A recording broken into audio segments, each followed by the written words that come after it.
Hello? Hello? Is this working?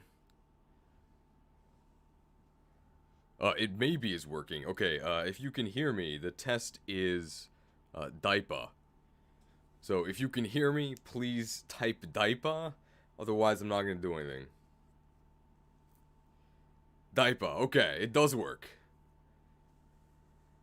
Well, hello. Good morning. I think I figured out technology, which is incredible. You should actually be able to see the chat.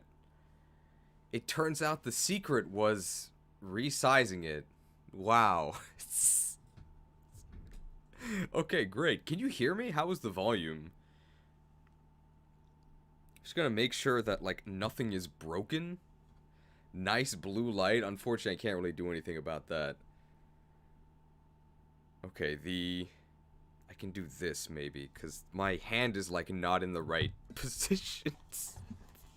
Sorry, this is gonna take, like, a little bit. I think most of the tech stuff does actually work. You should be able to see the moves. Cheese returns to revive channel from the dead. Well, don't speak too soon. Beautiful tiles, thank you. I did not make these. Can't wait to see where you rank Celebrate. Celebrate is not in this generation, sorry. So, we will not be ranking Celebrate. Celebrate is really good in Pokemon Conquest, though. I think it's like Gale Force. If you know what Pokemon Conquest and you know what Gale Force is. Okay. I guess I'm a Volcarona. Hello, Cheese. Best part of Gen 4 was the physical special split. We will be talking about that. Okay. Great. I gotta hit start recording so I can make the premium of this. So one thing is, please remind me to reset the recording every 2 hours or so. That's just so that I have the video in smaller chunks, so when I try to edit it, my computer doesn't explode. Thank you for your cooperation. Okay. I've also figured out, like, my mastery of technology. You don't even know, okay? So we can now actually play music because I know how to cut it out later. Whoa. So the track we're going to be playing is this one, Pokemon Lo-Fi Mix 2 by Glitch City. So please actually give this video more views. It's really good. Now we gotta adjust the music for that. We gotta adjust the volume for the music. So give me 1 second. Gotta make sure it actually is audible to you guys, which it should be in a moment here. Might be a little loud at first. So how does this sound? It might be a bit too loud. This is how I'm gonna be talking. It's automatically looping. How's this sound? Is it it's a bit too loud? Yeah, I'll turn it down a bit. How is this? I about halved it. How's this? I know there's some lag on what you guys say. This is good? Okay. Is the background music in a separated audio from the voice recording? It is!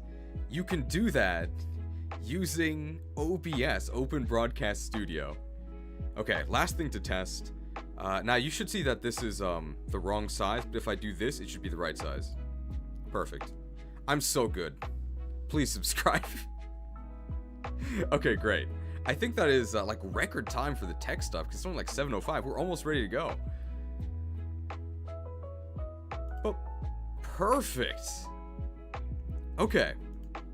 So for people who might be joining for the first time, just a disclaimer about how some stuff is gonna go. So obviously, right now, this is live. Hello, I can react to what you're saying, but eventually, and how most people view these videos is not live, in the premium edits. So in the premium edits, I cut out all of the dead air, and I also cut out mistakes. So that means that we are gonna make mistakes. Which means basically that I sometimes I might say the exact same thing like 2 times or 3 times, trying to get more takes that I can stitch together more easily. So please understanding together with us. It might be a bit more boring, in real life, but in the end, it's going to make for a better video that will go up on the channel and hopefully keep us from dying. So apologies to everyone live here, but that's why I'm going to be saying the same things like 2 or 3 times. Okay, so before we actually start, because we have to record like a premium introduction, we are going to, I guess while we're here, talk about, you should see the cursor, we're just going to talk about the tiers. I have all of the moves here. These are really nice icons that I didn't make, which is why they're nice. There's one different one from last time. This is not the actual take we're going to use. I'm just explaining to you guys and asking for your input. So most of them are the same. So meta defining, these are just the best moves in the game. You see them everywhere. And they're probably powerful enough that, yes, they do actually shape the meta. So previously, moves that have gone meta defining have been like Substitute, Earthquake, Protect. Generally, when we rank these moves, we talk about their best incarnation. So certain moves are only good in certain formats, be that like actually in-game, in singles competitive, or in doubles competitive. So for example, Protect is kind of whatever in single player. You'd maybe use it in singles competitive, but you would definitely use it in doubles competitive. So that's why it was meta defining. Staples, these are moves that are just very solid. Like Flamethrower, it's a move that's great. It's not exactly setting the game on fire, but you would definitely use it and be pretty happy about it. Signature, this one did not exist in the previous tier lists, but Gen 4 is when they kind of went crazy with legendary Pokemon and with signature moves. Like a third of these moves are like signature moves. So I thought that rather than trying to fit them in one of these other tiers, because signature moves obviously have very low distribution, they're only on 1 or 2 Pokemon, we're just going to put them all in signature. We're still going to talk about how good they are, and I think the questions we want to answer when we talk about a signature move are, does the Pokemon who actually gets the move use it? And would other Pokemon use the move if they could? That's what we're going to explore with all the signature moves. Then under that we have niche. This is bordering on bad, but these are for moves where there's something where some situation where it's like exceptionally useful. Maybe. We're gonna discuss that. Then we have filler outclass. These are for moves, I don't want to say they're useless, but they're just like filler moves. Moves like Ember, moves like Vine Whip. You would use them because you have nothing else. And then eventually, you will replace them with one of the moves from Staples or like meta defining. And then when we have bad, these moves suck. They're just like, they don't do anything. And those are like the criteria. Any complaints? How come filler outclass is lower than niche this time around? Because people complained about it being higher, so that's why. And now they'll complain about it being lower. There's no way to win. Please subscribe. Okay. Any comments on the new tiers? Also, I think I missed some stuff. You've been imagining how this list is gonna go. Well, now you're gonna see. Summer/Planetara member for 1 month. Thank you. So are we gonna bring back Pokemon Homeless? Does it exist in this list? I don't think so. I think all of these moves can be ranked, thanks to the new signature tier. For the sake of sanity, Z moves aren't going to be taken into account. We'll be taken into account a little bit. Oh, look at all of these, free super? I don't know what to call these, but, Sylvinia, member for 3 months. Bro Duderman, member for 14 months. Thank you. And, Blue Crimson 270, member for 7 months. Richard Davis, member for 15 months. I guess Richard Davis is the winner. Well, you're all winners. Even people who don't pay me anything are winners. No, thank you for joining, everybody who's here. The memberships do unlock the emotes. So, the more members we have, the more emotes we are able to use. I think there's a lot here. I think you can find them all. There's, like, sandwiches, there's Dunsparce. There's still a few Fire Emblem ones. I'll probably be replacing those as we do more, like, Pokemon streams. but we are all winners here. Plague Von Karma, welcome to Small Cheese. Oh, and Richard Davis with 5 gifted subs, thank you. Well, now 5 more of you have the power of the emotes. Celebrate with some sandwiches. Red Pepsi with the gifted membership, thank you. Okay. I think we're almost ready to start. That is everything. Never let engage die. I really like the engage. So just a quick rundown of how this is going to go. We're going to do the premium intro. We're going to talk about the we're going to talk about the tiering criteria, like actually, in a recorded take. And then we're going to start. I'm not going to say... So what we're going to do is, how do we do this? We'll do the premium intro. Then I think we're going to talk about, like, the rules. And then we are going to talk a little bit about what's new in Gen 4. I think the only thing that's really new is the physical special split. So I will mention that, and I'll explain what that is. I imagine most of you watching already know, but some people might not. I'm going to take a mile walk. Can't wait to come back to the second move by then. We might not even have started. Justin, hi, I haven't seen you in a while. Welcome. Alright, and I don't think I've forgotten any moves here. Oh yeah, Plague does have really good videos. If Plague Von Karma also makes YouTube videos, I think if you just click their name in the chat, you'll probably be able to get to their channel. I think they focus a lot on Gen 1 stuff, and it's really interesting. You should subscribe. I guess last thing I'll do before I start here is I'll just shill for myself. I know I've been doing that already, but I believe in the description of this video, you'll find links to the Discord, where you can contact me, and I guess other people who like Pokemon, who discuss Pokemon in the Discord, and the Patreon, which is my Patreon page. I know I'm really making it sound enticing. No hot girls in your area yet? Unsub. It has been a while. Mudkip the Godly, welcome to Small Cheese.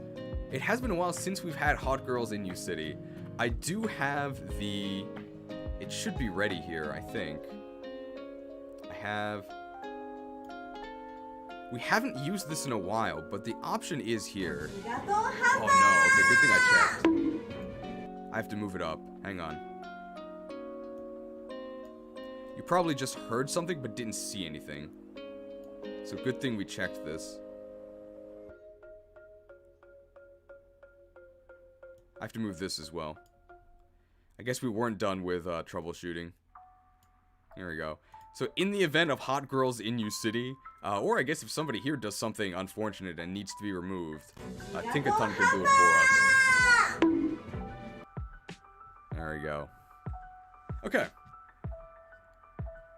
I think we can start. You only discovered my channel... Oh, you're talking about Plague Market. That makes sense. Okay, here we go.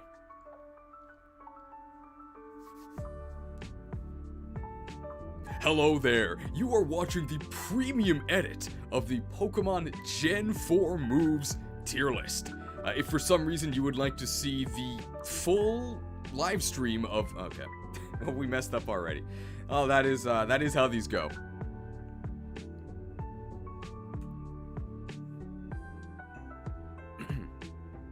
Hello there, you are watching the premium edit of the Pokemon Gen 4 moves tier list. I'm your host, Charizard. If for some reason you would like to view the full video... We'll get it someday. 3 takes, right? Imported first take, geez, I never claimed. Okay. Hello there, you are watching the premium version of the Pokemon Gen 4 moves tier list. I'm your host, Charizard. If for some reason you would like to see the full version of this livestream, you'll find a link to that in the description below. Okay, yeah, that should work. We got it. Salazzle was here. And I guess, yeah, if you timed that correctly, you'll be in the chat there.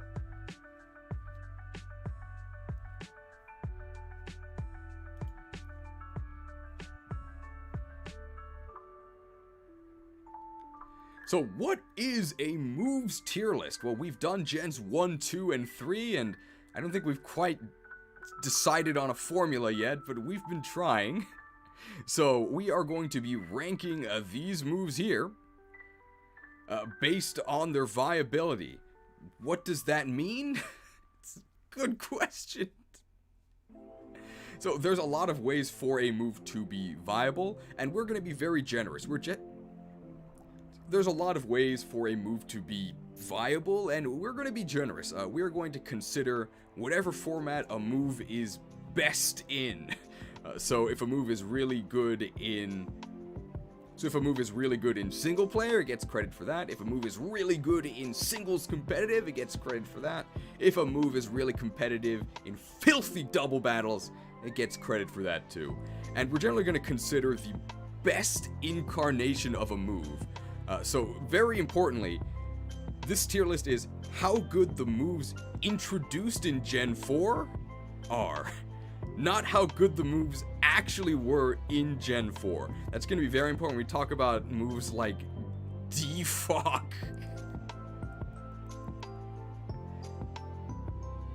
Okay, I think that's good. By the way, while I'm like going on these, I'm not going to say they're scripted, but I've kind of thought about what they're going to be. During those segments, I can't really pay attention to the chat that much, but I can see what you're saying still, so that's why I'm not answering everything during that, sorry. I think I covered most stuff. Defog is crucial for removing the worst weather in Gen 4, we'll be talking about that. Wonder how Future Sight's gonna go. I think Future Sight was Gen 2. Branded Paladin with 20 gifted subs. Paladin's a good class in a lot of games. It's really good in Fire Emblem. It's pretty good in FF14. What other games have Paladins? I played a Paladin in WoW. And then I played a Death Knight. Wow, so exciting. Thank you for the 20 gifted subs. So, I think to receive... Wait, Big Cheese is in the chat? You imposter. Okay, alright. Apparently, somebody named Big Cheese received the gift sub. Congratulations.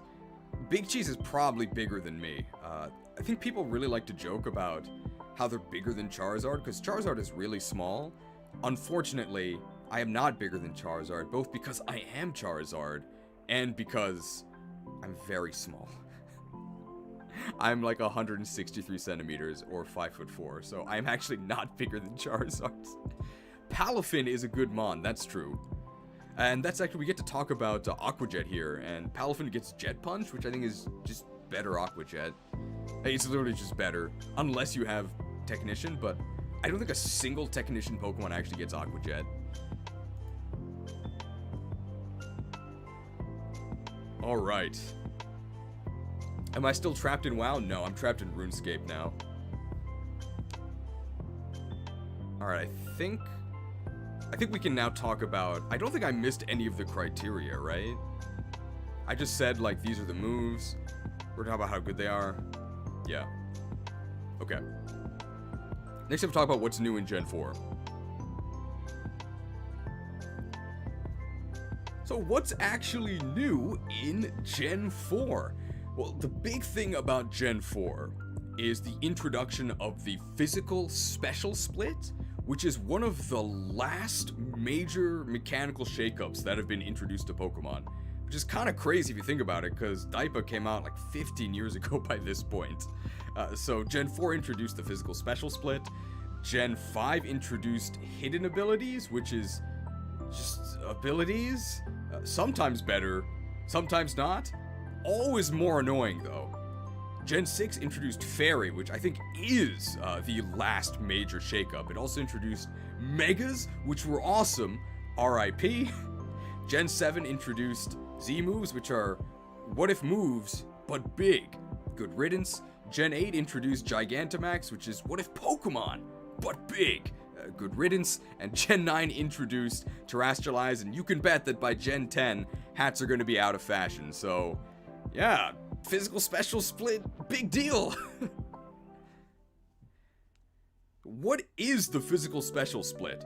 If you're one of the... So what is the physical special split? If you're a Daipa kid, you might not know, but back in the day, Gens 1, 2, and 3, moves used to be physical or special based purely on their typing. So to use fire for an example, fire moves used to all be special. Both Fire Punch and Flamethrower both just did special damage. But starting in Gen 4, Fire Punch is now physical, and Flamethrower is now special, even though both are still fire moves. This was overall a buff for pretty much every Pokemon, because now you get to use whatever your better attacking stat is with your stab type moves. What that means for this tier list is that you get a lot of sort of vanilla moves that just exist as new physical or special options for that type. And most of the physical or special types kind of made sense. Like, for example, fighting was a physical type, rock was a physical type, and ghost was a physical type. I did not misspeak. For whatever reason, ghosts, the least physical type ever, was classified as physical. One funny thing is that dark was considered a special type, and then every single dark move from Gens 2 and 3 became physical. And the very first special dark move is actually introduced this gen. Pretty funny.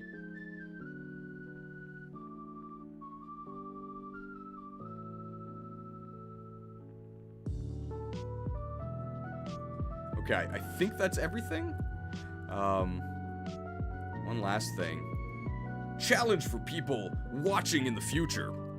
If you can think of a Pokemon that was actually nerfed by the physical special split, post it in the comments below. I can't really think of any.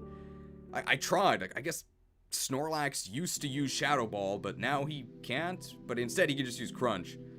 Oh, yeah, Alakazam got nerfed. Houndoom too. Okay, actually, there's a ton of them. Post them in the comments anyways. Gyarados, Mux. Okay, there's a ton of Pokemon that got nerfed. But overall, it was a buff. Oh my god, fake Pokemon fan immediately destroyed by like a zillion actual suggestions.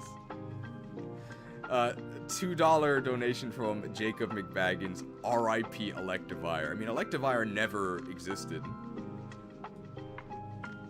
before the split, right? Electivire was added in Gen 4. Typhlosion definitely. Yeah, a lot of punching Pokemon were nerfed. Okay, a lot of elemental punch-out Pokemon got nerfed. That's fair.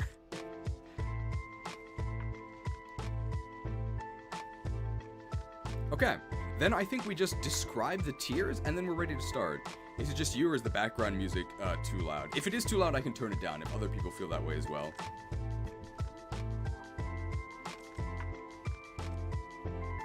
But it's gonna be, I'm cutting it out of the...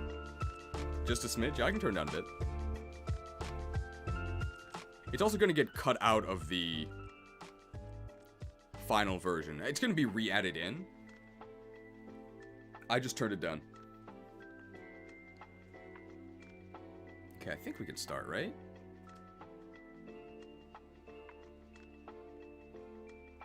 Why do we not get ice spikes instead of stealth rocks? Sky, I mean, someday people will believe in Hisui and Avalugg, right? Just like someday they'll believe in Barth. Okay. Alright, we're just gonna describe the tiers and then we can start. So what are the actual tiers? You've seen them on screen for a while, but I'll explain how we're gonna be. So what are the actual tiers? You've seen them on screen for a while, but allow me to actually explain them. At the very top we have meta-defining. These are moves that are so powerful. Not only do they define the Pokemon they're on, they define the entire metagame. So an example of that would be, say, Protect. Defines the doubles metagame, super powerful. Substitute, really, really strong as well. Those would be meta-defining moves. Under that we have Staples. These are moves that are generally the best of their type. For example, Flamethrower. Not exactly setting the game on fire, but a really solid move that you're not upset to be using. And under that we have a new tier that did not appear in generations 1, 2, or 3. Signature. Gen 4 is when they kind of went crazy with like 50,000 legendaries. That's a slight exaggeration. I think it was closer to like 10. But they added a lot of legendaries with signature moves, and it's really hard to rank signature moves because their distribution is so limited. Usually only 1 or 2 Pokemon get them. So any signature move we're just going to toss in signature. But we are going to talk about them, and when we talk about signature moves, I think there's 2 questions we want to answer. 1, does the Pokemon who actually gets the move use it? So for example, Lugia gets Aeroblast, but he doesn't really use it. And the second question is, would other Pokemon use the move if they could? Then under that, we have the niche tier. These are moves that have a very specific use. I think overall, I would consider these moves like kind of bad, but if the stars align, they do something. Maybe. I think in the previous lists, Filler and Outclass and Niche were switched, but people complained about that. So this time, feel free to complain about how Niche is higher. Then under that, we have Filler Outclassed. I don't want to call these moves bad, but you're probably not going to be using them at the end of the game. So for example, this would be a move like Ember or Vine Whip. Moves that pretty much everyone uses because you kind of have to, because you don't have Flamethrower and, what are the good grass moves? You don't have Flamethrower and Leaf Blade at the beginning of the game, so you would use the filler moves. And at the bottom we have bad. These moves just suck. I'm gonna say, like, these are moves that either do nothing or have applications that are so narrow that they can't even be considered niche. I think it's pretty clear which moves are bad. I think it'll be pretty clear, like, when a move goes in bad.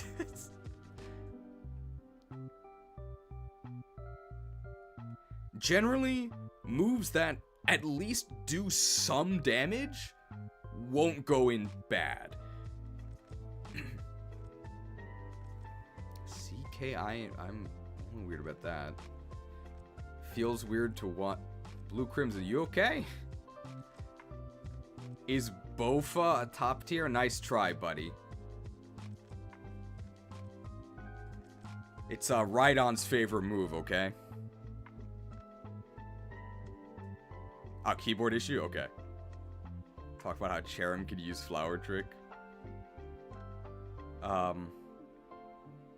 I should add the caveat about how damaging moves usually won't go in bad. I will say that it'll be very difficult for a move that actually deals damage to go in bad. Not impossible, but to be a move that goes in bad, that does damage, you gotta be real bad.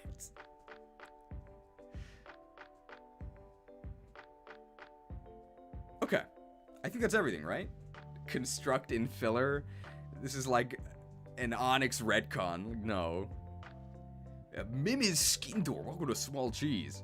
U-turn goes into bad. I mean, it's a bug type move, right? It's gotta be bad. I thought Sock On was Slugma's signature move. Man, everyone's trying to get me. Sock is a Gen 5 Pokemon. Okay. I guess, any last things people want to... Am I not centered? Hang on. There we go. Now I'm centered. Okay. Only 30 minutes, we're already ranking moves? I know, it's really fast, right? It's because I did the tech stuff ahead of time. Isn't embargo for potions and stuff not held items? I looked this up. It does actually affect held items.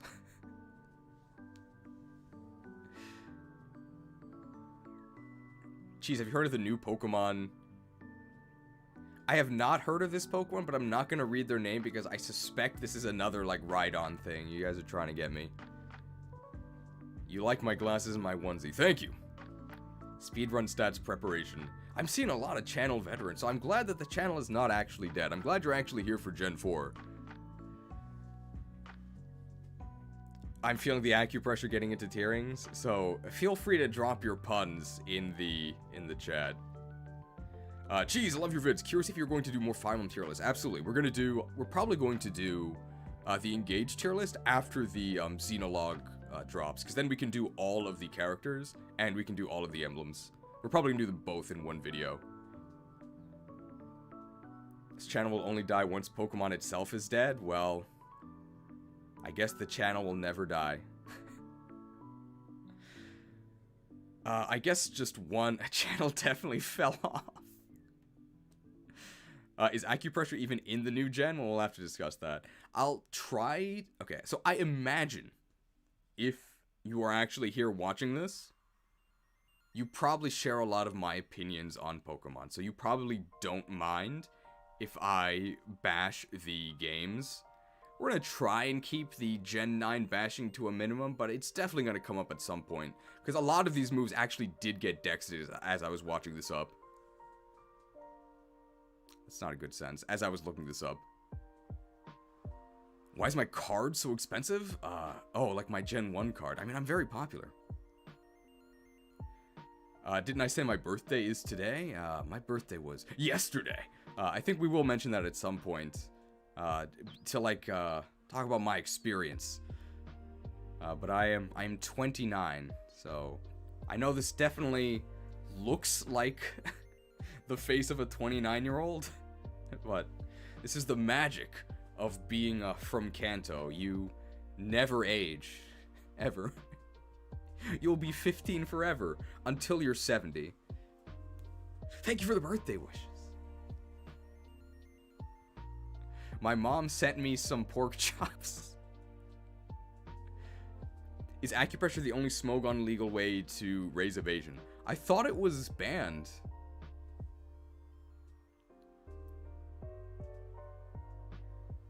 I guess my genes are actually... So I live in Kanto. I guess my genes are actually from Johto. My family's from Johto.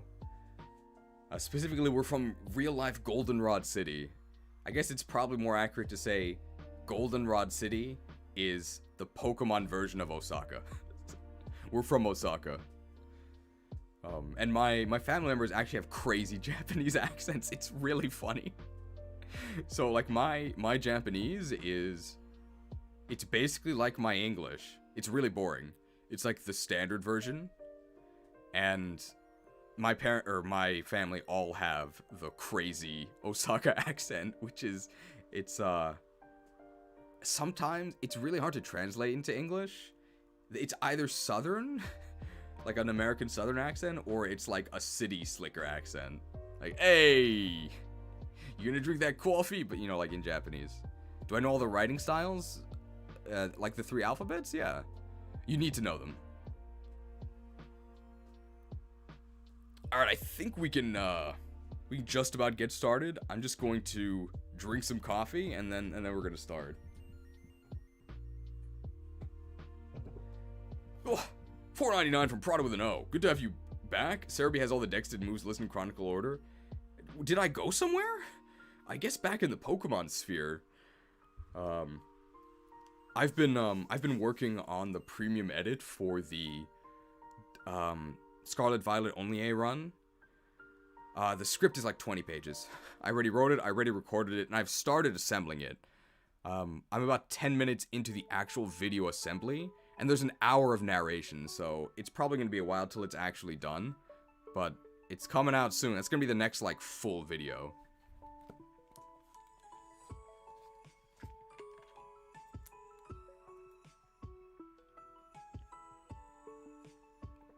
Only is getting premium cut? Yeah, it's, I guess I would say it's almost done. Most of the hard part is done.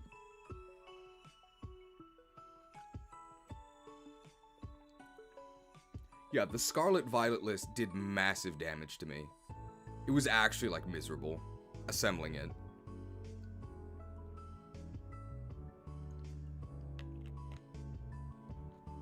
Talking coffee, have I been to a Kisaten before? Yeah.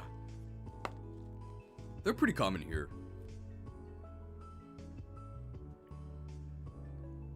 Kisaten is just the Japanese word for, like, a small coffee shop.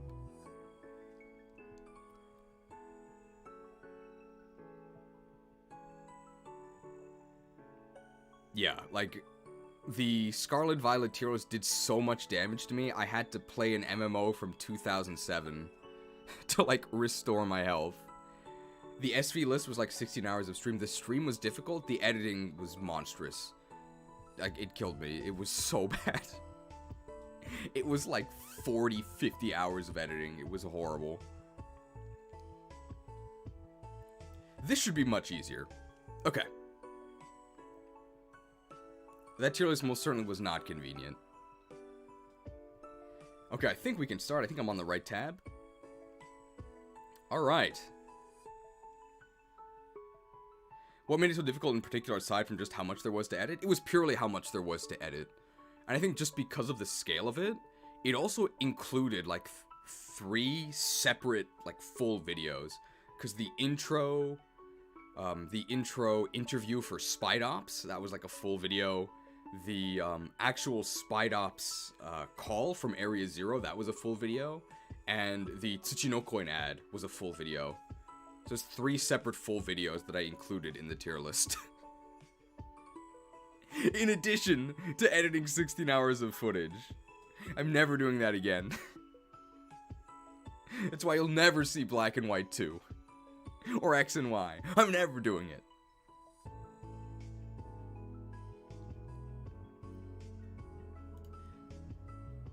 Okay. I think we can start. Okay. Here we go. You can see my cursor, right? Alright.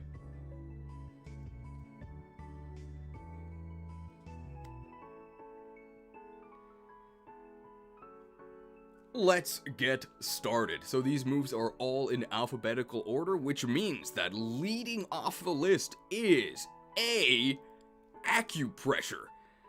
I'm not sure if acupressure counts as alternative medicine, but I hope you've got an alternative to this move. It's terrible. Off to a great start.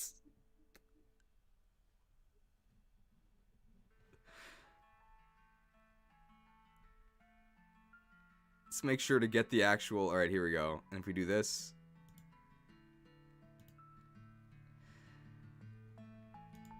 Oh, acupressure.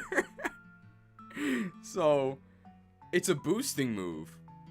Instead of choosing what stat I want to boost, you know, whatever stat would actually be useful for me, how about I just boost a random stat that probably doesn't do anything? Sounds like a great strategy. So, what acupressure actually does is it sharply boosts either your attack, defense, special defense, speed, accuracy, or evasion by +2. Which one? Who knows? It's a chance. It's a lottery. Great. I think this is the only Smogon legal way to boost your evasion, so there is that. I think the most noteworthy thing about acupressure is this. The fact that you can actually acupressure your ally. So there's a universe out there where you acupressure your partner, give them a nasty plot or a sword stance or an agility, whatever they wanted, and then you win the battle.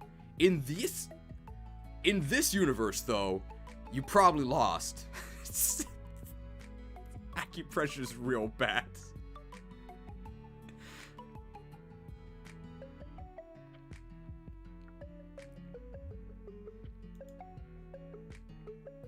But hey, if you're a ramblin' gaming dude, maybe you'd like using acupressure. But hey, if you're a ramblin' gaming dude, then maybe acupressure is the move for you. Okay, there we go. People are saying it should go in niche? No way. No way. This move is terrible.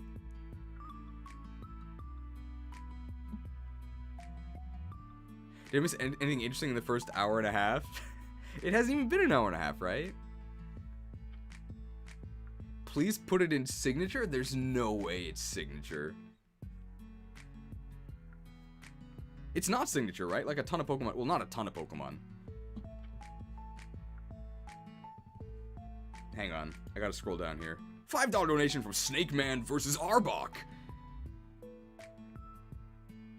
Oh, okay. I feel like Snake Man would be allies with Arbok. I guess he's fighting them. Like, what is, look at this. Oh, man. Well, some people would continue. Oh, we can do this, I guess. Okay, well, some people in chat are saying this should be niche. No way. However, some people might consider this move convenient.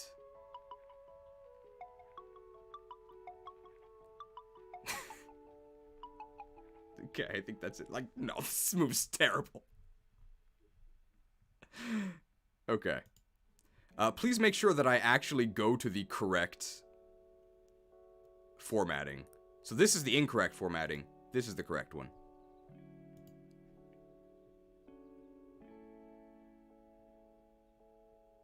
Okay. Some of you might not know about the how convenient lore, but I will.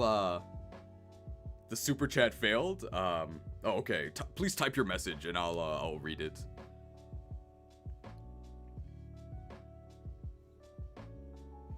What was I gonna say? So if you're not caught up, you want to mention that acupressure didn't work behind a sub in Gen 4? Yeah.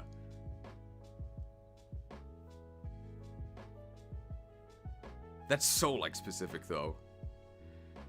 But just the thing about how convenient, because probably it's going to come up a few times. I imagine most people know the lore already. You can watch the Quillfish SCP entry, but there's a town in Scarlet and Violet that is... Well, all of them are really empty, but there's one where Quillfish just, like, follows people around, and one of the things that people say as they're just being followed by levitating Quillfish is, how convenient. Like, it's really creepy. It's like out of a Lovecraft novel. It's kind of surreal. You kind of have to see it to believe it. Well, that's why Quillfish has gained sway over this channel. He's really convenient. Oh, did acupressure get removed from Gen 8? It might have.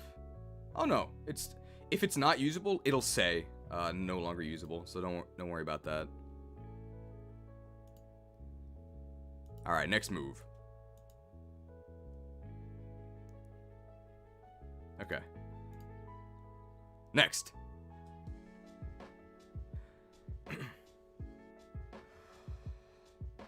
Air Slash!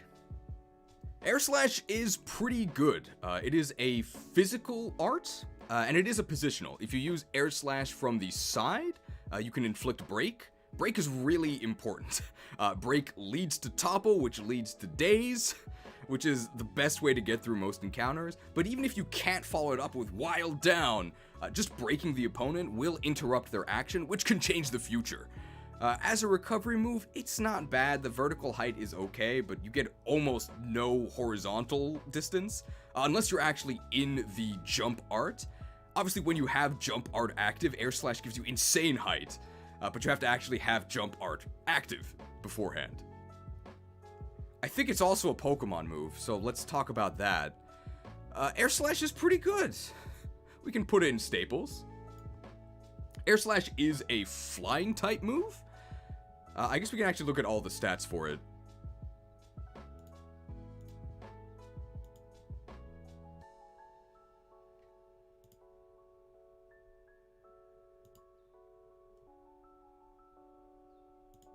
So, Air Slash, or as it's known in Japanese, Air Slash, is a flying type move. It is special.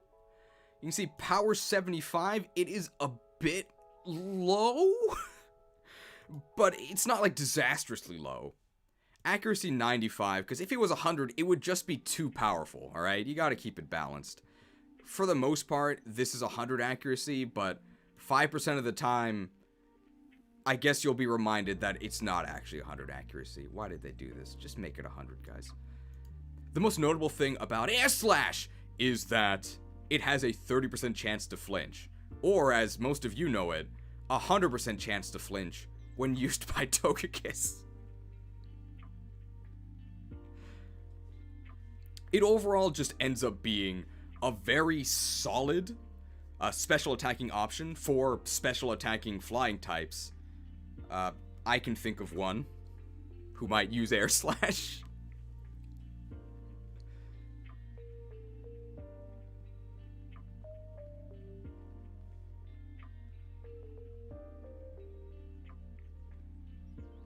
I think that's everything about air slash. Anything else?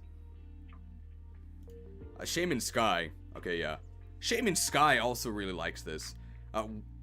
Shaman Sky also really likes this. Quiz, what's the connection between Shaman Sky and Togekiss that makes them really like air slash?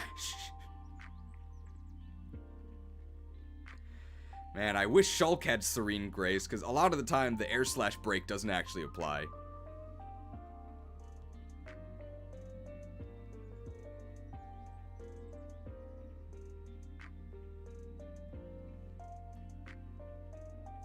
Wait, it's slow? It's break, right? In Xenoblade 1, air slash is break, right? It's slow and break. Okay, good. Alright.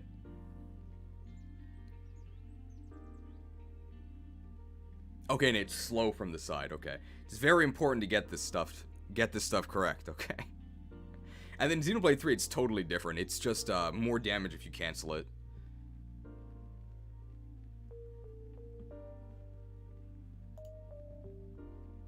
It is... Okay, we could mention that. It's not a slicing move, but it is a wind move. Okay. Where does it say the wind move thing?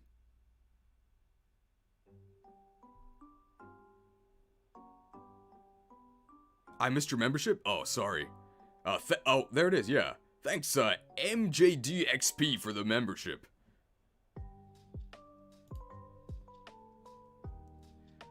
One thing to note, although this is called air slash, it is not actually a slicing move, so it doesn't benefit from sharpness. I don't think that actually matters though, because I don't think any sharpness Pokemon would actually use this. But it also is a wind move, so that means it interacts with wind power from Kilowattrel, I think. Okay, there we go. Wrong way around.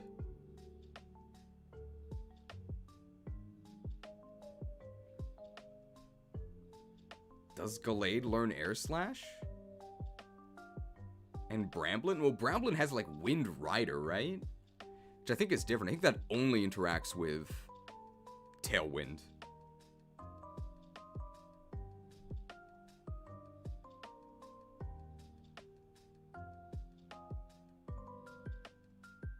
Air Cutter is a wind move? Wait, it says it's slicing, but it's not wind? Oh, hang on. It said about sharpness on the page? Okay, just scroll down. I'm looking, hang on. Oh, it is a slicing move, but it's not a wind move. Okay, so we have to redo that.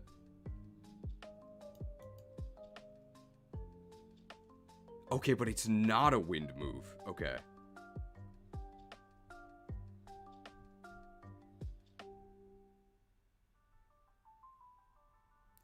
Cheese sending misinformation. We'll replace it. One thing to note is that Air Slash, it is a cutting move. So with sharpness, its power is increased by 50%. I don't think a single sharpness Pokemon would actually use this, but if they do, they deal 50% more damage. Okay. Also, despite being literally Blades of Wind, it is apparently not a wind move, so it does not activate wind power. So you can go ahead and Air Slash Kilowattrel without worrying about buffing it, I guess. Okay, there we go. Hello, this is Donald Duck. Wow, I love your Fire Emblem videos, Donald. Honey Chris, welcome to Small Cheese. $5 donation from Cry Cabot. What did the Meltan say to the Titan Pokemon? Tighten these nuts. Alright, well, thank you for the donation.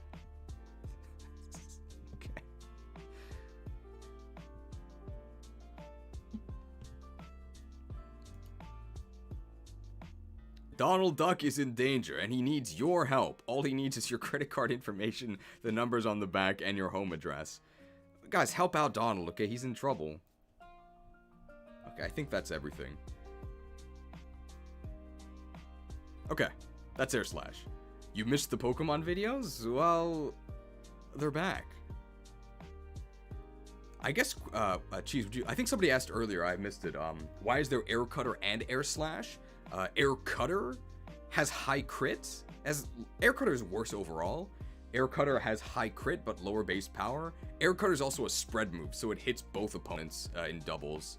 But overall, yeah, Air Cutter is just worse than Air Slash.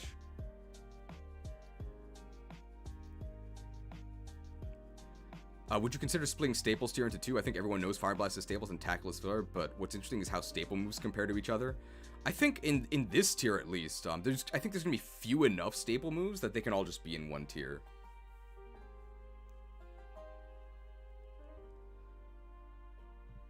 Here's a question for people watching.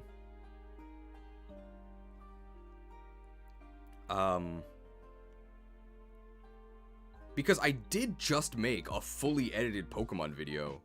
The, Subspace Emissary one. So how many people watching this either did not watch that one, or didn't even know it existed? It's just a question for you all as we get ready for the next move. Because that's a fully edited, like, scripted video that I put a decent amount of work into. I imagine people here have a very high chance of having seen it. Okay, most people here have seen it, but for some people it didn't show up. Okay, okay. I would recommend watching it. I think it's fun. Okay, did not know about it. Oh, okay. A decent amount of people have not seen it. Okay, so it is... Okay, but asking people watching a live stream wouldn't give you the best sample group. Yeah. It's definitely not the most representative sample, but like, where else can I ask? Okay. What video can you put the link? Yeah, I'll put the link. Hang on.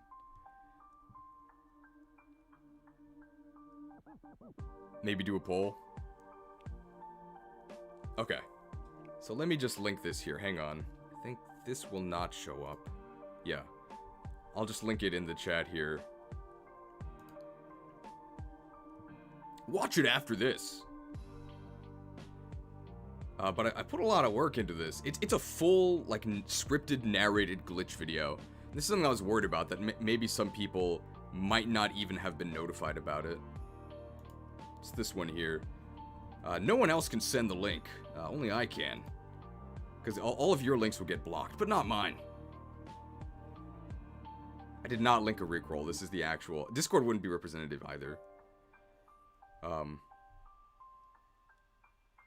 But there it is. I'll, like, pin it for a little bit so that people can actually, watch it after this.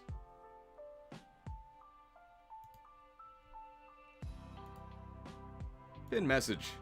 Pinned. Pin missile. Okay. Alright.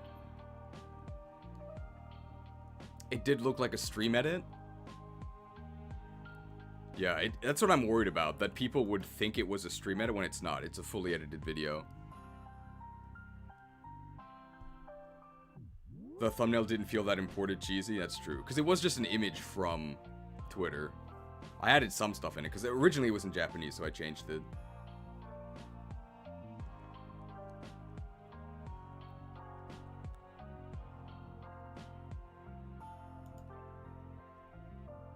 Alright. Next. Aquajet! The first of several priority moves that were added in Generation 4. Generation 4 added a ton of priority moves. So priority moves are ones that usually go first. All moves operate in a priority bracket system. And then your speed stat only matters within the priority brackets. Most moves are 0 priority.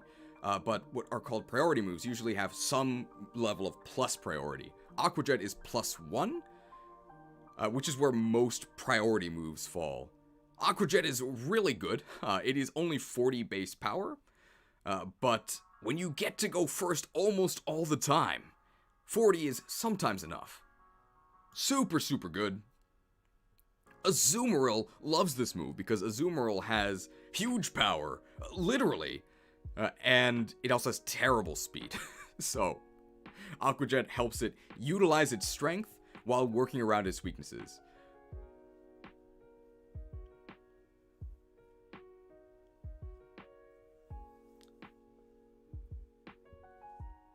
Priority moves all pair really well with attack boosts. So a really popular combo is Swords Dance to buff up your attack. And then you don't have to buff up your speed because you just rely on Aqua Jet to snipe the opponent before they can hit you and knock you out. Very good move. Strong enough that you'd even experiment with some kind of funky stuff like Swords Dance on Empoleon. Empoleon's normally a special attacker, but I mean, it gets Aqua Jet, so you can try jetting him.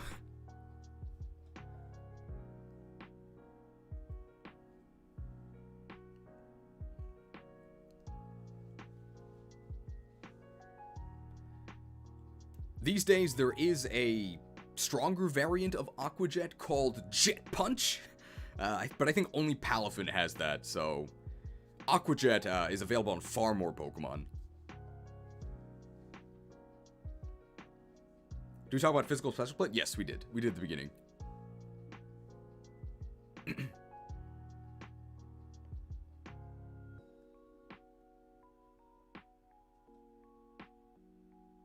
And of course, Aqua Jet can't melt steel beams. It's not a fire move. Okay, it's kind of dumb.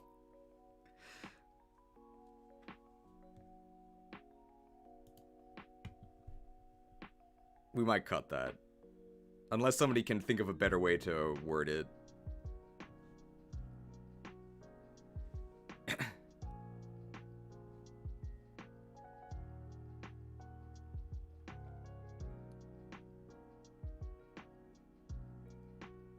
Oh yeah.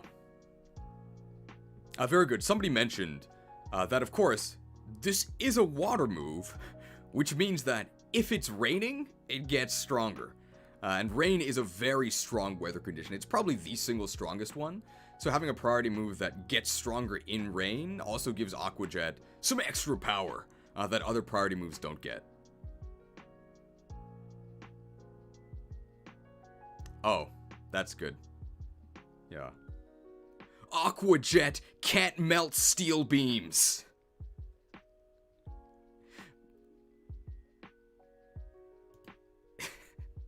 Aqua Jet can't melt steel beams. It's not a fire move.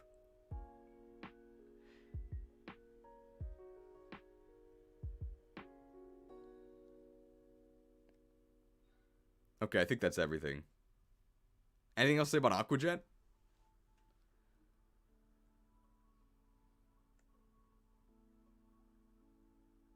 What about Steel Beam like the move? Yeah, that is, I think that is what they were referencing. Can it melt ice beams? Apparently not.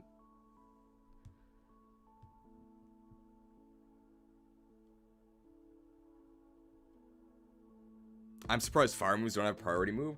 I'm surprised electric types don't have one. I think the only one is... it's one of Let's Go Pikachu's signature moves. And that's it.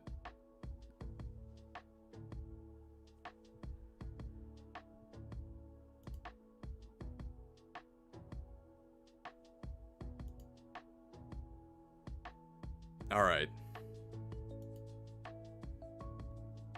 Aqua Ring. It's watery... Aqua Ring. It's wet leftovers? So, it gives you a leftovers effect, where it restores 6% of your health a turn until you switch out. Leftovers, we gave the honor of the best item in the entire game, because steady recovery is really, really valuable. And Aqua Ring gives you steady recovery, so it's good, right? I'm thinking about putting this in bad. I don't know anybody who actually uses Aqua Ring. The thing about leftovers is that it just heals you, right? You have it equipped, and it heals you. Aqua Ring, you have to dedicate a move slot to and a turn to. It's pretty bad. Generally, if you're trying to stay alive, I think, yeah, this might actually just go in bad, because one way to think about this is you could either use a recovery move or you could use Aqua Ring. In order to heal from Aqua Ring an amount equivalent to recover, this would take, what, 8 turns? So you spend 8 turns to heal from Aqua Ring, 8 turns that you need to stay in consecutively, or you can press recover once. This is actually pretty bad. It's so bad. I don't know why you would ever use Aqua Ring. If you're trying to make like an epic Magikarp sweep video, you can baton pass Aqua Ring and ingrain. But if you're trying to make a highlight video like that, I don't really think you're trying to win, right? If you're trying to win, you probably wouldn't use Aqua Ring.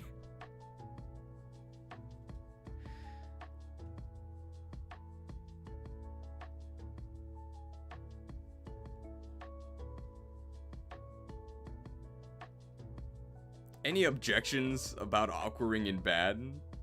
I think it's pretty bad.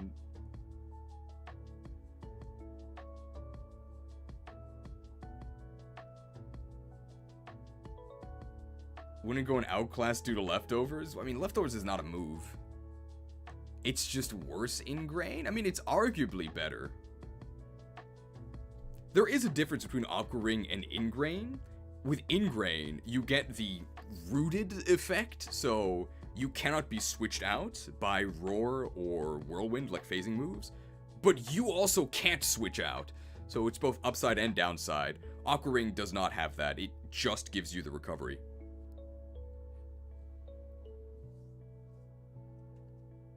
Yeah, I guess Raise 2012 said it's bad because we only have 4 moves, which already isn't enough.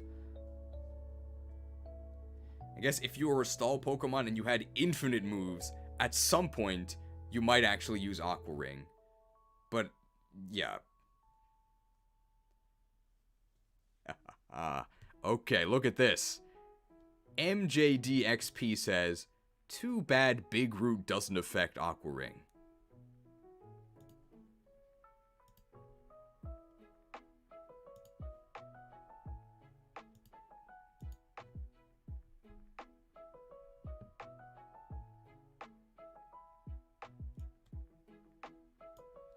How does it feel to know that your entire life has been a lie?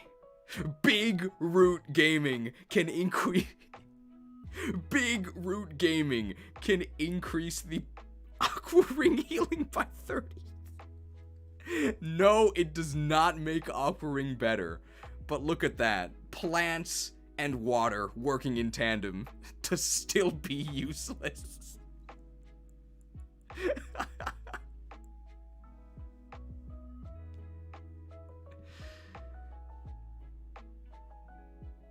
The secret that Big Root doesn't want you to know. Well, you know now, right? Please subscribe.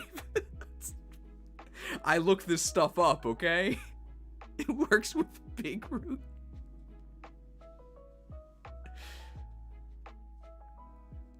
Yeah. Thanks for bringing that up. It does actually benefit from Big Root, which is crazy. I remember seeing someone argue that Big Root Aqua Ring was better than leftovers. Oh, my goodness.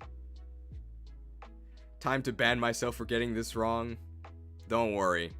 Don't say I don't care about the audience. I'll do it for you.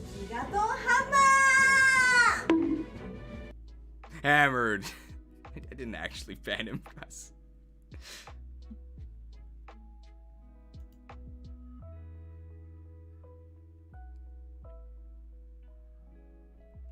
Alright, let's make sure we go in the right aspect ratio. Here we go.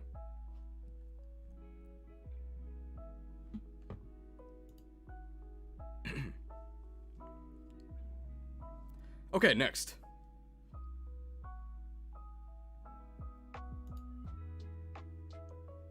Aqua Tail. So I guess Aqua Tail. So Team Aqua was in Gen 3, but Gen 4 introduced all the Aqua moves. This is the first of the sort of vanilla moves that were sort of added just to fill out physical or special options.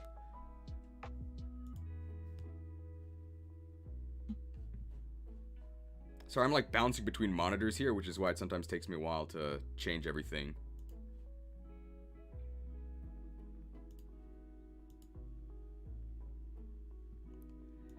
As you can see here, there's nothing like offensively... As you can see here, there's nothing bad about it. 90 base power is great. 90 accuracy, wish it was 100, but it's not that bad. No additional effects. In general, you'd rather take the extra accuracy and the Flint's chance of Waterfall over Aquatail, but there are Pokemon that learn Aquatail but not Waterfall, such as Rhyperior. If you've got a tail, even if you're not aquatically inclined, if you haven't taken your swimming lessons, you can still end up using this. It's really not that bad. It ends up being overall worse than Waterfall, and especially Liquidation, but I mean, those moves are really good, right?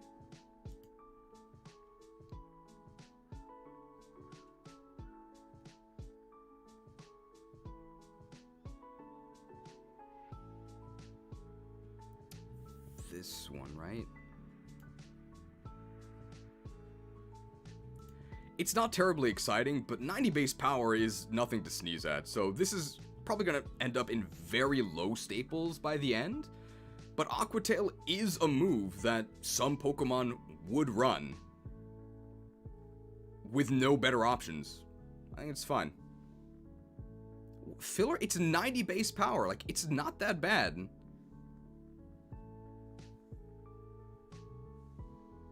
This is not filler, like, people... This is not filler. Pokemon do run Aquatail.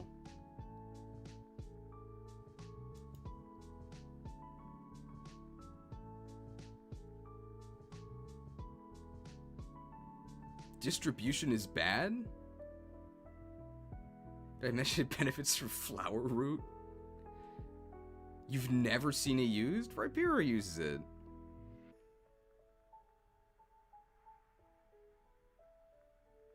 Drapion. Signature? It's not a signature move.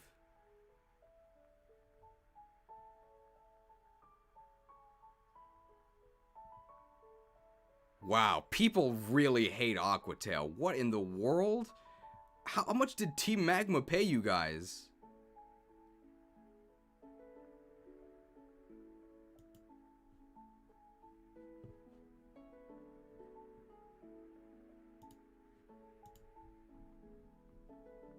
Okay, so like these are all the Pokemon that get Aquatail. Well, Dragonite would probably use Waterfall. Very convenient move.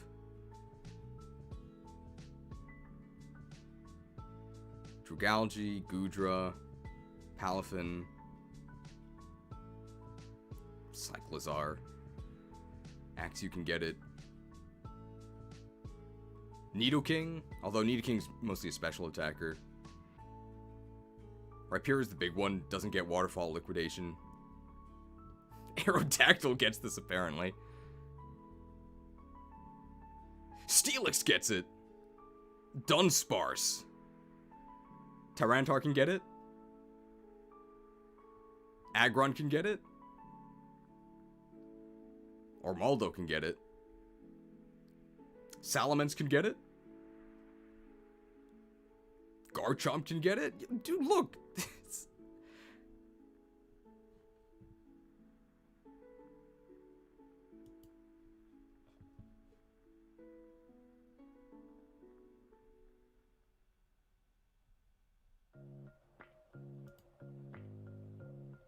Yeah, you guys are out of your mind. Like, Aquatail is fine. Filler, we're talking about, like, Ember, okay? It's a very solid coverage move.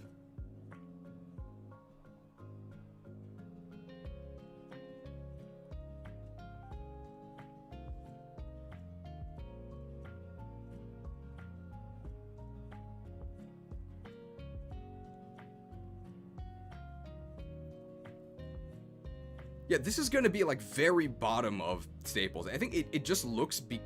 I think because Aqua Jet and Air Slash are much better, it's making Aquatail look better than it is. You guys are too mean. And I say this as someone who's very mean. This is a 90 base power, 90 accuracy move. Like, what?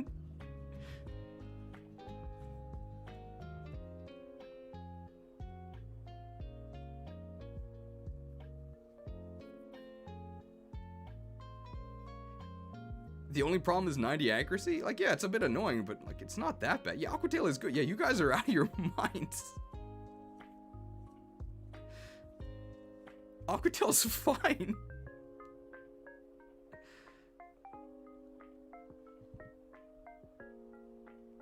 Yeah, okay. We're moving on from Aquatail. Bottom of battle, we riot. No additional effect means Needle King doesn't get a boost from Sheer Force. Well, I mean, Needle King is using special attacks anyway, right?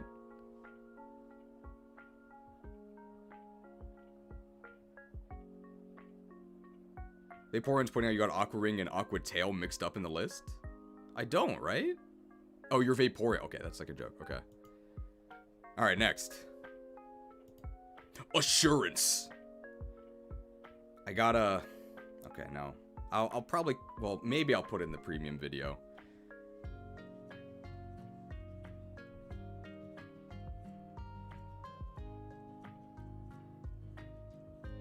Because I was going to say that, like, quality assurance is missing from Generation 9. But, like, people are going to get mad at me.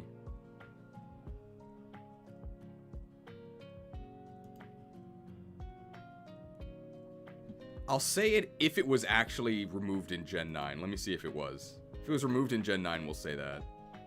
Otherwise, we won't.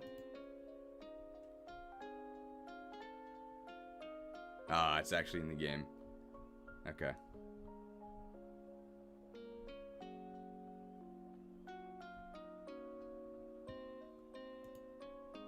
Alright.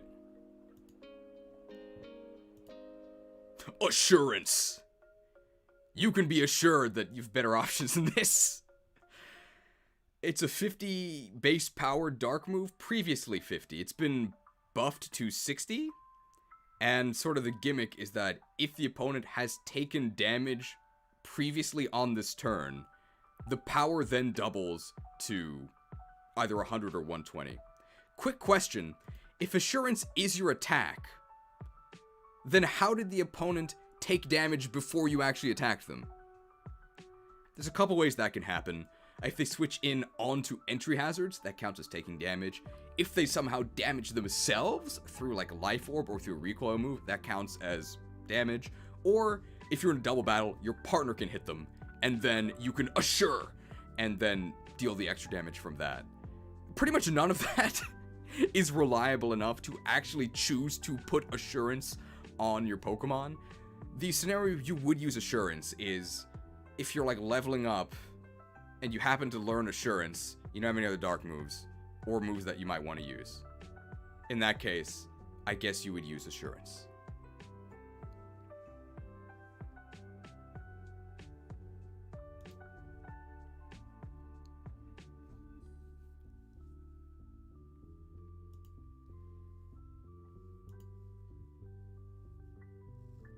Anything else to say about assurance?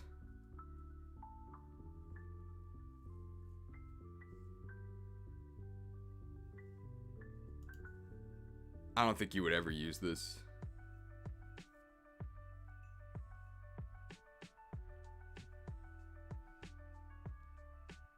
It's not filler, it's bad. So we said at the beginning, you might not have been here, but it's very difficult for a move to be bad if it actually does damage.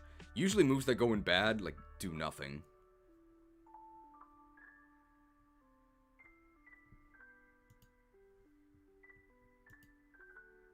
Your videos are sure I have a good time? Thank you.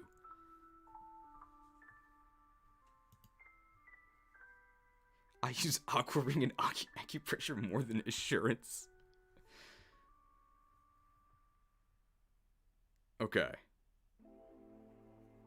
Next. Are there any cool Japanese names we'll be getting to learn? We'll talk about them when we get to them. There's a couple. I'll talk about them when we get to them. I've thought about them beforehand. Some of these were also like in a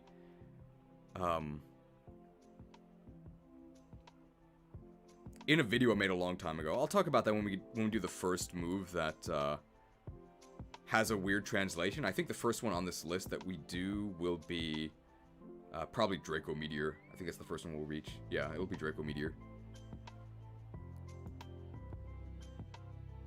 Why is Assurance Dark type? I assume it's because... So Dark type moves, they really doubled down on this starting from Generation 5, but generally Dark type moves are considered like sneaky and like underhanded. So with Assurance, you're like beating somebody after they've already been attacked, right? You're like ganging up. So that's why it's a Dark type move. I think that's fine.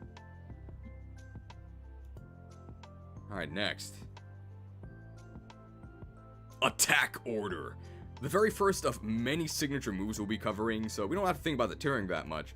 It's a signature move, one of 3 that Vespiquen gets.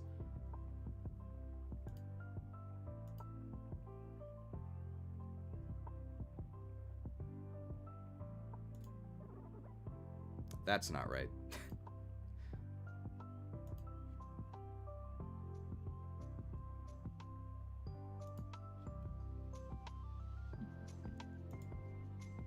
And if you look at attack order here, these numbers look pretty good, right? 90 base power, 100 accuracy, with no additional effects. Well, okay, yeah, okay. If you look at the numbers here, this looks pretty good. 90 power, 100 accuracy, and it gets extra crit. This is a very, very good physical move. 2 problems. One, it's a bug move. Okay, well. 3 problems. 1, it's a bug move, so it gets resisted by... 3 problems. 1, it's a bug move, so it gets resisted by everything. 2, it's on Vespiquen, who is not really attacking because it's going to be walling. It's not really walling because it's going to be dead. It's a bug flying type. 3rd issue. Oh, it's actually in the game. It only has 2 issues. Not dexited. 2 issues with this move. 1, it's a bug move, so it's resisted by everything. And 2, it's on Vespiquen, who's not really attacking because Vespiquen is more interested in defending. And it really is not even going to be defending that often because it's going to be knocked out because it's a bug flying type.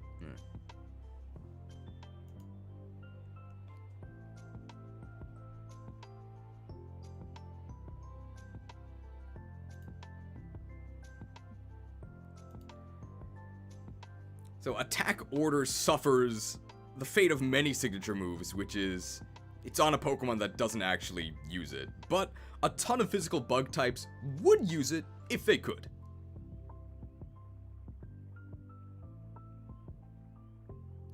I think because there are 3 orders we have to talk about, we should probably do an Emperor thing, right?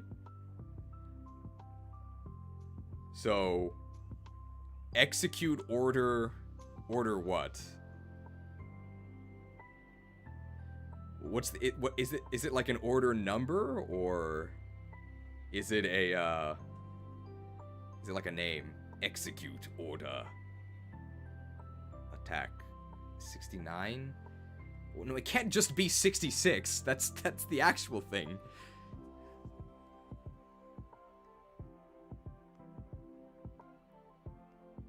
$17.29. Order 15, 416.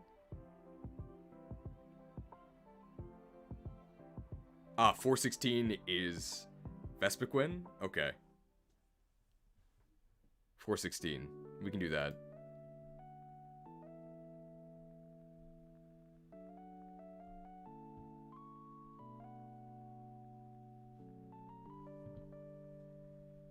Hang on. Vespiquen's Pokemon number. This one, right? Stats. Okay, we gotta make sure this actually, like, covers my eyes. Execute Order 416. Okay, it's...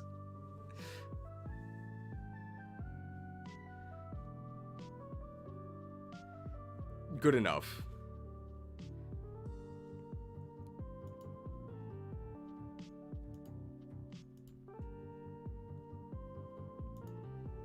And just some final words in praise of Attack Order. This is a very fun signature move, because this is what Vespiquen would do. It would order other Pokemon to attack on its behalf. Very royal.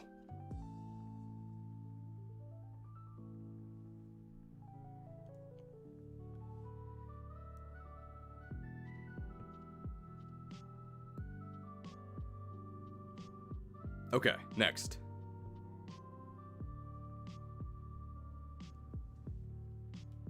Behold the power of Aura! Aura Sphere. Previously the signature move of Lucario, but it's since been expanded. A bunch more Pokemon now get Aura Sphere. It used to be 80 base power, infinite accuracy. It is now 90 base power, infinite accuracy. Infinite accuracy is pretty much the same as 100% accuracy. Very rarely does auto hit actually matter, but it is upside. Aura Sphere is really good. It is an excellent special fighting option, and there aren't many special fighting moves out there. If you can learn Aura Sphere, you're probably going to try and use it. One nice thing about Aura Sphere is that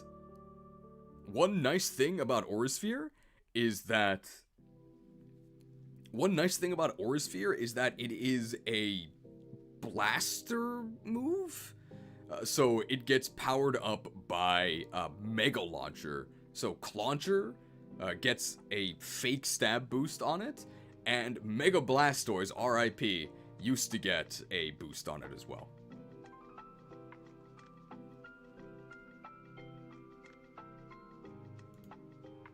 Hang on. People are saying that the power thing was different. Hang on.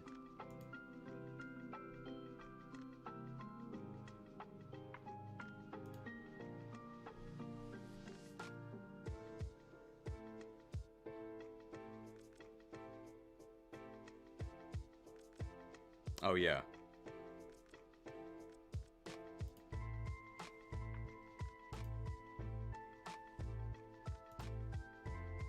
Alright, well, apparently I'm not attuned to the aura because I lied to you. It actually got nerfed. It used to be 90, and it got reduced to 80. Womp womp. Also, be very careful when you use this move, because there is a good chance your Aura Sphere will actually have 0 base power because the opponent has bulletproof and a hard walls Aura Sphere.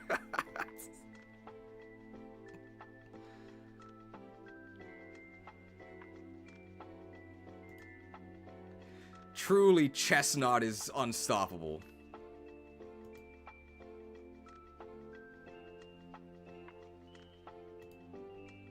Alright.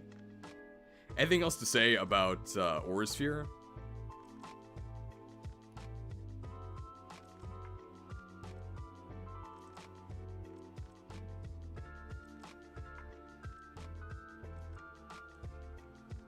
Well, we're not going to be talking about Bulletproof here, but Bulletproof's a very weird ability.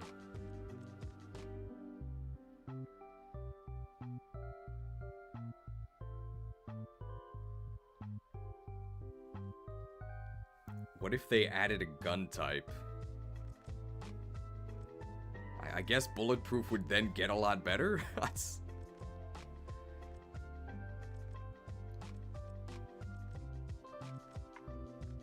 Okay. I think that's about it for Aura Sphere, right? What even are the other special fighting moves? It's Focus Blast, Vacuum Wave. Is that it? Like hidden power, I guess. Aura Sphere's Japanese name is Hadoken. Hado is the same word used in Pulse. Oh, Hadodan, and then Dan is in Bomb. Oh, that's probably why, yeah.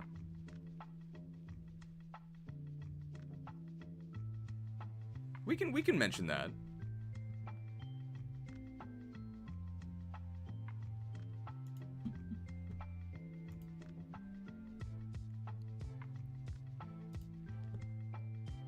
So somebody in chat brought up a good point. So the Japanese word... so somebody in chat brought up a good point. The Japanese name of Aura Sphere is Hadodan. And Hado is pulse. You've probably heard this word before. Hadoken, right? It's that Hado. That's why it gets powered up by the Mega Launcher. And then Dan, in this case, means like bullet, which is why it gets blocked by bulletproof. So that's why it interacts with both those abilities. Thanks for bringing that up.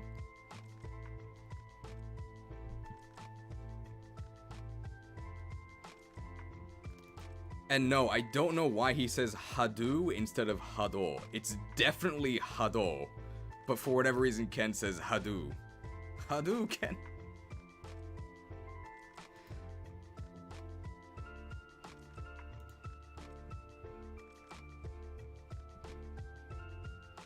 Alright, next. It's Lucario's final smash in Brawl. I think that's why at the start I said behold the power. I said behold the power of Aura, right?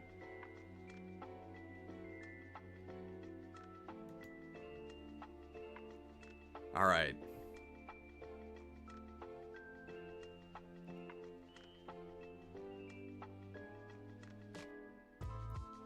Avalanche. Avalanche. Avalug fans, your moment still has not come. Keep waiting. It's pretty bad. So Avalanche is, I guess, a vengeance style move. It is 60 base power, which, I mean, that's not great. But if you get hit during the turn you use this, it doubles to 120, which is very good. Unfortunately, this pretty much forces you to move second. It is -4 priority, which is really low. You are almost certainly moving second. And if the opponent doesn't actually hit you, then you just do the 60 base damage, which isn't very good at all. That's the fail case.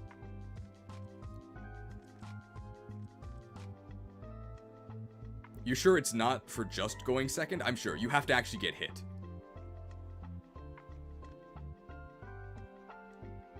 Niche, no way it's filler? I started playing Fire Emblem GBA thinking it was the game with Roy that you made a tier list for, but it's his dad's.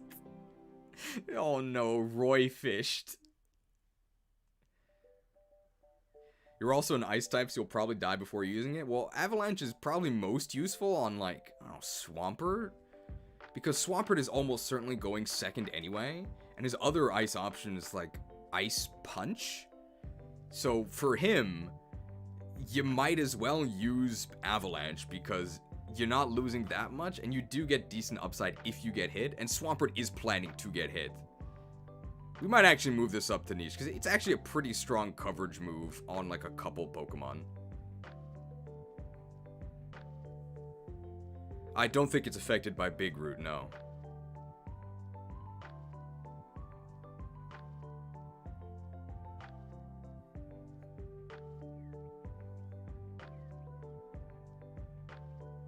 Why would Avalanche be a Big Root move? They're joking.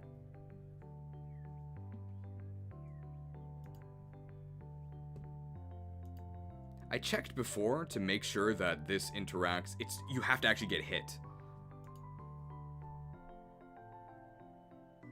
Yeah. You have to actually get hit. It's not just moving second. But I think Payback? It's kind of counterintuitive, because Payback sounds like you have to get hit to get the double damage, but for Payback, you just have to move second. With Avalanche, you have to actually get hit. I thought this was a Fire Emblem channel. I know it's been a while. Why is Payback just better than Avalanche and Revenge? It's not. Avalanche and Revenge are 120 when they get doubled. They're stronger.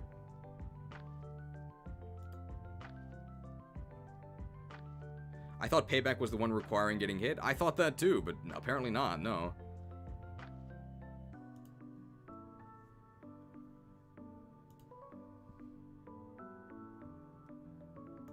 I think somebody said this goes in bad. Absolutely not. Like, it's a 60 base power ice move. That's not bad.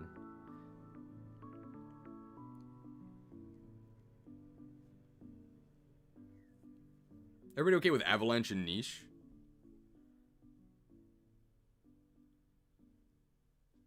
Can we check on the side to see if Payback and Revenge need getting hit?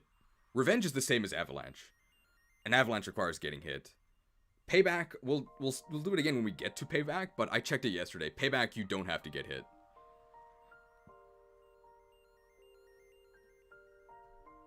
Which is very strange.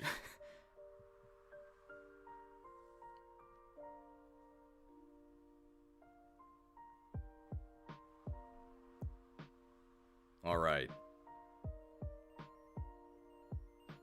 Brave bird.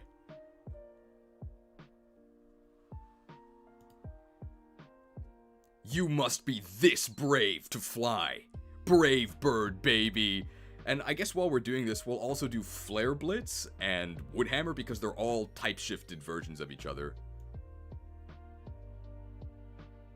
So Brave Bird is a flying move.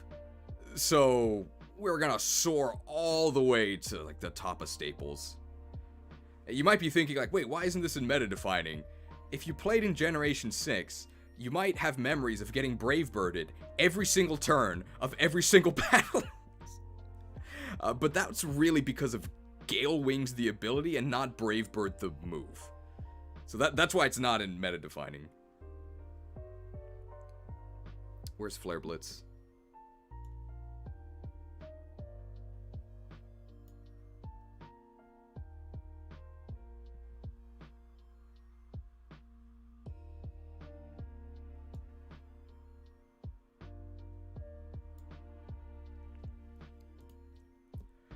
So first I'm gonna discuss some things that apply to all three of these. So all three of these are 120 base power, 100 accuracy, and you take a third of the damage you deal as recoil. I think I say this every time for recoil moves, but I wanna... I think I say this every time for recoil moves, but I wanna shill for them because they're probably a lot better than you think if you only play the single player campaign. Because in the single player campaign, recoil moves are not that good. You have a ton of stat advantages that allow you to easily defeat enemy Pokemon with weaker base power moves. And the big downside of recoil moves, that they hurt you, persists after the battle. So you have to actually heal yourself up afterwards, which makes these moves really annoying to use for seemingly no benefit because your weaker moves kill anyway. In competitive, it is a totally different story. In competitive, I want to stress this, the recoil moves heal you. Because here's the thing, you could fire punch them, they don't die, and then they kill you. Or you could flare blitz them, they do die, and then you just take the recoil, so you actually end up with more health. Now, let me be clear, recoil is not an upside. It's definitely still a downside. These moves would be better if they didn't hurt you, but the fact they do hurt you is not that bad. You kind of have to get over that initial reticence about using moves that have a drawback like this, but you can plan around it, and almost always in a competitive context, the extra power is worth it. These moves are all really good. $2 donation from Jacob McBaggins. What about Head Smash? Head Smash is different. It's stronger, it has more recoil, and it's less accurate, so we'll talk about it separately.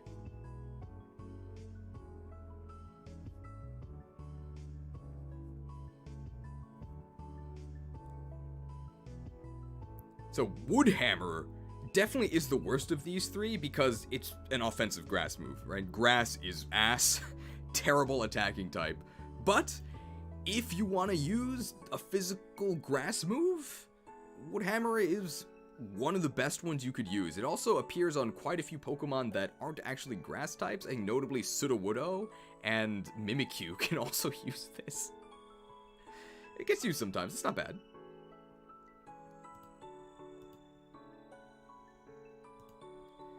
Flare Blitz is super good. It sort of has a decent alternative in... Flare Blitz is super good.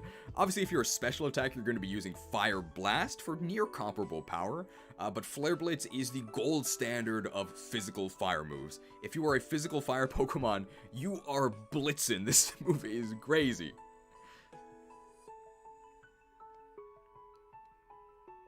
I think Sacred Fire overall is like a little bit better than Flare Blitz, but it has much worse distribution. So for the most part, Flare Blitz is what you're going to be using on physical fire Pokemon.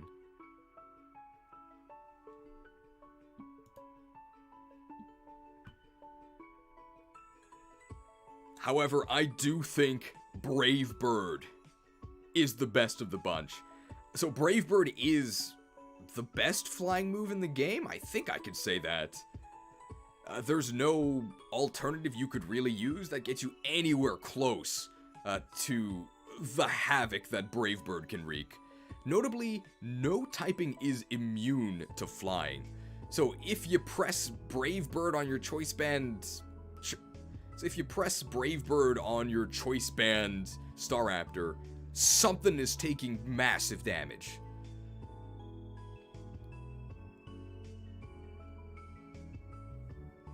Okay, Dragon Ascent might be better. And maybe Dual Wing Beat if you have Technician. But I still think Bravery is overall... Okay, so Dragon Ascent might be a little bit better. And maybe Dual Wing Beat if you're Scyther in Gen 8, where it actually got Dual Wing Beat. But Bravery still has its perks.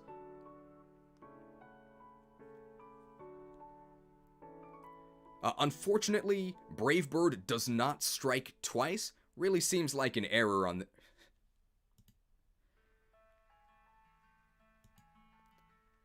Unfortunately, Brave Bird does not strike twice. It really seems like an error on their part. And if it did hit twice, it would be better than Dual Wing Beat. For people confused about that, Brave weapons are a type of weapon in Fire Emblem that strike twice. So that's why I'm saying it should strike twice. Flare Blitz is more meta-defining because in formats dominated by a powerful physical Firemon, you want to bring Flash Firemon to counter it.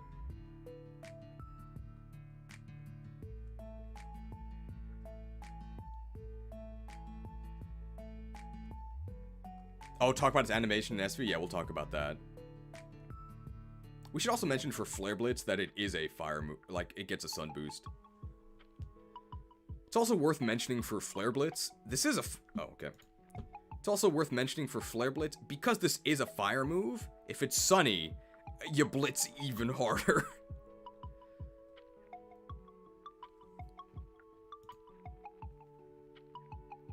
And final shoutouts to Brave Bird. I think Brave Bird gets my vote for the most nerfed animation of all time. Earthquake is close. Earthquake used to have a really sick 3D animation. The current ones are terrible, but Brave Bird is really sad. In Generations 6 and 7, it was awesome. The camera, like, goes into this dramatic, low-flying dive. You gotta be really brave to use this move. And then in Gen 8, it got a little bit worse, but it still had the same idea. And in Gen 9, it's just sad. It's like a really weak, like, aura bird? Like, what is this cowardice? It's not brave. I understand why it got changed, because it's no longer fixed camera angle, so you can't do the zoom, but you could have done something better than this. Ah. Who's piloting this thing? Can we check their license?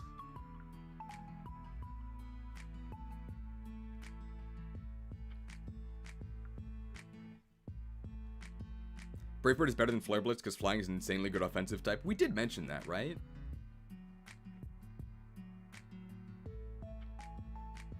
Oh, we should also mention the burn thing. One more thing about Flare Blitz. It is the only one of these three moves that has a secondary effect, right? It has the chance to burn. You're not trying to burn your opponent, you're trying to kill them, right? The reason why I mention this is because Darmanitan has Sheer Force.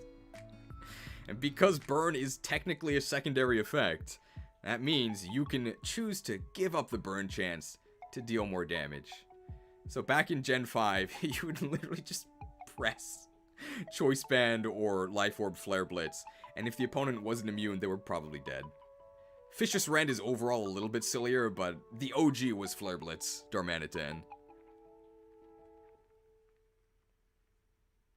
Hey Charizard, do you use this move being a flying type? Unfortunately, I am not brave. I'm also not a physical attacker.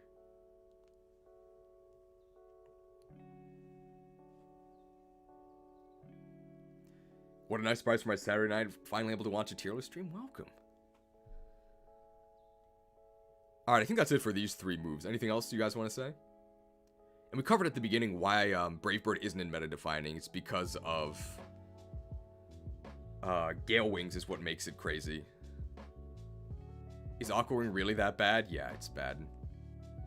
It doesn't lock you in like Ingrain. The Ingrain lock-in is mostly an upside. You do it on purpose.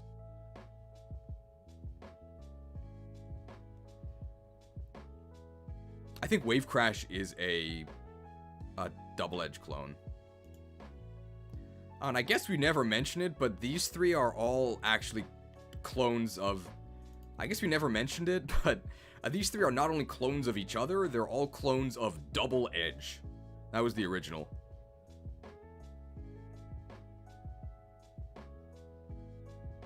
Okay, I think that's everything, right?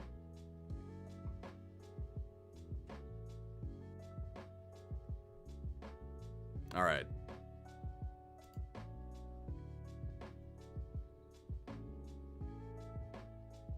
Now it's brine time.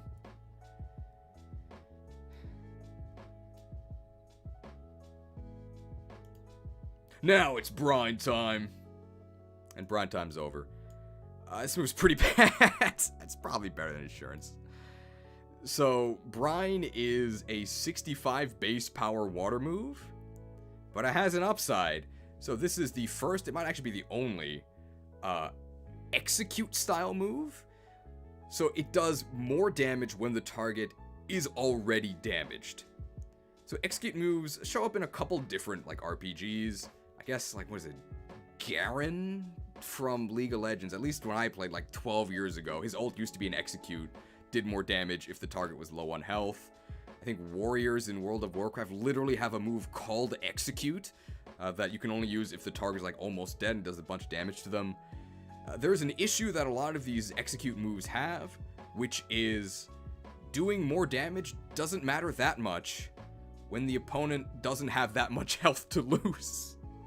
So the threshold for Brine dealing double damage is higher than with these other executes I mentioned. So Brine does double damage if your opponent has half health or less. So in the best case scenario, you're getting a slightly stronger Hydro Pump. Issues with that is that you are almost never reducing your opponent to exactly half, right? You're going to reduce them to maybe like a third, at which point, like, the doubled damage doesn't really matter.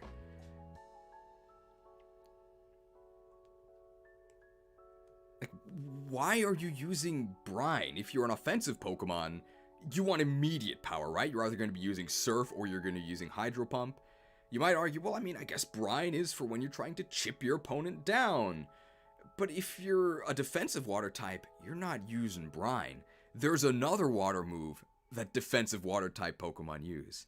It's pretty good. You might even say it's one of the best moves in Pokemon history. We'll talk about that someday.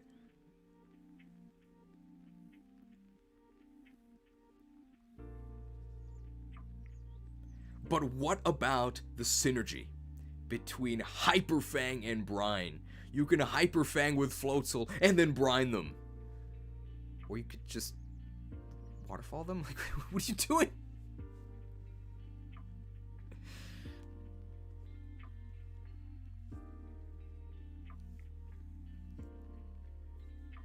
I think the only time you would actually use Brine is because you got the TM from Crash or Wake before you actually got Surf.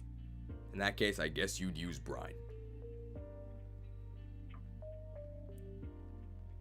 Maybe this should be in Signature for, maybe this should be in Signature because this is the special move of Mr. Briny, right?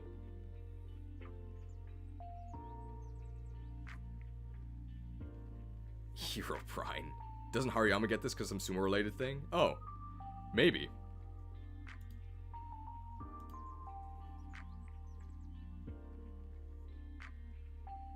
Let's check that.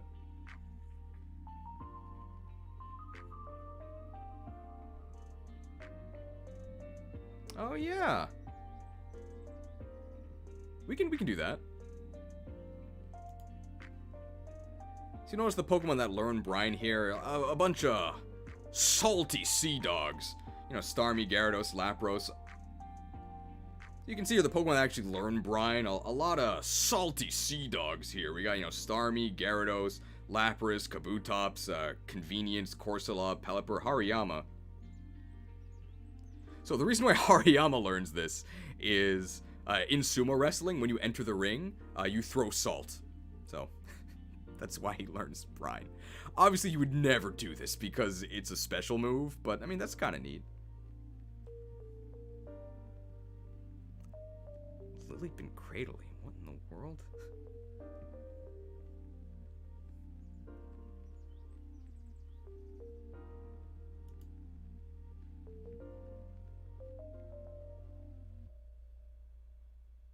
Okay.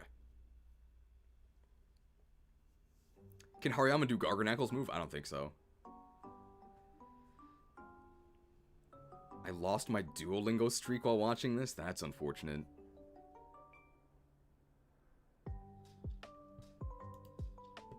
One note about Brine is that this is definitely meta-defining in the chicken breast meta. If you're trying to make chicken breast and you don't use Brine, you're going to have a very bad time. But in that case, hopefully the chicken you're using it on is already at 0 HP, so you're not really worried about the damage.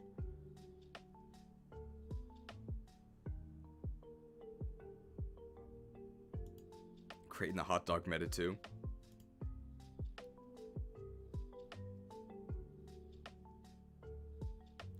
Brine would overall be a lot better if instead of activating at half health or below, it had a bonus against opponents at full health, right? Because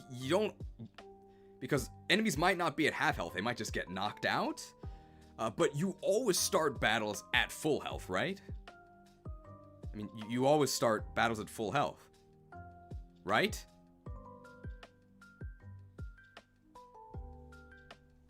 Okay. Don't worry. It's set up. Okay. Bug Bite.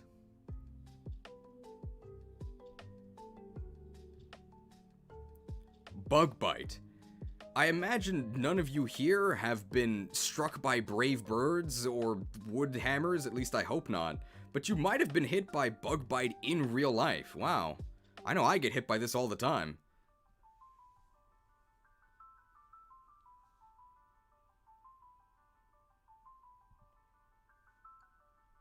So Bug Bite is surprisingly legit. It's a 60 base power bug move. I know that sounds really bad, but that means it does get the Technician boost. And there's a certain Pokemon you might have heard of, Scizor, who really likes biting. And it has an upside. So what Bug Bite does is it steals the opponent's berry. For the most part, that's worse than Knockoff because Knockoff just destroys all held items. But the thing about stealing the berry is that you do actually eat it. So whatever the berry benefit is, you get it instead.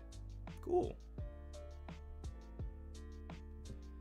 I'm not sure where to put this. Does this go in low staples or does it go in filler? Like, people do use this.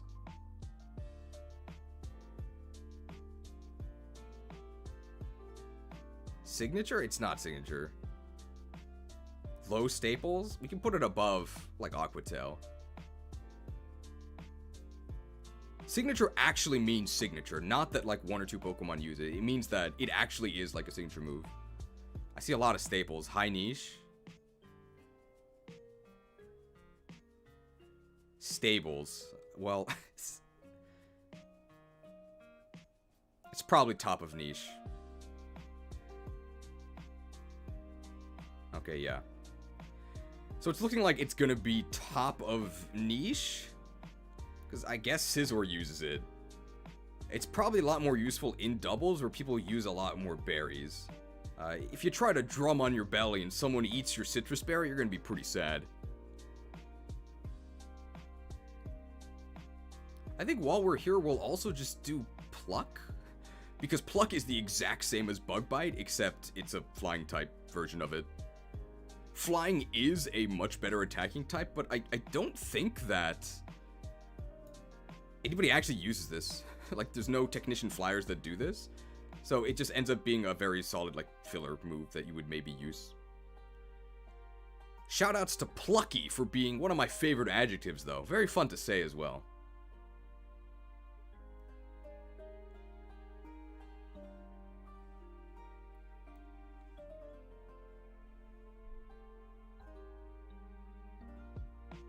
Does Scyther get Pluck? I don't think so. It also would rather use Dual Wing Beat.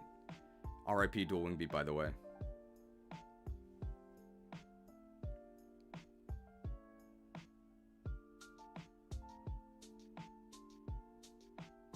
Hello, Miss Goomba 39. Pluck Special. What does that mean? No Technician Plucks? Okay. The only Technician Pokemon that is able to run Pluck is Smeargle. Okay, so don't worry.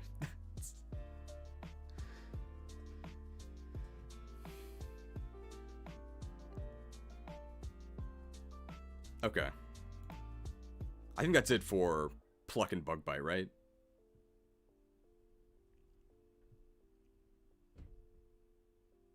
My favorite brand of jelly, Pluckers. Okay. Okay, next. Bug Buzz. We're buzzing. I think this is a type-shifted Psychic, so it's 90 base power, and then it has a 10% chance to drop the opponent's special defense. If you're a special attacking bug, you're using this. Ha! Easy staple tier. Easy. One nice thing about Bug Buzz is that Quiver Dance is a move you might have heard of. It's pretty good. And if you were Quiver Dancing, you were almost certainly then Bug Buzzing. They happen to pair together really well. I mean, Bug Buzz is the best special bug move. Bug is not a great attacking type, but there are some good special bugs out there. You might have heard of a certain one whose name I can't say, but the image is on screen now. Likes to buzz. And a lot of Bug Buzz's weakness, as in the fact that it's resisted by everything, does get mitigated by a lot of buzzers having tinted lenses. It also is a sound move, so that means that it does go through Substitute. I guess that does come with downside that it gets blocked by Soundproof, but who's actually Soundproof, right? Substitute's more common. It's mostly upside.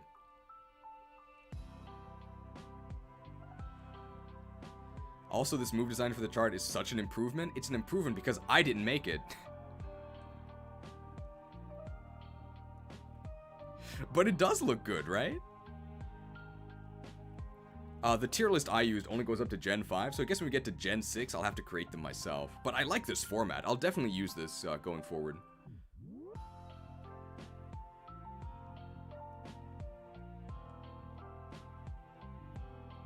Is this affected by Primarina Toxtricity's abilities? I guess so, but I don't even think they can Bug Buzz. Have you seen Cheese's art before? Hey! I mean, that's fair. Remember to credit the original artist? I don't know. Is there an original artist?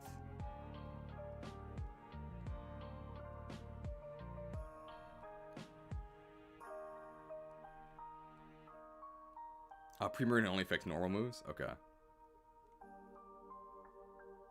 Can Primarina do copycat on something using Bug Buzz? Well, we're not gonna include this.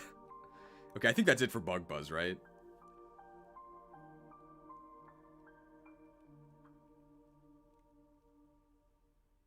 All sound moves bypass Substitute. So, like, even if you're hiding behind a sub, you can get buzzed. Boom Burst also hits you behind Substitute.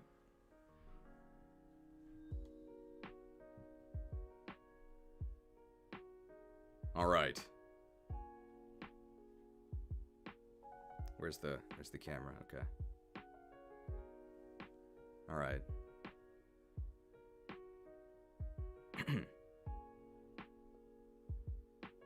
Next move.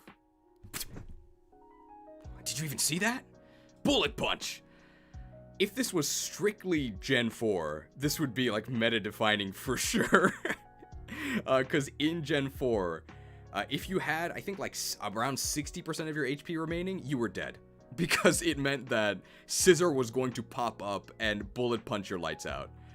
Unfortunately, I mean, there have been generations since Gen 4, so I wouldn't say that bullet punch is meta-defining anymore, but it's still incredibly good. Way better than you would think. So it is a priority move, just like Aqua Jet. It's the exact same, except it's a steel type move.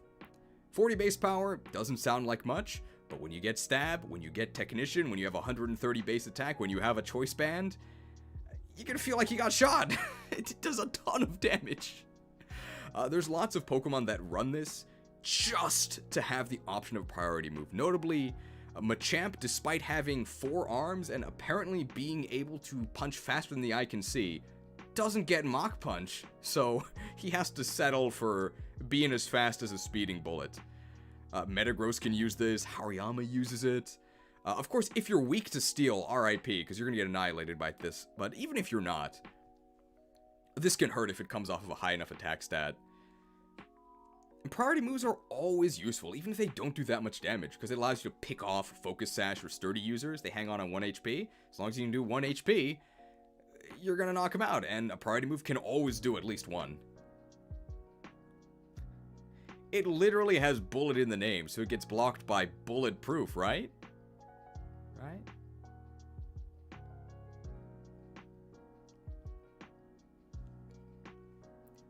I think people also tend to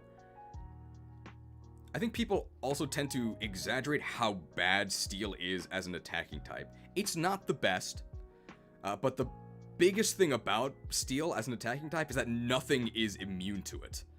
So you can always do at least something with Bullet Punch. And the fact that it beats fairies, which are incredibly OP, is a nice bonus as well. Anything else to say about Bullet Punch? Be sure to reset the recording after that. Thank you for reminding me. I'll do that right now.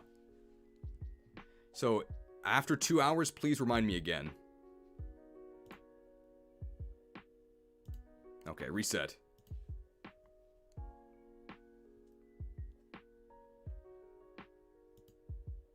Does Bulletproof actually block Bullet Punch? No, it doesn't.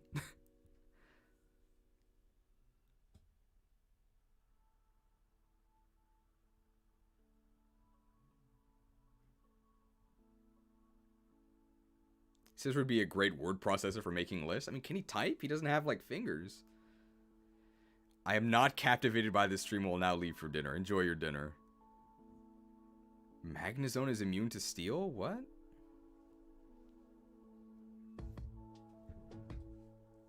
Was under the impression that Scissor had Mach Punch instead of this? Nah, it only has Bullet Punch.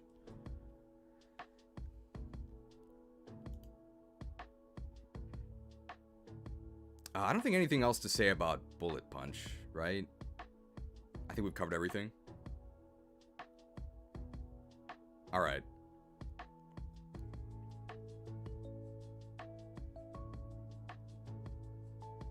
Alright. Class is in session. Now, don't lie to me. Academic honesty. Class is in session. Alright, class is in session. And don't lie to me, okay? Academic dishonesty is a serious offense. What does Captivate do? Don't Google it, okay? Tell me, what does Captivate do? There's no way you actually know the answer, okay? So, I've been playing Pokemon since Generation 1, since I was like 4 years old. I am now 29. I have literally never seen this move.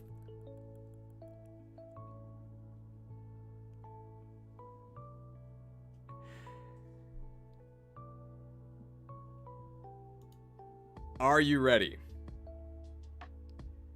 You remember Charm? So Charm harshly lowers the target's attack. That can sometimes be useful.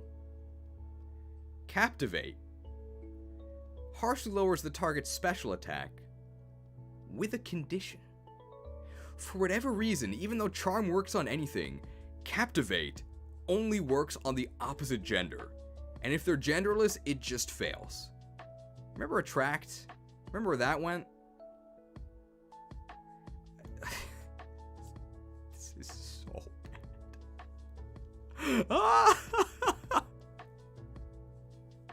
Why would you ever use captivate?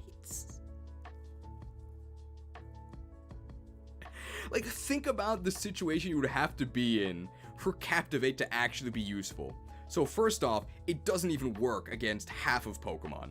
It's actually more than half, because if you combine the opposite gender and genderless, it's actually more than half, because if you combine the same gender as you and genderless, that's going to be more than half, right?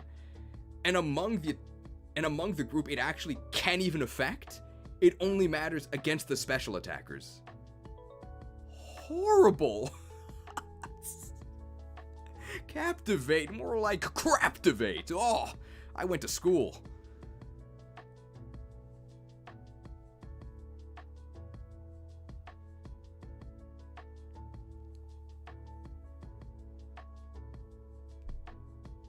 So I'm not a Zoomer, right? I just said I'm 29. I don't know what no cap means, but no cap to Vate. Ugh.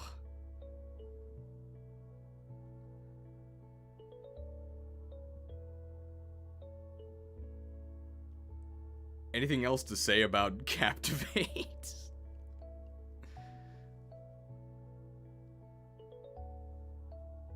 Cap means lie, so no cap means no lie. Okay, I've just been told the meaning of no cap, and I think it actually works. So yeah, no cap, this move sucks.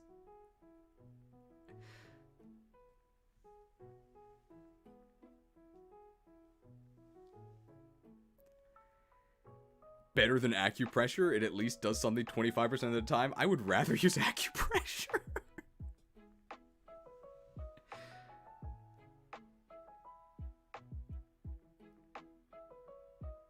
Been thinking with moves like Flare Blitz, Brave Bird, Bullet Punch, and Aqua Jet, it almost feels like you need a tier between meta defining and stable, something like All Stars. Somebody else mentioned that as well. But I think so far this list has been very top heavy. As you can see with a lot of these moves coming up, they won't actually be in staples, but we'll see.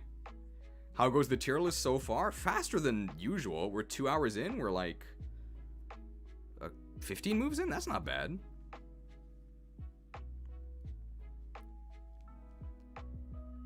Flatter is not in Gen 4.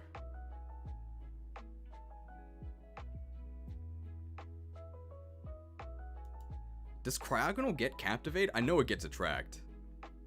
Let's check that. It's been a while since we actually looked at a move here. Captivate. It doesn't? Oh, okay.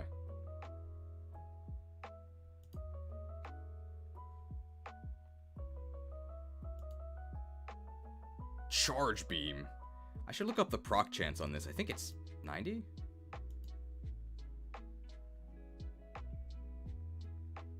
Oh, it's 70%.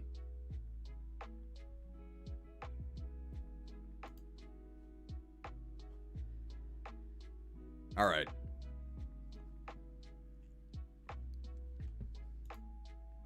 Charge Beam. Really unique move.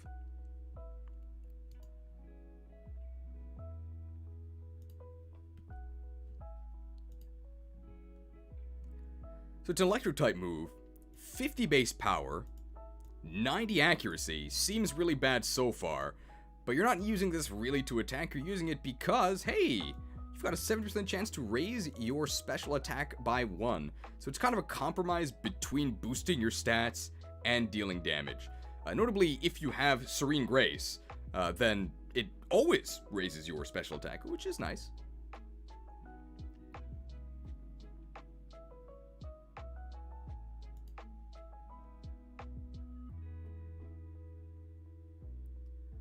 Where is this? Stats. I think in general, you would much rather run, Thunderbolt. But I mean, Thunderbolt is one of the best moves in the game, right? Charge Beam is alright. Really high niche. I'm not really sure why it's 90 accuracy. Just make it 100. And while you're at it, why not make the special attack raise 100. I don't think that would be that bad. I mean, you made Torch Song, right? Actually, maybe that's a bad idea, because Torch Song is ridiculously overpowered. But given that Charge Beam is only 50 base power, I think it'd be fine.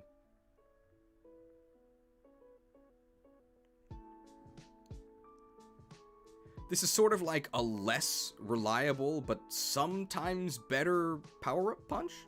People sometimes use power-up punch.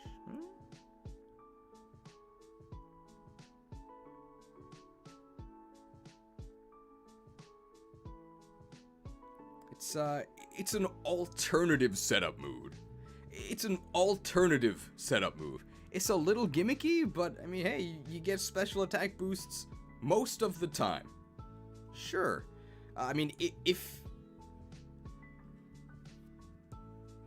the opponent has low enough health that Charge Beam would knock them out, then maybe you just get a free special attack boost. It's okay.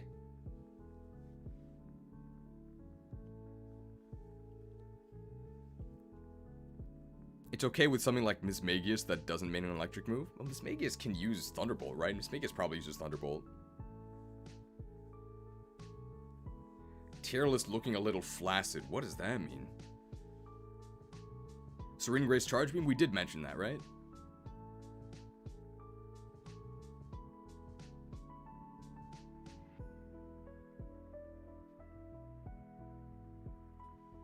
Aberline gets it, I think.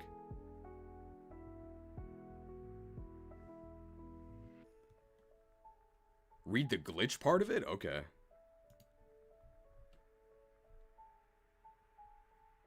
Okay. We'll read this. Hang on.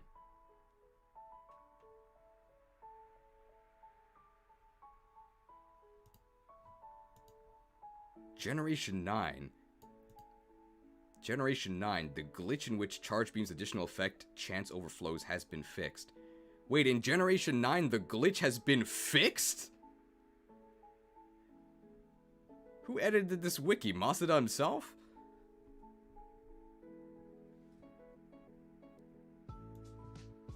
Apparently there's a glitch. Due to a glitch, if the user has Serene Grace and is under the effects of the Rainbow from the combination of Fire Pledge and Water Pledge, the additional effect chance is calculated as 280%, which overflows and becomes 24%. Okay. Well, the user having Serene Grace, that will probably happen, and is under the effect of the Rainbow from the combination of Fire Pledge and Water Pledge. Well, that'll never happen, so you don't have to worry about this.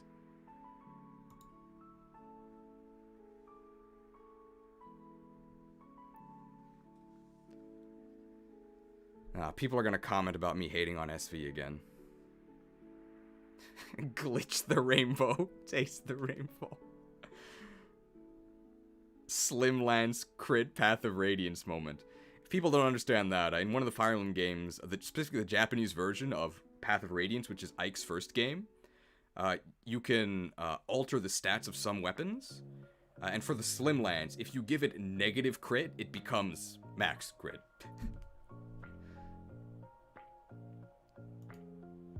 100% miss Blazing Blade moment? Does that happen?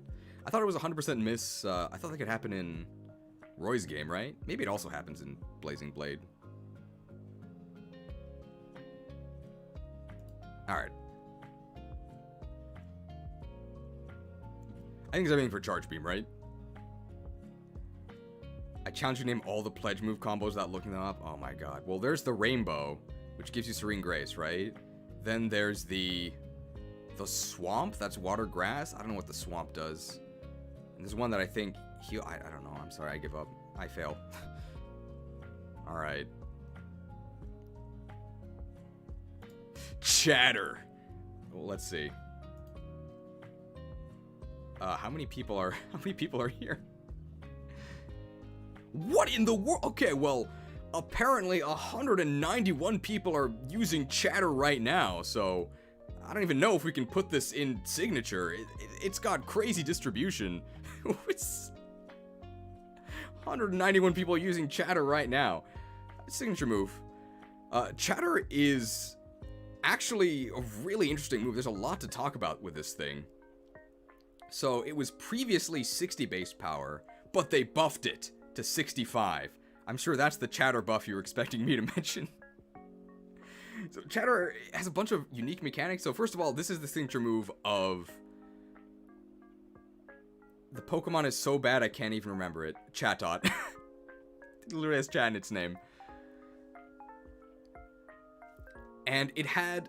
And how you actually used chatter was because this was on the DS, and the DS had a microphone, you actually had to shout a phrase, like, into the mic that got played back during chatter. And the louder you were, the greater the confusion chance. I'm not making this up. This is really how the move worked. Now, that interaction actually led to the move being banned. Not for power levels, but as you can imagine, having a move play back a certain voice file could lead to some complications for a family-friendly company such as Nintendo, so chatter was banned. More relevant than the 5 base power buff is the fact that chatter now has a confusion chance of 100%, so it's just super Confuse Ray. Confuse Ray is actually pretty bad, especially since the nerf to confusion, where it's only a 33% chance for confusion to inflict self-damage. But if it's stapled to a 60 base power move, that's actually not that bad at all. Unfortunately, it is on Chatot. So you'll probably never actually see chatter. But I think a lot of Pokemon would actually run chatter if they could. And you can! By joining these live streams, by subscribing, perhaps joining the Discord, perhaps evolving into a mighty Patreon.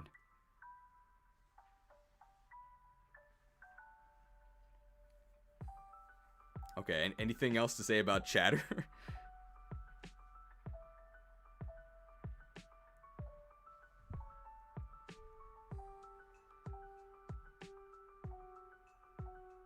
Oh, hang on.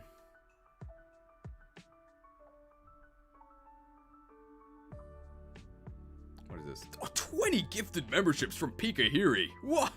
Well, 20 more chatters have just gained the signature emotes. Thank you, Pikahiri. Generous donation.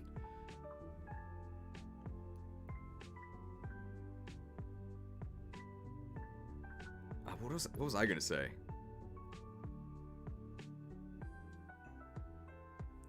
I have to add I forgot to do this at the beginning. I have to add a thing to thank the Patreons. So I can just... Okay, I can do it in editing, but I can record it now. So hang on, I have to mark where this is in the recording.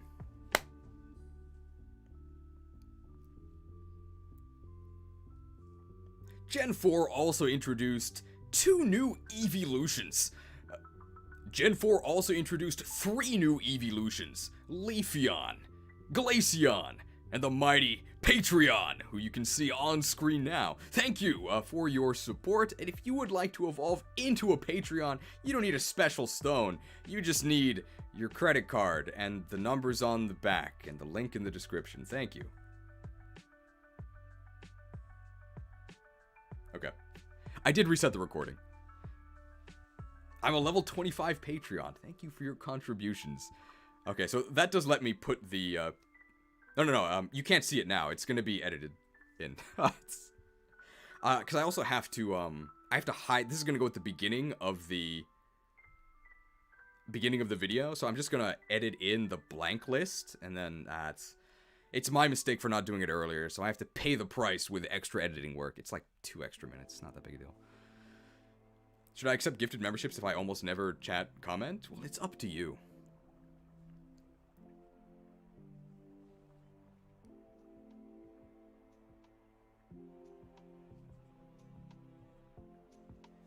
Alright, anything else to say about chatter? I think that's fine, right? Everything's, I mean, it's signature move, that's not moving. But I think people are fine with it there, right? The Luigi Brothers 70s, and welcome to Small Cheese. Alright. Close combat. How do we start this one? Gotta be close. Close combat.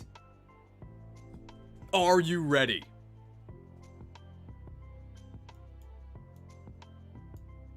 Our very first meta-defining move for the tier list. I do not think it's an exaggeration to say that close combat is part of the reason why fairy types exist. So fighting types for generations 1 to 3 were like, okay, fighting has always been a really good offensive type, but they had no moves. They had like submission? What?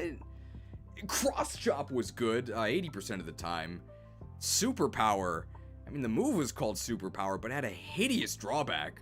120 power, 100 accuracy is great, but dropping your attack and your defense, the attack drop is what really killed it.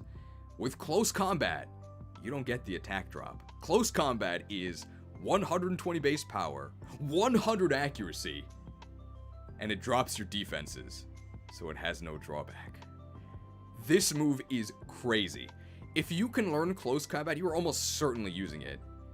Insanity. This is still the best fighting move to this day. It is crazy. Star Raptor loves this move. Everybody loves this move. I guess fighting types were just training for the first 3 gens, because Gen 4 is where fighting really became one of the best types in the game, and in Gen 5 it became so good that they had to start hiring some fairies to try and keep the gym bros down.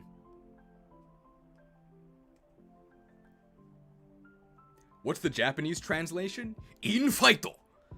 I like close combat better. Perhaps this is remember the CQC basic snake.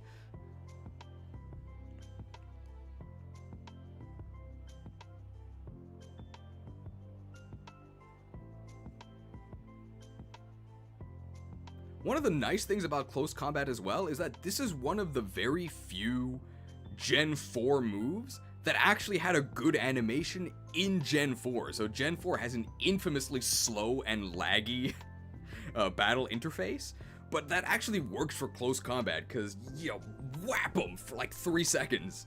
It's really cool. And I said earlier that close combat doesn't have a drawback. I was kidding a little bit. It does have a drawback. I think close combat is actually very well balanced. So in single player, yeah, it doesn't have a drawback because you just kill your opponent. But in competitive, the defense drop is very relevant. Because in competitive, you are going to get hit, and you have to account for that. So using close combat to drop an opponent in one hit makes you much more vulnerable to the next incoming opponent. So in competitive, you are going to get hit, so that means you have to account for the defense drops of close combat. Maybe your opponent doesn't get knocked out by your hit, and taking the defense drops means that you will get knocked out, so you gotta be careful. Even if close combat knocks out the opponent, now you're more vulnerable to the next Pokemon that comes in. What if they outspeed you? What if they can hit you with a priority move? Because you just lowered your defenses, you are now in a position of vulnerability. That's the price of getting in close.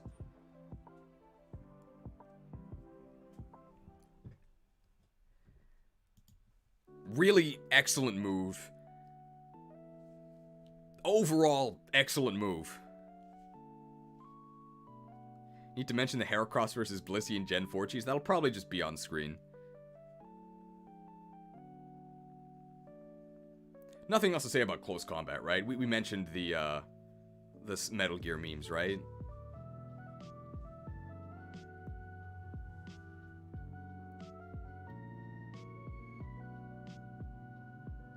Will you add a clip from MGSV's CQC? Yeah, I can try and edit in. One of your videos got recommended to me very recently. It looks like you made a lot of truly high-quality Pokemon content. Thank you! If you're new to the channel, I'm generally pretty negative on Pokemon, but this is probably a list that won't have much negativity, because we're just talking about moves. Pro strat, use copycat on your opponent's credit card when they aren't looking.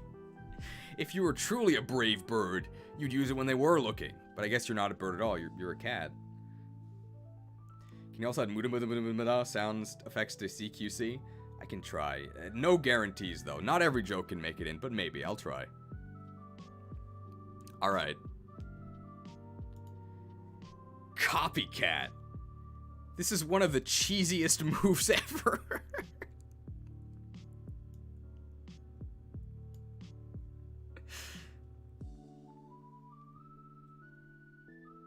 I think we really have to read the description of Copycat.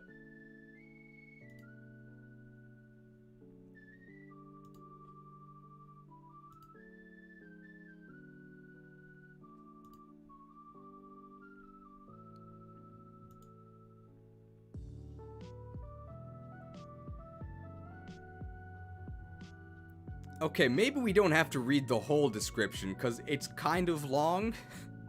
The important part is up here. Copycat causes the user to use the last move that was used in the battle, even if the last move was by the user. So normally, this is just bad. You would rather just choose a move that actually does something, instead of relying on the previous move being something useful. However, you don't use Copycat. However, Copycat is not meant to be used in a straightforward manner. This move is the king of cheese.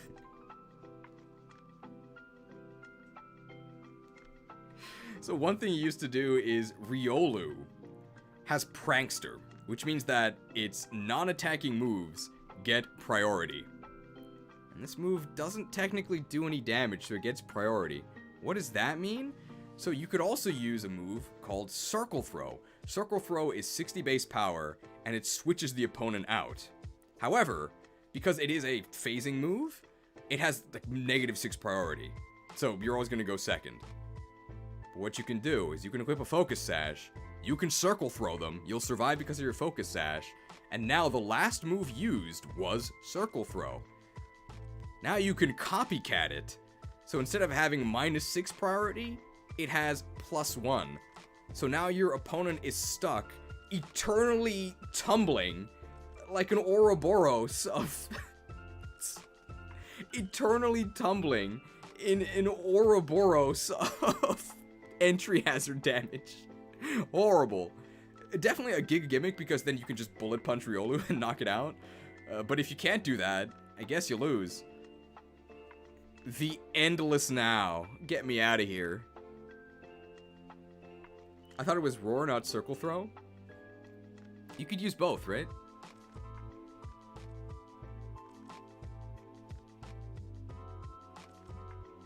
Can't Circle Throw miss? I think Circle Throw is 100, right? Or maybe it's 90. Why wasn't Assist translated to Copycat? Good question. What was Assist's name? Maneko is Copycat. Assist, I think... They're both cat themed.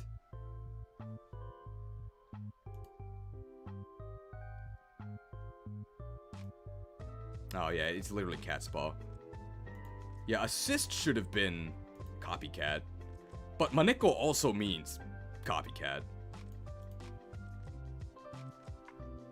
Oh, Circle Throw is 90 accuracy.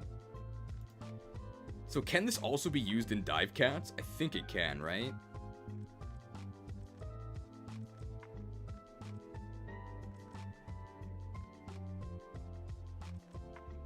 Yeah. So similarly to Assist from Generation 3, also a cat-themed move, you could use... What's this move called? Copycat. So similar to Dive Cats, which we... Okay. So similar to Assist, which we covered in Generation 3, you can use Copycat as part of the Dive Cats strategy. I'm not going to go full into depth here. You can watch the Gen 3 tier list. But the basic strategy is using the interaction between Lagging Tail and Priority to become invulnerable using Dive. Really silly. Not a good strategy, but definitely a fun one.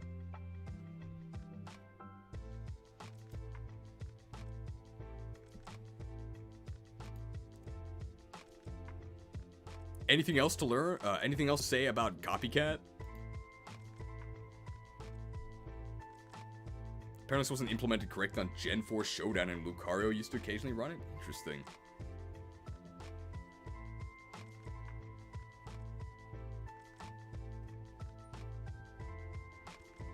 Iggly buff can do copycat? If ice type gained resistance to water, ground, and flying and dragon, how much better would it be defensively? I mean, that's a pretty silly question. If it gained a bunch of useful resistances, would it be better? Yes. I hope that answered your question. I'm sorry that sounds so snarky. I'm sure you didn't mean it that way.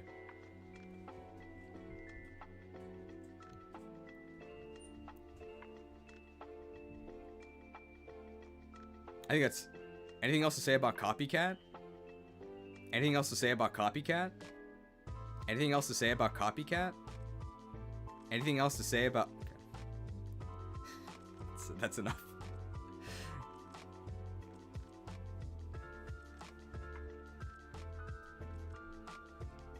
Say about Copycat. I was kind of looking for a scale, but thanks for answering. I'll give a real answer. I'm sorry that I was so mean to you. I mean, all of those resistances are really good. In fact, I think if you actually gave it those resistances, it would then become one of the best types in the game. Because the main issue with ice, it's not offensive, it's that you die instantly to everything. So if that no longer happens, then ice becomes way, way, way better.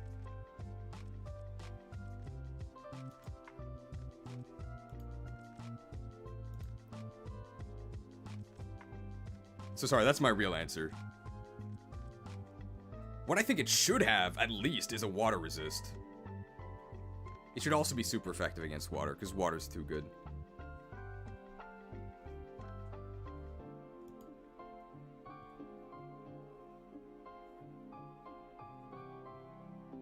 I guess we should say this for Copycat as well. Let's make sure we're on the right format here.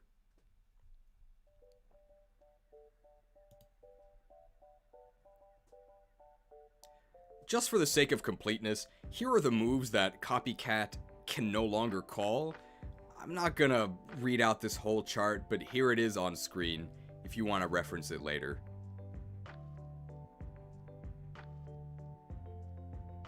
Alright, there you go.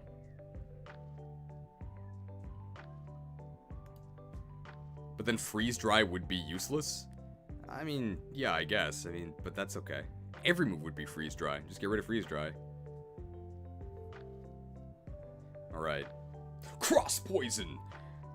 One of, I think, 3 cross moves? There's a lot of these, right? I mean, you got Cross Chop, Cross Poison, and X Scissors coming up. So, triple X. Vin Diesel loves this move. Poison is the worst attacking type in the entire game. Cross Poison, I mean, it could be worse. It does some damage. It's 70 base power, 10% chance to poison, and it has high crit. Overall, I would much rather have the extra base power from Poison Jab rather than the high crit. But, like, this isn't the worst thing ever. Drapion can use it for Sniper. I guess we can say that. Okay, well, what's the Japanese name of... Well, Poison Cross Split Attack? We can, let's look at the Japanese name of Poison Cross, Cross Poison. So we can do this properly. It's Cross Poison. Cross Poison Split Attack! Kakatta! Oh, he starts with you fool, you fell for it. Kakatta na, hodomo! Cross! It's Cross Poison. Kakatta na, hodomo! Kagatta na, hodomo! Cross Poison Split Attack! I wouldn't be too excited about trapping someone. I wouldn't be too excited about springing a trap where the end goal is to cross poison. Ugh.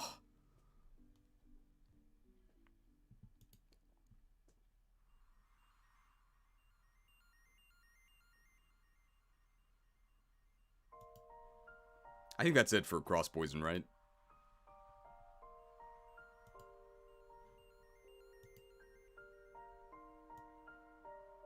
In Generation 9, it is one of the signature moves of Eternatus. What?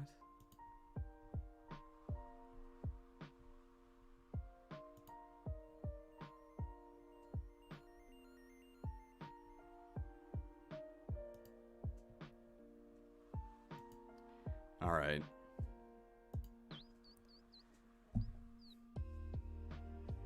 I guess one thing, sort of wondering what the connection between all these cross moves is? I guess it's that they all have high crit, right? Yeah, that must be it. Don't worry. I know about X-Scissor. We'll get there when we talk about it. When we talk about X-Scissor.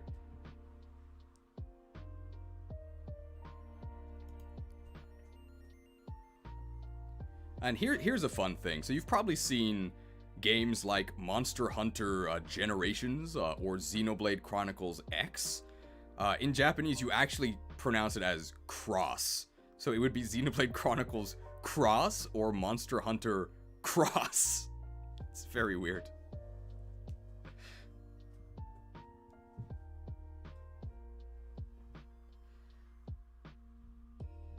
Alright, next. Alright. Hebaguda. Hey everyone, wish Omar a happy belated birthday. Thank you, Hebaguda. Why do you have the same last name as me? Are we related? That's my sister. Hi Heba, how are you doing? They already wished me happy birthday. It was nice of them. Oh yeah, his name is Omar. Yeah. That's my real name. I'm also not actually a Charizard. I'm really revealing huge things. At least I'm not 30. Happy 12th birthday. I'm at least 15, okay?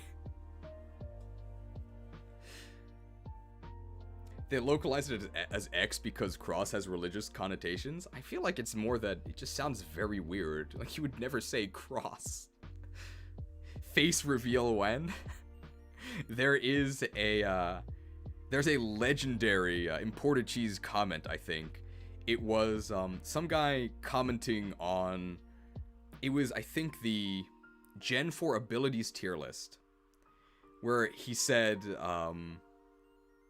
oh, like, here's the face reveal, and now we're waiting for the inevitable girlfriend reveal. Nobody cares about your personal life, just give us the videos.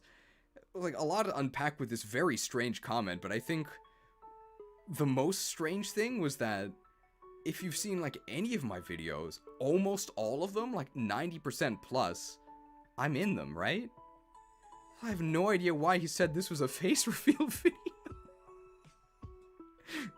I guess he was cheering, because he called the girlfriend reveal inevitable. Really? Thanks for believing in me. Maybe I'd have a girlfriend if I learned Captivate. It's my fault for dissing the move, right? Every year our mom wishes us a happy 14th birthday. That is true. My sister did send me, I think, my favorite birthday meme, which was one year on my birthday. She just sent me an image that said, Gouda cheese aged 1 year. I thought that was really funny. I'm not bad looking? Thank you. I think I'm, like, normal looking? Normal bad type, by the way. Alright. Are we in the correct aspect ratio? We are. Alright. Okay. Okay. Crush grip! Signature move of Regigigas.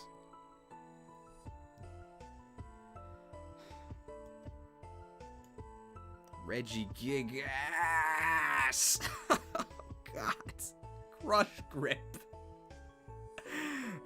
So it's an anti-execute move? I don't know what you would call I don't know what you would call that. Like a pardon move? I have no idea.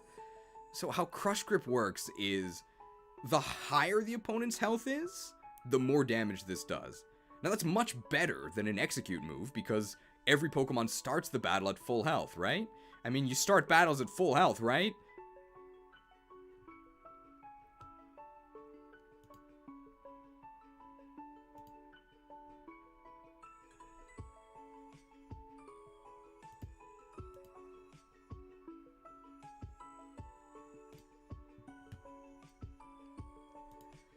So you would expect that since this move has a condition, the payoff for meeting that condition would be significant, right? Like, I don't know, a 200 base power at full health? Maybe 150?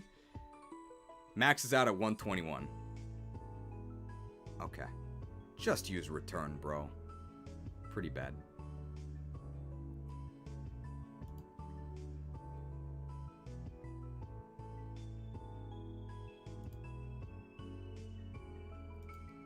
So, does Regigigas actually use Crush Grip? No. Would other Pokemon use Crush Grip if they could? Probably not.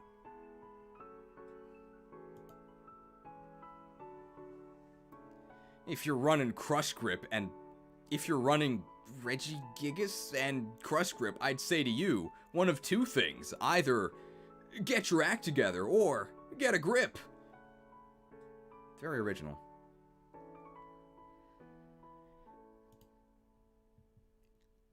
And since we're talking about Crush Grip, we can talk about the alternative to Crush Grip, which is, all the way at the very bottom here, Ring Out. So you might be wondering, what's the difference between Crush Grip and Ring Out? Aren't they the exact same thing? Why is Crush Grip Regigigas only, while Ring Out actually has kind of wide distribution? A bunch of, like, tentacly Pokemon get a bunch of, like, tentacly Pokemon get Ring Out? Are you ready?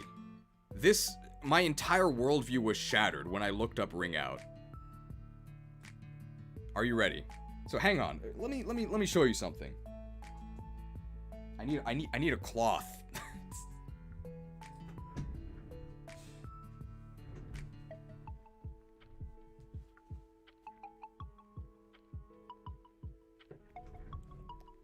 So here's here are some pajama pants.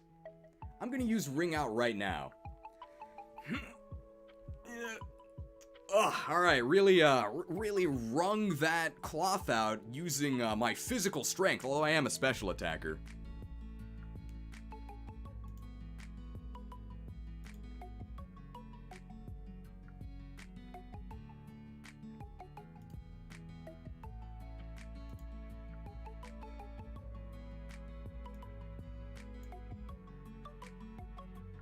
What in the world? Apparently, it actually used my 109 special attack to calculate damage. Why in the world is this a special move? And this is in the generation that introduced the physical special split, so they did this on purpose. What? And it's not a translation thing either, because the Japanese is also Ring Out.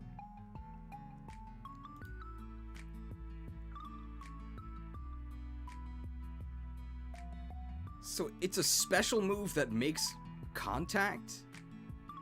Would any of these Pokemon ever in a million years use Ring Out? Oh, Chikorita gets it. You gotta breed a special Chikorita to have the privilege. Oh, Chikorita gets it. You gotta breed a special Chikorita just to have the privilege of using Ring Out. Oh.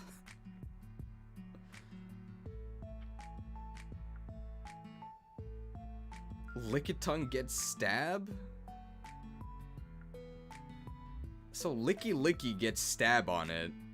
Has 85 attack and 80 special attack. Tangrowth actually has higher special attack than attacks. Maybe Tangrowth?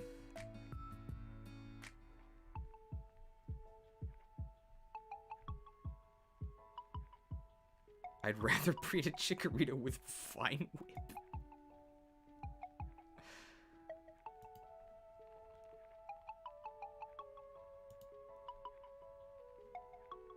Well, it's not like anyone really needs normal coverage, but theoretically it does okay damage.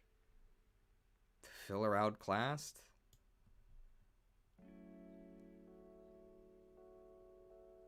I gotta see if I missed any messages from my sister.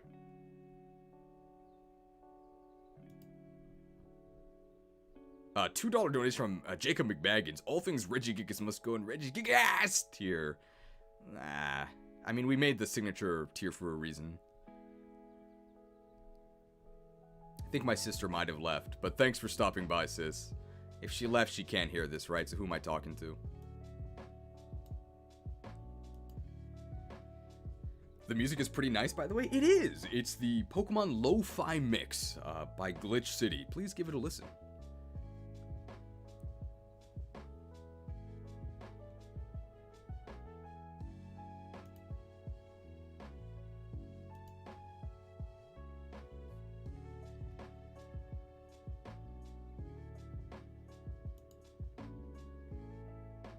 Alright. Dark Pulse. What's the base power of Dark Pulse? Is it 80 or 90? It's 80, right?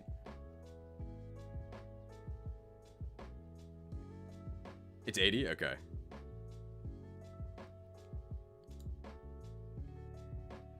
Dark Pulse. This one is pretty straightforward. 80 base power special dark move with a chance to flinch.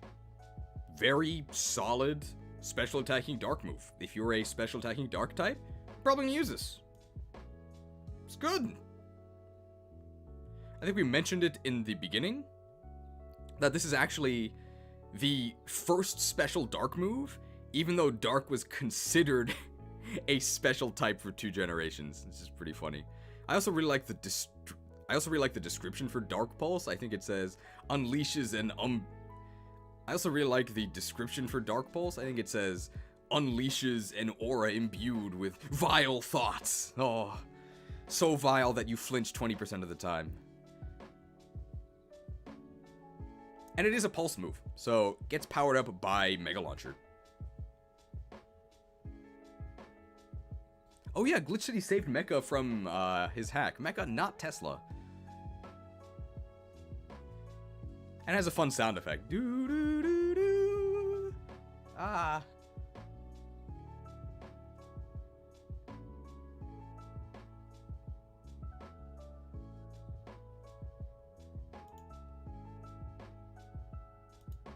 Can Vileplume learn it? I don't think so, although it is Vile. Is Nasty Plot Gen 4? It is.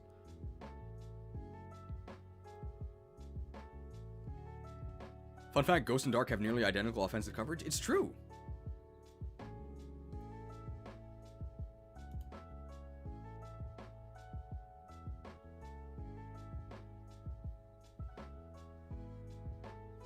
Thinking is worth 80 BP, not like chatting, which barely reaches 65, but chatting causes confusion. Alright. Dark Void. Alright, so Dark Void. It is a signature move, but if it wasn't, I'd probably put it in meta defining.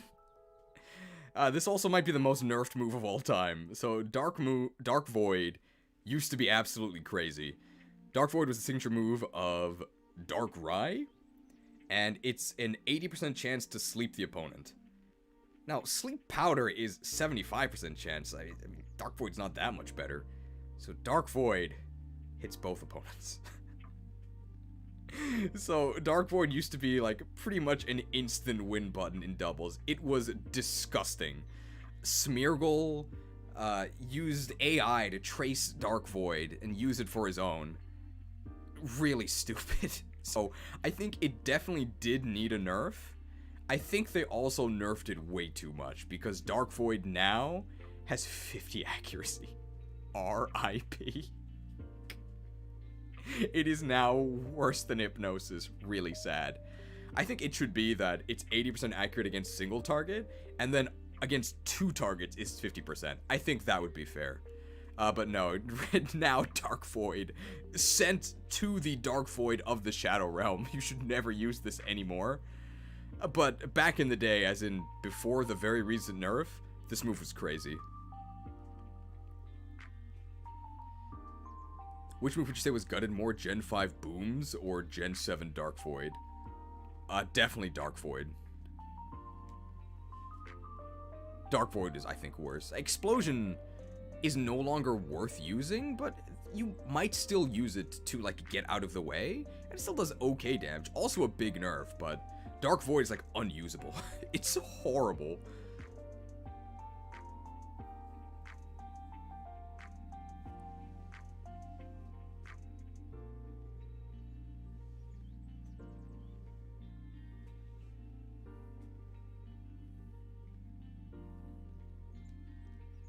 Oh, hard-coded to only work with Dark Rai as well? Okay.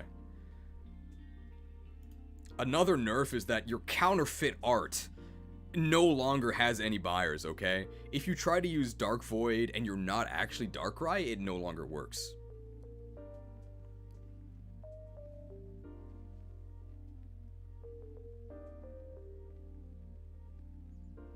Okay. I think it's it for Dark Void, right?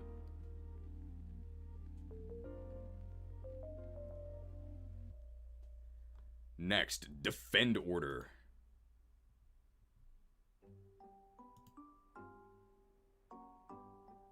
D, right?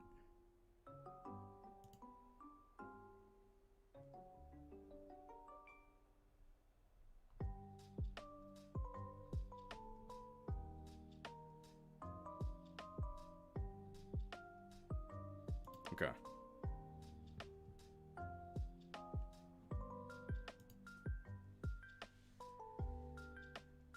Defend Order. Defend Order. Another signature move of Vespiquen. It's literally Cosmic Power. It's the exact same. Increases your defense and your special defense by 1 stage. Presumably with a wall of Combies, so it really sucks to be a Combi. Not only do you never evolve, you have to die defending Vespiquen, who will also die, even with +1/+1 defenses, because it's a Vespiquen. Oh well. Signature move.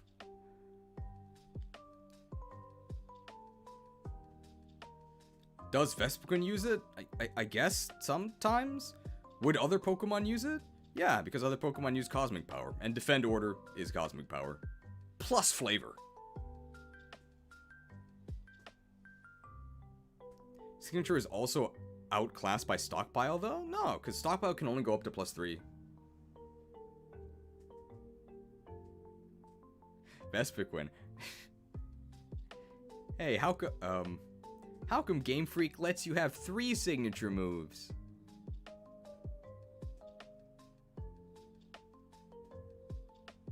I guess what's the order for Defend Order? Execute Order. We already did the Dex number.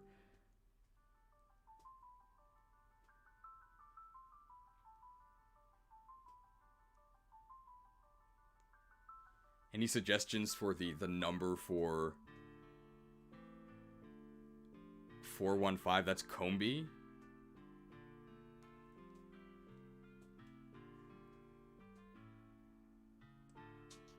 $440. Shuckle's Dex number. 415. Okay. Defend Order 404. Use not found. We'll do that with Heal Order. Alright.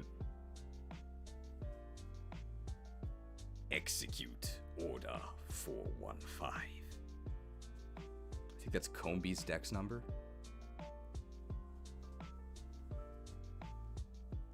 Did this get Dexed? I think only Heal Order got Dexed. Heal Order is going to be 404 because it got Dexed.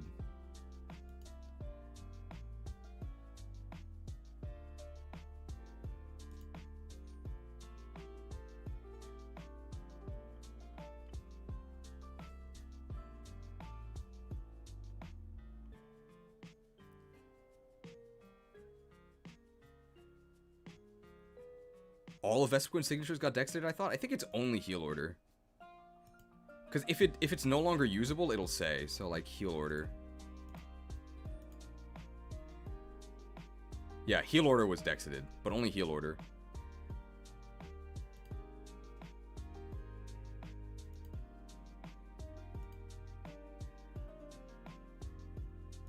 Alright, next is Defog. Is this tier list prominently for how the moves impact now or how they were in Gen 4? I'm not gonna use Explosion because that move got nerfed. Now we explained in the beginning we said this is for moves introduced in Gen 4 throughout the history of the series. That's gonna be very apparent with Defog. So not just how they were in Gen 4.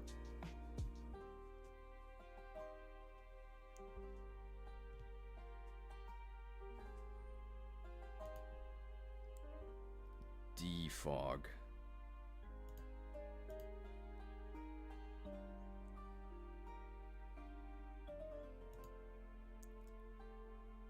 Defog.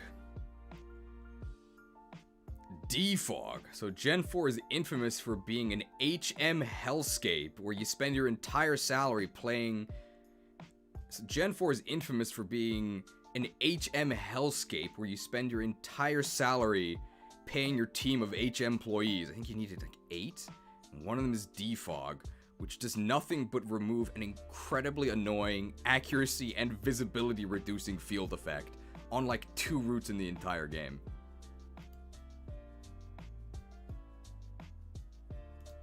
Now, if you look at the effect of Defog, Defog lowers the target's evasion 1 stage, even if the target is behind a substitute. Such upside. It bypasses accuracy checks to always hit WoW, unless the target is in the semi-invulnerable turn of a move such as Dig or Fly. Defog clears away any fog on the field, as well as light screen, reflect, safeguard, mist, spikes, toxic spikes, and stealth rock on the target side of the field. Now, if you read that quickly, you might be thinking, oh, it's like better rapid spin. Read it again. So, it clears these effects on the target side. So that means if you set up stealth rocks and spikes against your opponent, it clears the entry hazards for them. So, not only does this move do nothing, it actively helps your opponent. This is one of the worst moves of all time.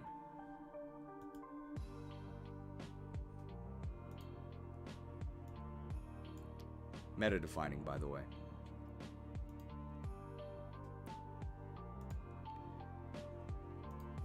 So keep in mind, this is taking into account all generations. So Defog got a massive buff in Generation 6 onward. Now, in addition to the fact that it clears your opponent's entry hazards, which is a downside, it also clears yours, which is a huge upside. It is now an alternative to Rapid Spin. Rapid Spin is still better because Rapid Spin leaves your hazards on the enemy side, but Rapid Spin is also much more difficult to use. Far fewer Pokemon get Rapid Spin. You can also stop Rapid Spin by sending in a Ghost type. You can't stop Defog outside of taunting. I think that's the only way to do it. And a ton of Pokemon actually get Defog. Pretty much any winged creature can Defog. Entry hazards are really powerful, so if you're not using entry hazards, you can run Defog and decide that your opponent isn't using them either. I guess it also lowers your opponent's evasion.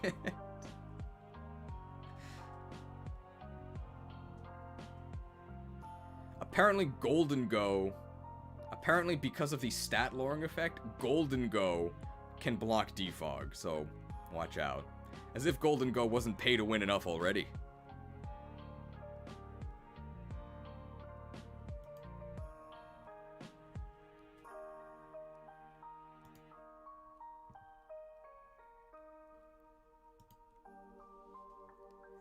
Anything else to say about Defog?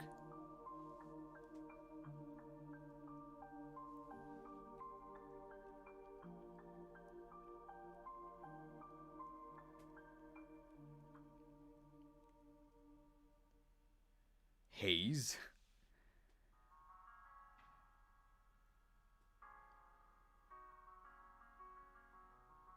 I guess we can say that the evasion drop is mostly downside, because that means that it can be blocked by Golden Go. It also means that if you defog against a Defiant Pokemon, they're about to hit you really hard.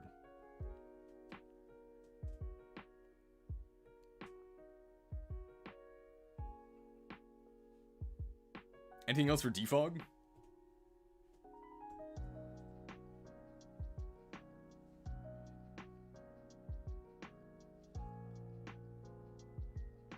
Never use defog against a contrary superior. I guess that gives it an evasion boost, right? I defy you, Heartman. Can any star Pokemon learn this? I don't think so. Does Clear Body make defog useless? No, you can still use it. They just don't get the status drop.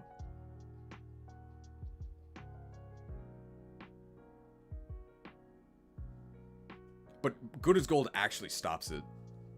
Are moves organized within tiers? A little bit, yeah.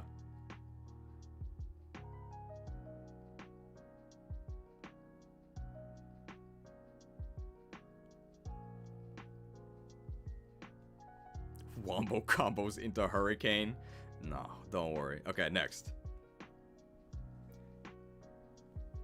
Why does Golden Go block Defog? Because it's overpowered. The actual answer is because Good as Gold, his ability, actually like stops your move.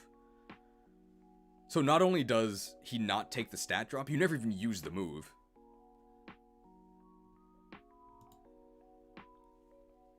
Alright. Discharge! Overall, it's weaker Thunderbolt. You lose some base power, but you gain some paralysis chance. It's got a 30% paralysis chance, which is pretty hefty. If you get smacked by Discharge, a third of the time you're going to end up a little paralyzed.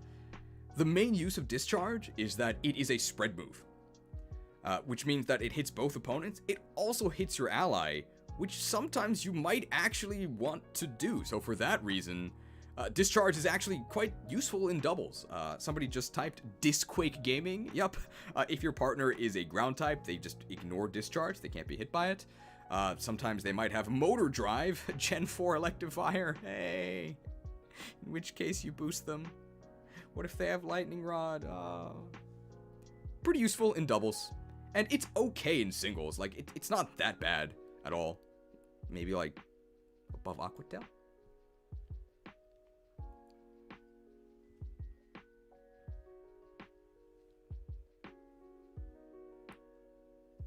Anything else to say for Discharge? I guess it doesn't synergize with Lightning Rod, because Lightning Rod will actually protect your opponents.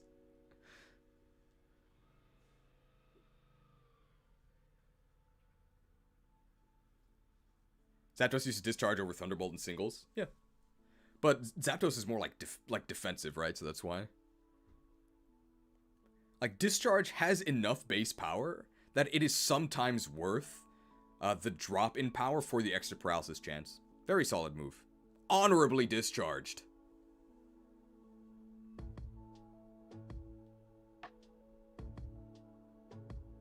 Oh, Lightning Rod doesn't protect your opponent because it's a spread move? Oh, okay. Lava Plume but electric. Is Lava Plume spread?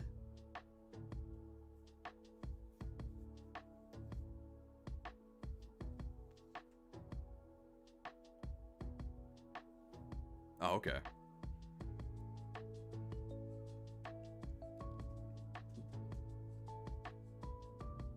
Okay. So, apparently Lava Plume is just a hot version of... So apparently Lava Plume is just a hot version of Discharge, so we may as well do Lava Plume as well.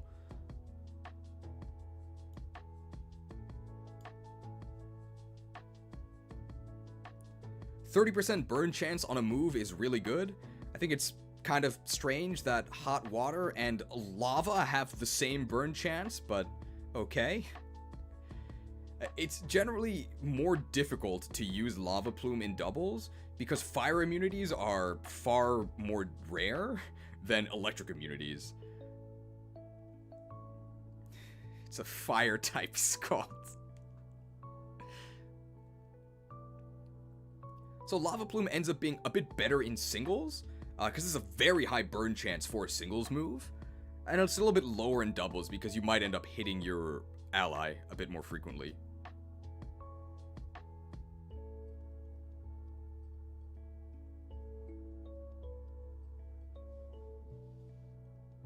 Anything else to say about Lava Plume?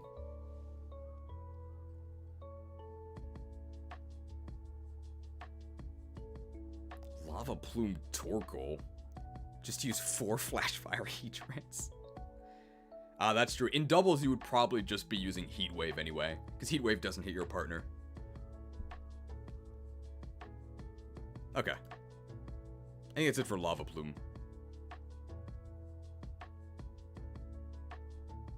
Alright, we're making good time. Alright, next.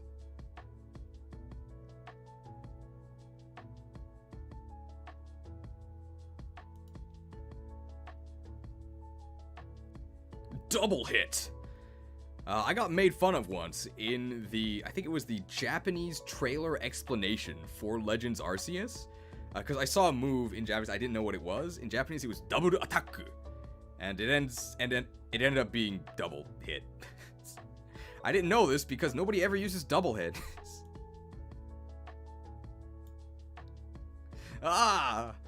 So it's 35 base power, but it hits twice. So it's overall 70. Why would you ever use this instead of return? The answer would be if you're APOM with Technician, I guess the answer, why would you ever use this instead of return? I guess the answer would be if you're Ambipom with Technician, but even then, double hit has 90 accuracy for like, super teeny advantage over return, so you would probably just use return. I guess the advantage of double hit is that it could break the sub and then hit them again with your 35 base power normal move. I do not like this move. It's very good for killing yourself on recoil, like Rocky Helmet and Thorns.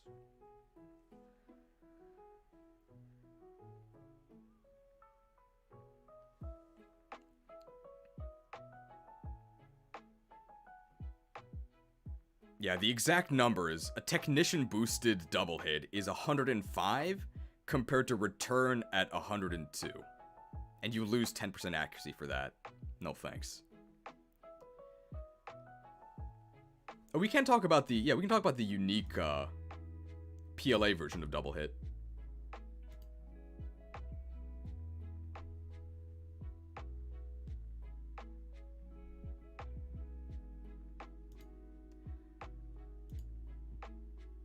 A lot of moves were reworked for Legends Arceus, but the double hit rework is completely different.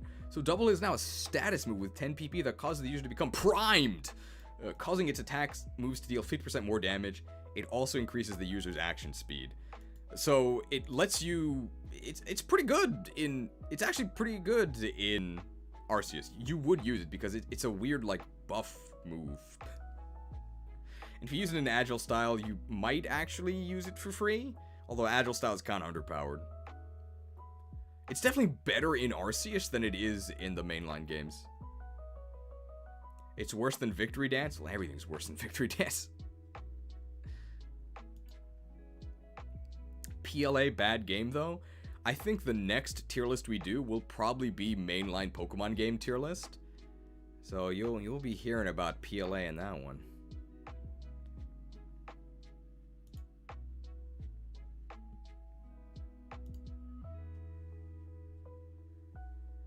Sword and Shield in-game tier list when?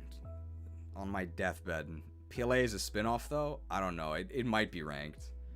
There's some games I'm not sure if they're spin-offs or not. Like Let's Go, Legends Arceus, and even the Coliseum games. I think I am gonna rank them. Because they have a lot of mainline mechanics. But that's a question for a different time.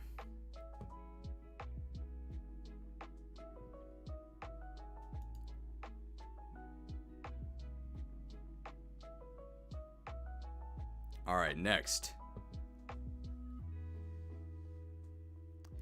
Game tier list will be an April Fool's joke and all the games will be in bad. I do have an April Fool's video planned. It's not that, though. It'll be really obvious which one the April Fool's video is. You'll see. Stadium Battle Revolution will not be ranked now, because they don't have campaigns or like single-player modes.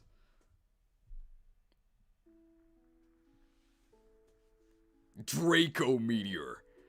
It's definitely Draco Meteor, right? I think the announcer in Battle Revolution says Draco Meteor. It's definitely Draco. It's definitely Draco. This might be the coolest move in the entire game. You like summon a bunch of meteors to smack your opponent for 140 base power. It has since been nerfed to 130 base power. Comes with a downside. It does drop your special attack by 2 stages, which is a pretty severe downside, but there's ways around it. This is a contender for meta defining, but I think Just gonna settle for like top of staples. This is a type shifted overheat. It's incredibly strong. There's a ton of dragon types with really good special attack, or you can just wear some specs and just delete your enemy with a hail of meteors. And then switch out to negate the stat drop, or just stay in and do it again. It's so strong you can actually do that. This works really well on mixed attackers. So Salamence is typically a physical attacker. Usually you want to be using its physical attacks, but it also has a really good special attack stat. I think it actually has one more special attack than me. I have 109, Salamence is 110. If you're not planning to use your special attack stat, you just have Draco Meteor. You don't have to worry about the special attack drop, and then if a physical wall comes in, just meteor them. Cool. I also use Draco Meteor. Back when I had my Mega X form, I'm also mostly a physical attacker, but my physical attack and special attack were actually equal. So I would also do the same thing of just running Draco Meteor to eliminate physical walls. You can also use this for a really fun crit cheese build on Kingdra. Because of the new crit mechanics, if you focus energy and have a scope lens, you will have 100% crit. So because Kingdra has sniper, it'll end up being more than a nasty plot boost would, and crits ignore your own negative stat drops, so you can just spam Draco Meteor. It's not that good, but it is pretty fun, and it's not like horrible. Oh, Charizard can't run Draco Meteor, you're right. I meant overheat. I'll just cut that out.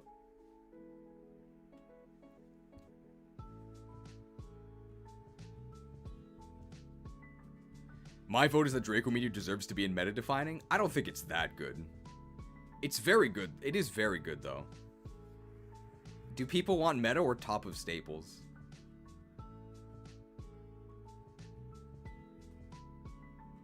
Talk about how it's named. We'll do that at the end. Make a poll. Okay, everyone's saying meta. Alright, we actually are going to go ahead and put this in meta, because along with close combat, this was a big part of the reason why Fairy even exists. Because if you played in Gen 4 or 5, you were getting meteored like every turn. It was disgusting.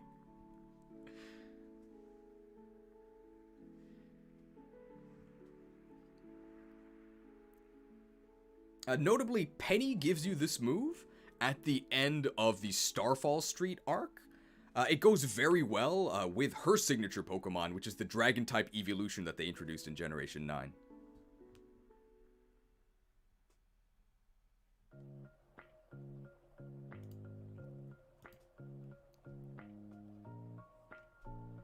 We can also talk about the name of this move. A lot of moves on this list actually appeared in a much older video I made, which was Top 10 Moves That Make More Sense in Japanese. So Draco Meteor ends up being really cool in English as well, but in Japanese it's a pun. So the Japanese word for shooting star is Ryu Seigun, which means literally like flowing star mass, but Ryu, which is flowing, is also dragon. They sound the same, so it's also like dragon star mass, so cool move. Dragon type evolution? I'm lying to you, it doesn't exist.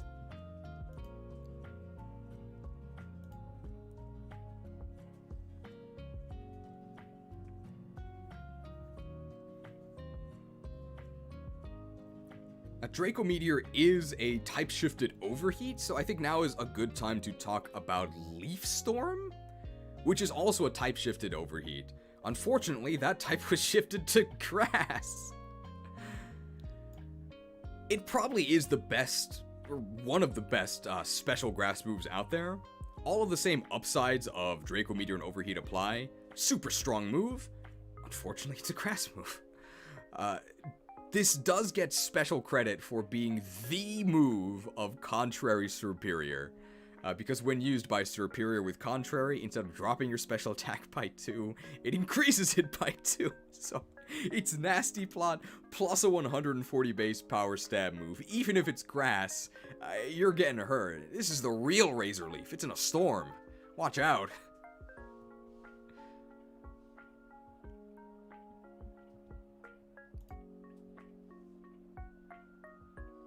Anything else to say about Draco Meteor and Leaf Storm?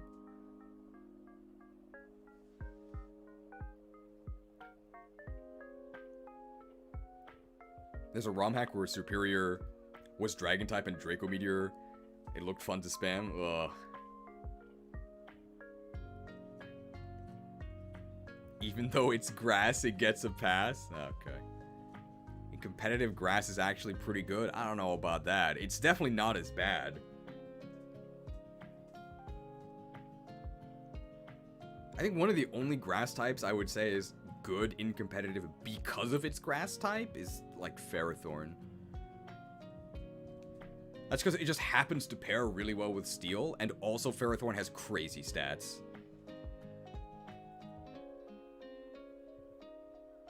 But for the most part, grass is just really bad.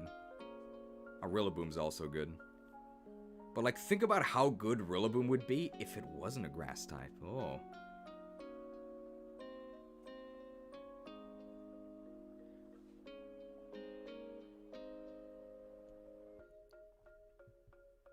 Alright, I think that's enough.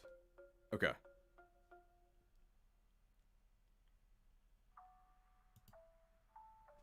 Dragon Pulse! Very straightforward.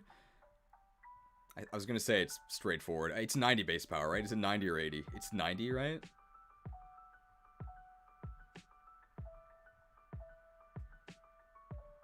$85? 90. 80. 85? Okay. Alright. Dragon Pulse. Very straightforward. 85 base power special dragon move, no additional effects. Okay. If you're a special attacking dragon, you're probably running this. I think you'd rather run Draco Meteor, because oftentimes the immediate power is more important. Used to be 90 base power, but it got nerfed by 5. I guess it was just too good. This is a pulse move, so it does get powered up by Mega Launcher, which is nice.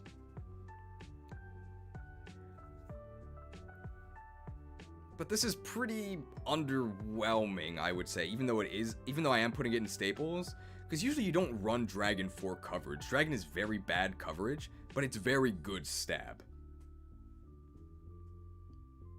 Staples is too high for it? What? Lots of Pokemon use Dragon Pulse. Filler? What?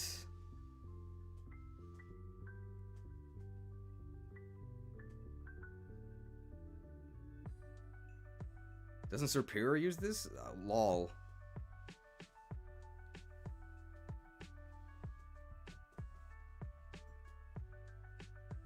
It's a staple.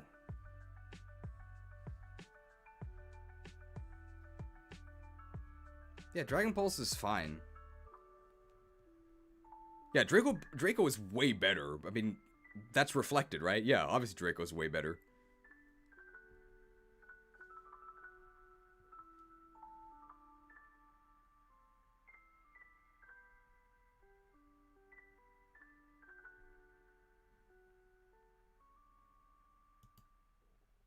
Oh, I guess we should mention this for hang on, we'll mention this for Draco Meteor. Next we'll also move Leaf Storm down when we do that. One interesting thing about Draco Meteor is that its distribution is actually tied to dragon typing. So for a while you had to actually be a dragon type to be taught Draco Meteor, which means that Pokemon like me who gain dragon typing through a Mega Evolution, because we're not a real dragon, we don't actually get to use the meteors. I think that's unfair, okay? I don't know why they're so typist. I'm a dragon in my heart, okay? As long as I have the stone and the mechanic is in the game. Someday, guys.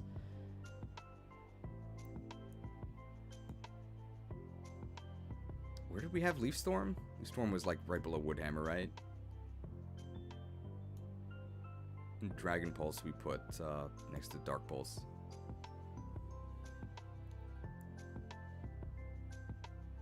Okay.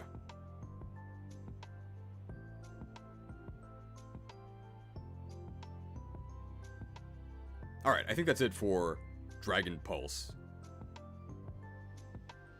Okay.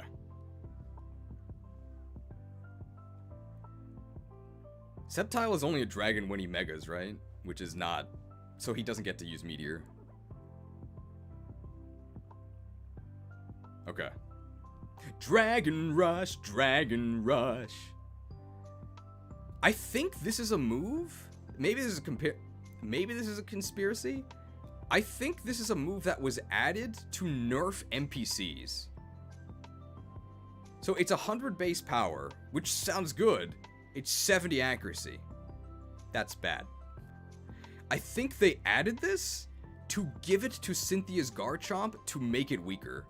I think that's why this is in the game. Because then, like, if you're like a 3-year-old kid who has no idea what you're doing, occasionally Garchomp will miss you because he's using Dragon Rush. And in Gen 4 they decided, well, if you were a 4-year-old kid back then, maybe you're 10 now. I guess you'd be like 12. So they gave Garchomp Outrage, so good luck. Filler for sure. I don't know why you would ever do this, but I mean, it's got 100 base power. That's a lot. 70% of the time it does something. I think it also has a flinch chance. Sure.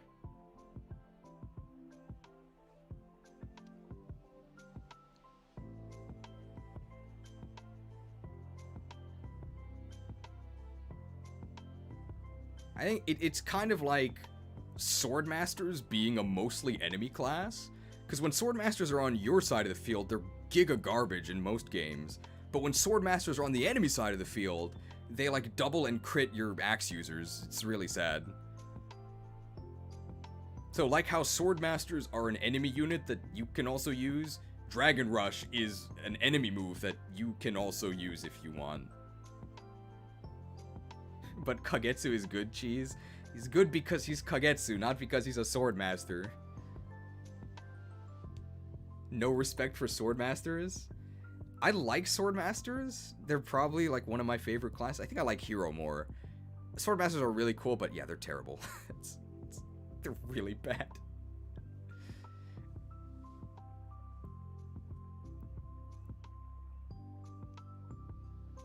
Oh yeah. Oh, that is a fun fact. So fun fact, as of Gen 6, Dragon Rush has the stomp quality of doing double damage and ignoring the accuracy boost of minimize. So if your opponent minimizes, you can rush him. I don't know what the scenario is where you're fighting an opponent with minimize with a Pokemon that has Dragon Rush, but in that scenario, yeah, it's pretty good. The anime made Dragon Rush look OP. I think there's a scene in like the Mega Evolution special where like a Garchomp uses Dragon Rush and then the target like just stands there because Dragon Rush had like the quality of like terrifying you and freezing you in place. Well, if it does that, why does it have 75% accuracy?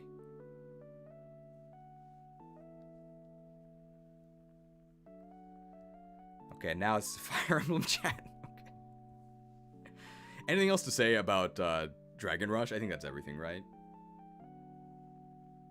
I think Hero is traditionally the best infantry class, because you have good enough stats to double, good enough strength to KO, good enough speed to like dodge, but also good enough defense that you don't die, and of course you get axes, so you have hand axes, so you have 1-2 range.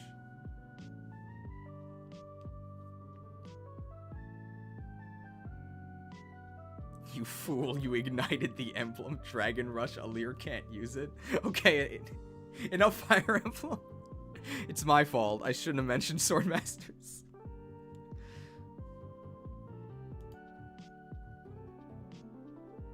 I guess we can mention, you could theoretically do Dragon Rush with like Hone Claws, because Hone Claws increases your attack and your accuracy, but I think there's another dragon type boosting move that you might want to use instead, even if it's not centered on the screen. Whoops.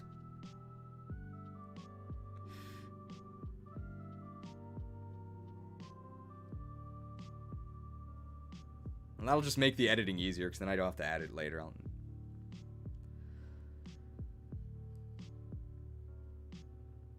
Okay. That's it for Dragon Rush, I think.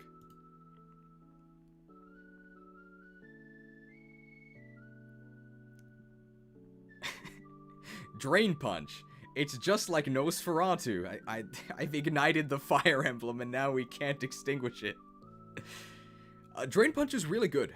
It got buffed a lot.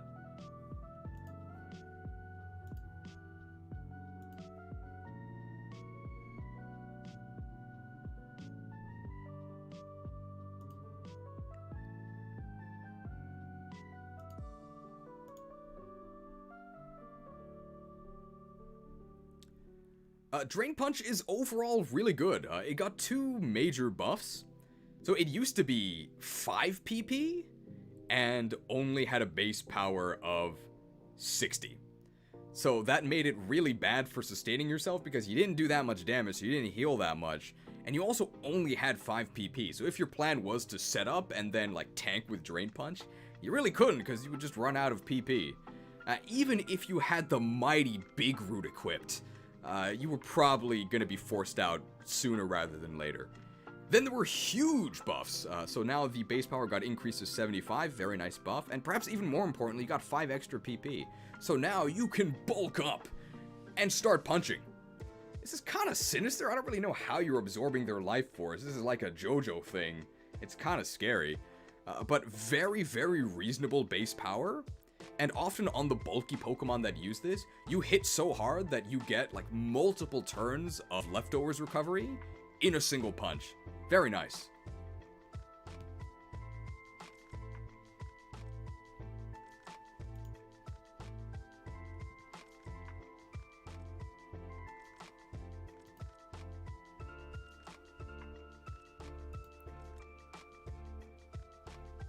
So I think Drain Punch ends up being definitely a staple move, but it's actually pretty good. I'm gonna put it like here.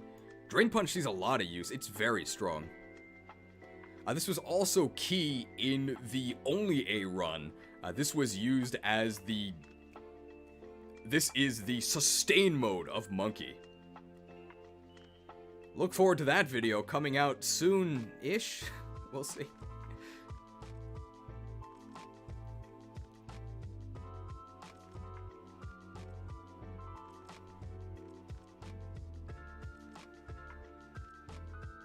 I used Drain Punch to beat Ghetsis' Hydreigon. Oh, good move. Monkey in sustain form or disdain form.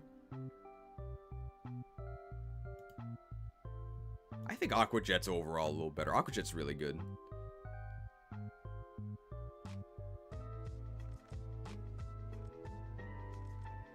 Machamp does get Drain Punch, okay.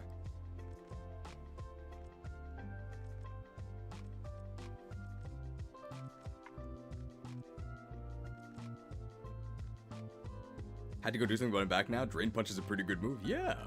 Alright, I think we're on to Earth Power.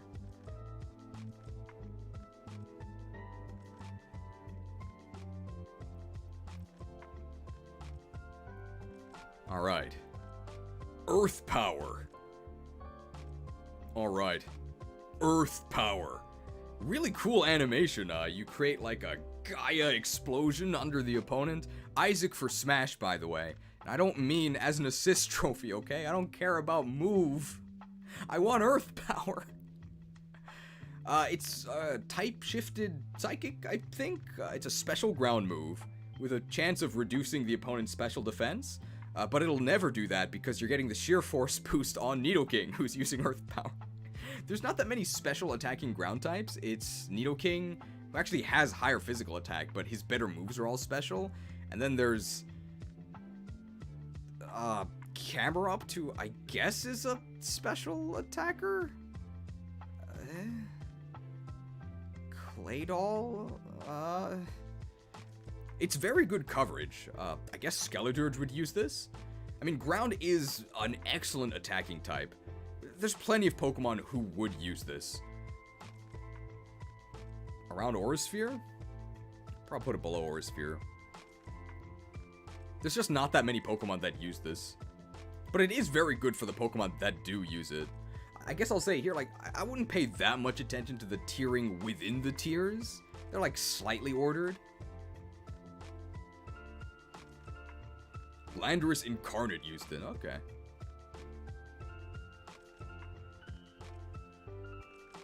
I don't think there are any others. There's also not really any other special attacking ground options. There are some. We're going to cover at least one later in this list. But I think Earth Power is definitely the best of them.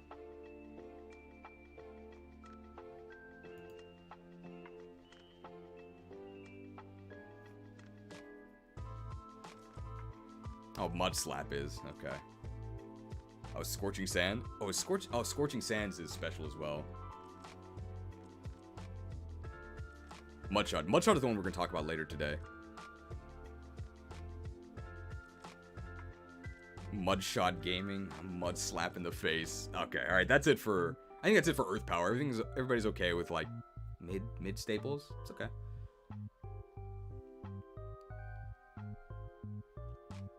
Time to use Mud Slap on Bayleaf.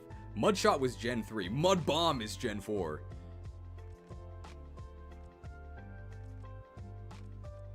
Okay.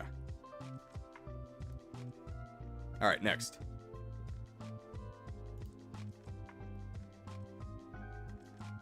Embargo. Embargo has exactly one use, and that is teaching kids the word embargo, because Spiritomb used this on me, and I had to look it up. What the hell is an embargo?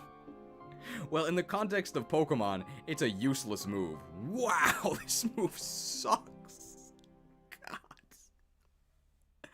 So what does embargo actually do? Embargo is one of those moves, I think like Dragon Rush, that is meant for NPCs to use on you. Because Embargo prevents you from using your held item, and it also prevents you from using items, like as the trainer. So if you want to use Big Pharma, finally, legislation has been passed. This embargo is destroying Big Pharma. You cannot use healing items. NPCs don't really use healing items, so you don't really want to use this against them. If you wanted to use healing items, I guess you can't, but good news, the opponent just wasted their turn, so you're probably going to win anyway. If I was being very generous, I guess I would describe Embargo as a budget knockoff? It's gotta be budget because you don't have any money because of the trade embargo. Like, describing it as bad knockoff is being incredibly generous. So let's compare this to knockoff.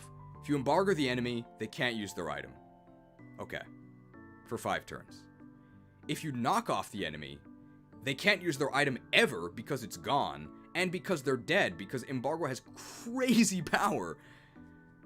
Knockoff also can't be stopped by taunt because knockoff is an attack, whereas embargo can be stopped by taunt because it doesn't do any damage.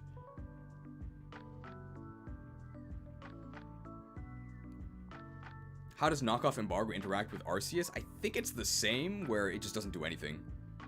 Did I say embargo has crazy power? The embargo lobby was apparently in my head because I said embargo has crazy power. Okay, the embargo lobby was in my head because I said embargo had crazy power. I meant knockoff. I guess you could say embargo is the knockoff of knockoff. Okay. Knockoff didn't used to be that strong. I think if you saw the coverage of knockoff was always very good. It was always good. And for some reason, they decided to make it one of the best moves in the franchise. I don't know what they were thinking. Just the knockoff effect alone was already worth using.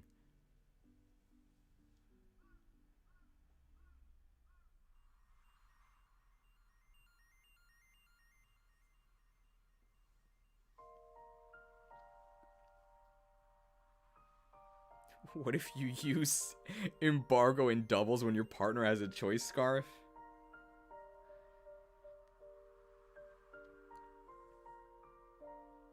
Knockoff Armaldo. Yeah, knockoff was great. Let me just see if there's some embargo thing I'm missing. I don't think so.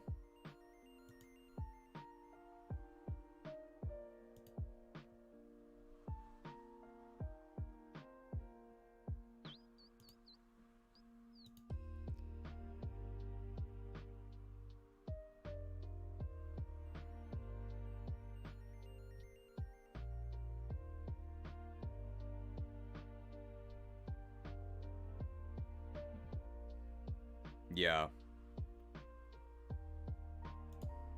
I guess in a meta sense, from Gen 9 onwards, embargo has been embargoed, because you can't use it anymore. I don't think anyone will miss it, though. And not just because it has 100 accuracy. Alright, that's it for embargo, I think. I guess we can say that.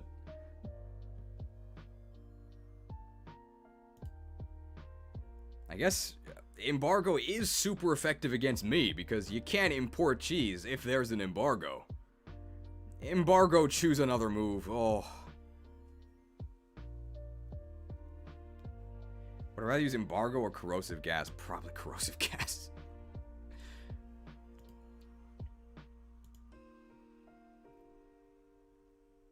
Energy ball.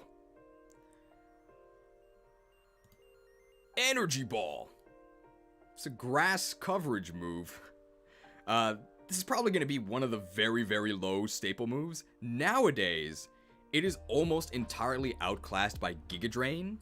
Giga Drain is like 5 or 10 base power less, but you get the heal effect, whereas Energy Ball, you get slightly better damage and the chance for the special attack drop, and the chance for the special defense drop, neither of which are worth giving up the healing. Oh, it got buffed to 90? Okay. Energy Ball.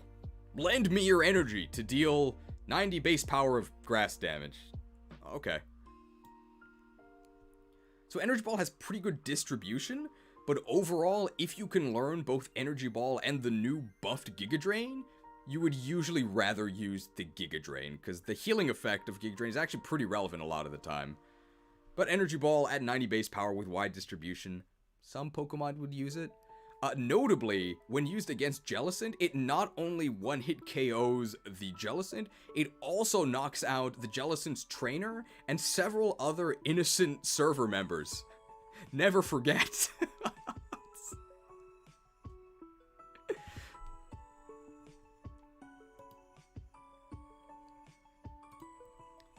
For those who might not know, there was an incident back in the day where a moderator, I think, on the Smogon... For those who don't know, back in the day, there was a moderator on, like, Smogon who was using a Jellicent. Oh, no, Jellicent was the one using it. Okay, yeah. Notably, if used by a Jellicent, Energy Ball not only knocks out the other Pokemon, it also knocks out their trainer and several other innocent spectators. Never forget.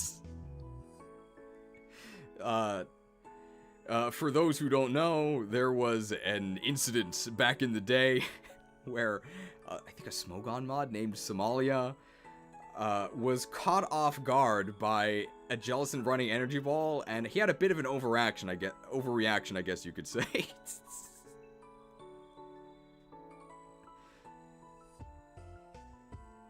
getting tired, he keeps misspeaking. I only slept for about 3 hours. I have to wake up really early to do these.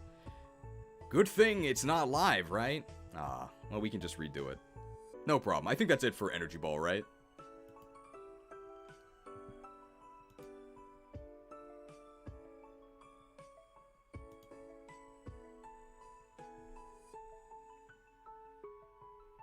Bulletproof also blocks Energy Ball. Do we need to mention that? Maybe. Just not too OP. Use rest? I can't right now. Alright. Feint. And unlike Feint Attack, they spelled this right the first time around. Do we put this in niche or staples? Maybe it's niche.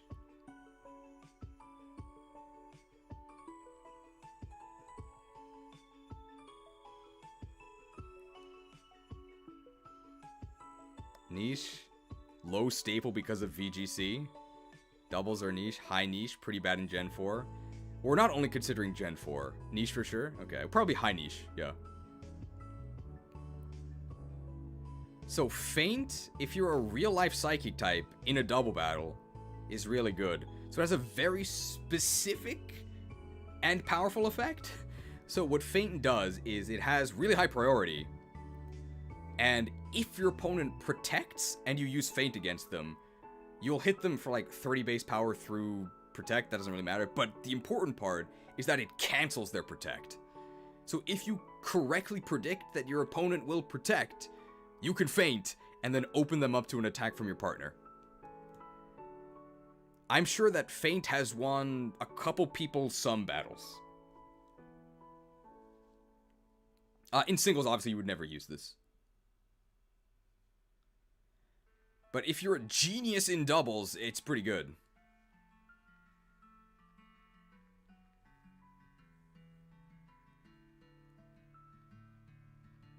Oh. I put in the wrong tier, sorry. That was just me using Feint. Yeah.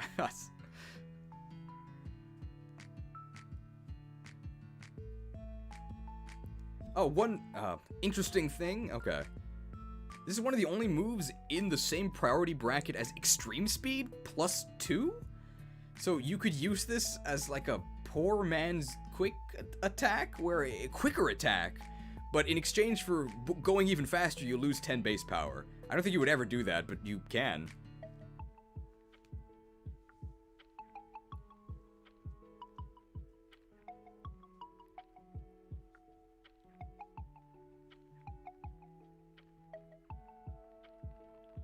All right.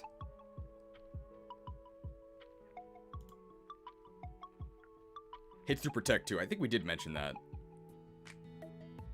Okay. Fire Fang. Flareon's best stab move until Gen 6. I think we'll talk about all the Fangs together because they're the same, they're just different types. They're all pretty good.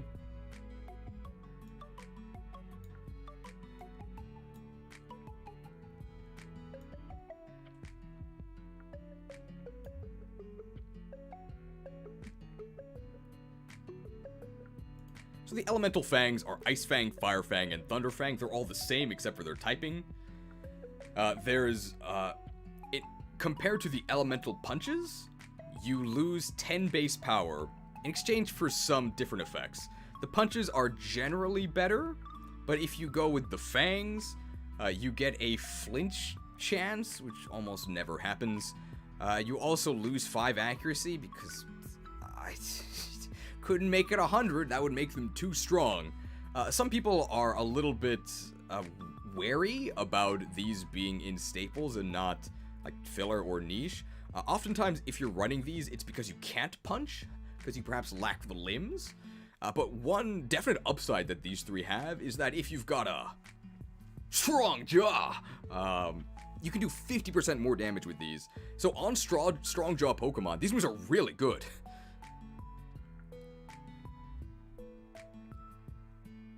Like, if you've got strong jaw, I think these out-damage, like, Ice Beam, Flamethrower, Thunderbolt, at least in their new nerfed versions. Pretty good.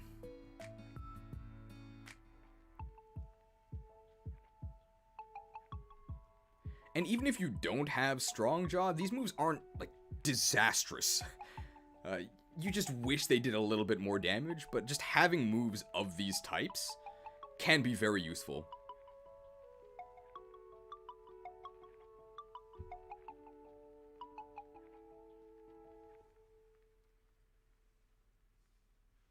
People want these in niche? People are so harsh. Like, we put the elemental punches in staples. I think these should also be in staples.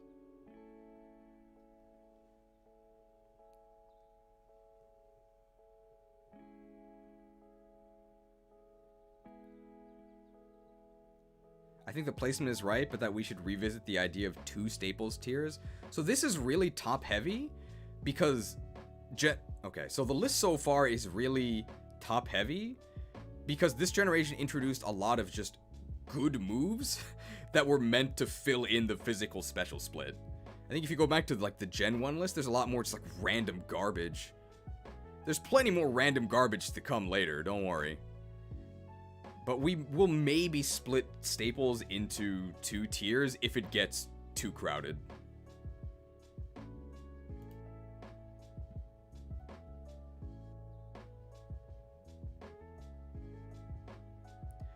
Fire Fang does have the special ability to vanquish cheaters.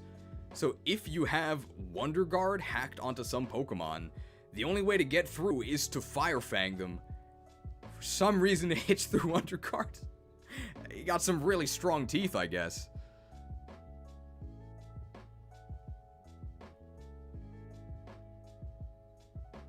I'd say they aren't niche, but they're definitely not as good as most of the moves in staples. I agree. That's why they're a bit lower.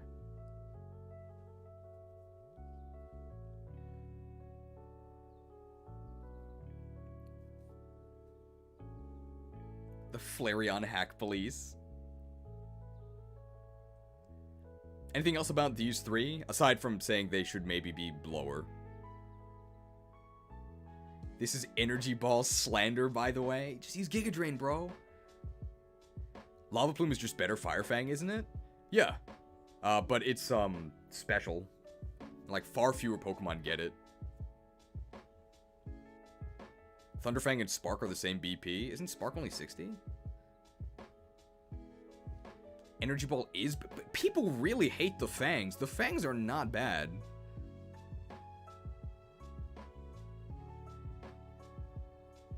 Oh, Spark is 65? Mr. Fane only working against Pokemon that use Protect in Gen 4? I guess we'll add that as a, everyone hates the 4 Fangs.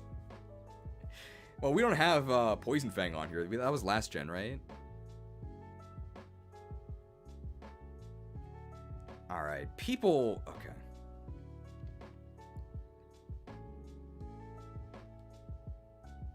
Alright, a bunch of dentists in the chat who really hate the Fangs. We'll put them at the top of niche. How about that? I would consider them staple if you've got strong jaws. Otherwise, I guess they're like okay coverage moves. Why are the Fangs 95 accuracy? Why is Air Slash 95 accuracy? Game Freak hates you.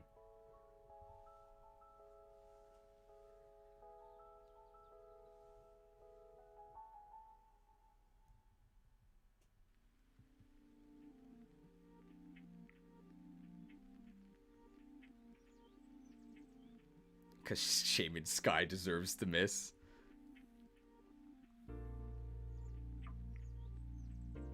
Alright, next.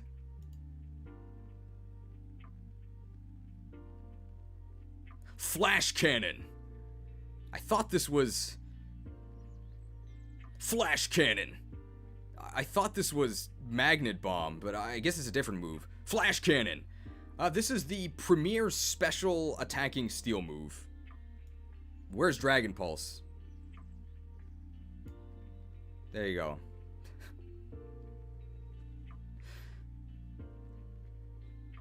Are you a special attacking steel type named Lucario or Magnezone? Or Empoleon? I guess it will use Flash Cannon.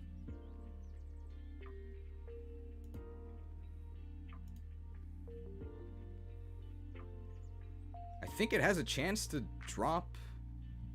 Oh, well, let's look at this. Stats here. So yeah, Flash Cannon, 80 base power, 100 accuracy. I think it has a chance to lower the target's special defense. So it's a type-shifted Psychic, I think. We'll say at the bottom. There's definitely a better way to do this.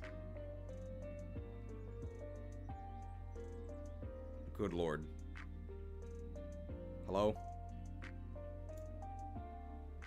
Okay, so you can see variations of the move Crunch. So I guess it is a special steel version of Crunch. I guess that's fitting since we just talked about the Fangs. Formerly a variation of Energy Ball, so... Through some series of connections, Crunch, Flash Cannon, Energy Ball, and Shadow Ball are all related. Okay.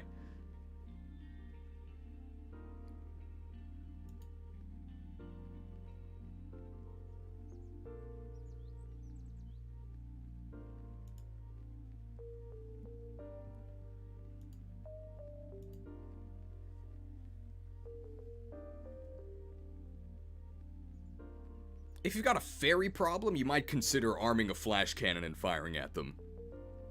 When will we get the move Brush Teeth? Isn't there, like, a Pokemon Smile? Like, we have that already.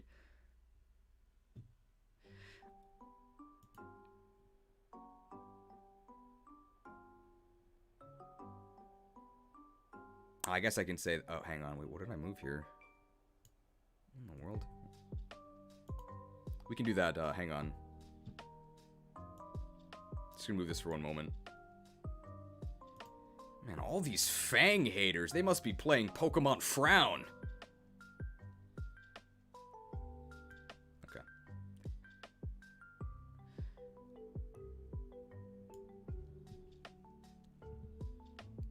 Anything else to say about Flash Cannon? It's just a solid move. Isn't Flash Cannon a beam move? I don't know. What do beam moves do? I don't think there's any special interactions with Flash Cannon. As far as I know.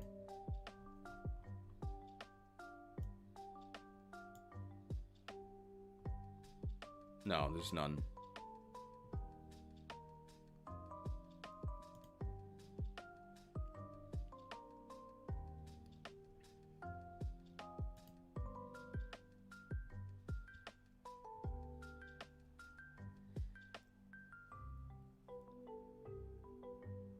Alright, I think that's it for Flash Cannon.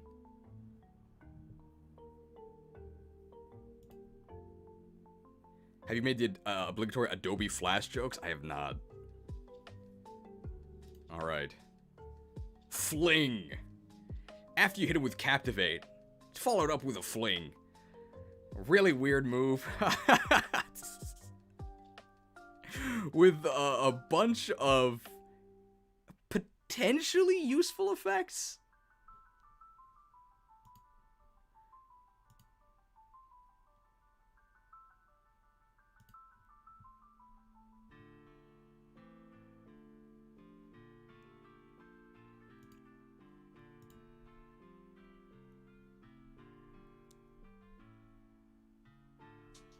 So the gimmick with Fling is that its effects, its base power, they all depend on your held item, which you then chuck at the opponent, it conks him on the head, and something happens.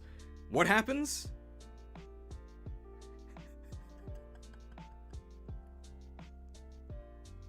I'm not reading this, okay?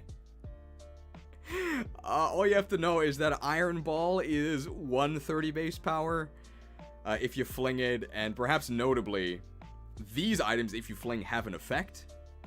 Either burning, flinching, paralyzing, and if you use a TR, the base power of the TR, as well as its typing,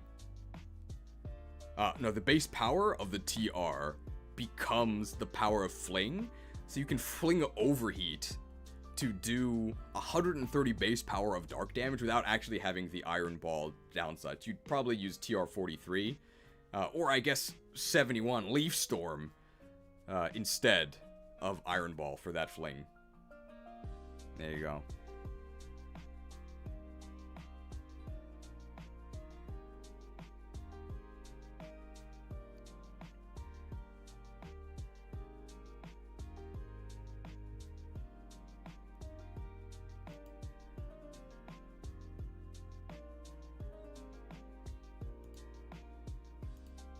So, a very complicated and fun move that sometimes can be useful.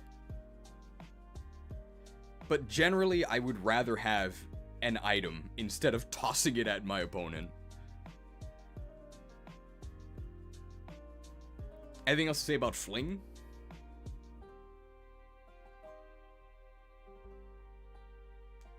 Fling Recycle? No thanks.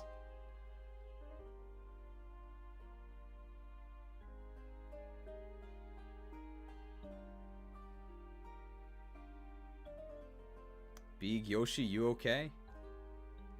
Is that supposed to be meta-defining? Could use it with Unburden. That is a use, yeah.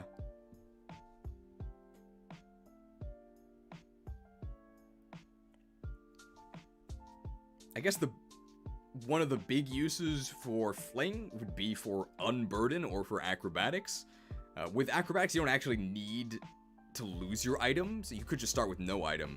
But for Unburdened, you have to actually lose your item, so Fling is one way to do that.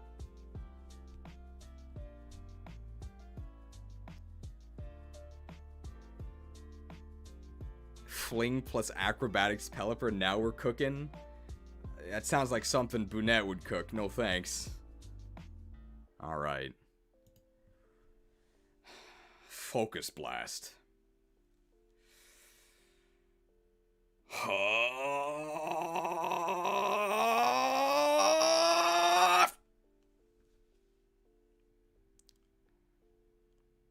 $120 base power. Fighting move. Special. 70 accuracy. Yeah. People call this thing focus miss for a reason. But you're gonna use it because you don't have any other choices. I think that Focus Blast does... I think ironically, even though Focus Blast is less accurate than Stone Edge, it doesn't feel as bad to move. It doesn't feel as bad to use, because with Focus Blast, you kind of just expect it to miss. And if you do hit, oh hey, it's your lucky day. There's lots of Pokemon where Focus Blast is their only option, and it is a powerful option.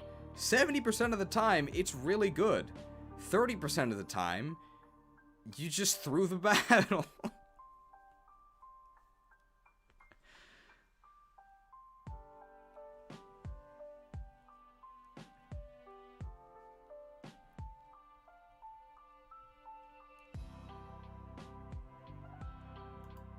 If you want to use Focus Blast and get Stab and never miss, equip Choice Specs on your Machamp, drop your guard and go to town. The enemy won't expect that, I guarantee it.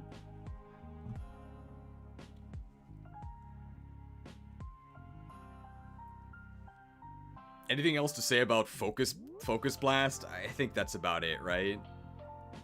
You definitely don't want to use it, but you're probably going to.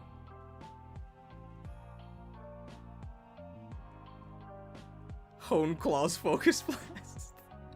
Compound Eyes Focus Blast. Did anything get both? I don't know. 120 base power for this. Gonna head to bed soon. Oh, I should reset the recording. Thank you. Good night.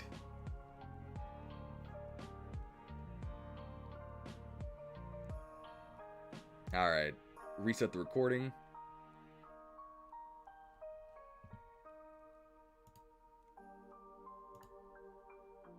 Recording reset. Okay. I think that's it.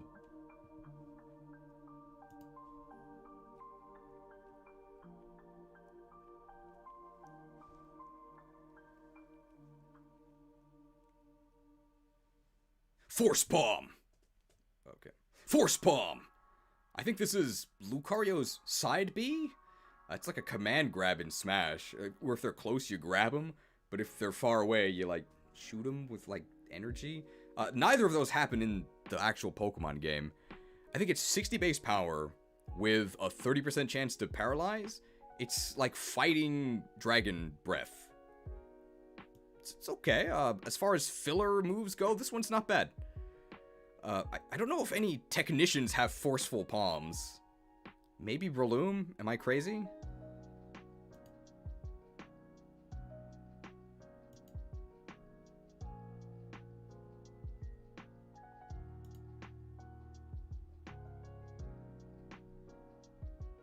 Oh, Breloom does have it.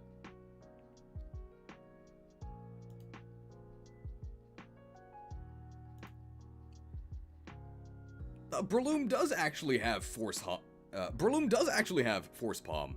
It used to run Low Sweep, but then they buffed Low Sweep to 65, so it no longer gets the Technician boost. So you could make this 90 base power with Technician Breloom. That's pretty good, even though it doesn't even have palms at all.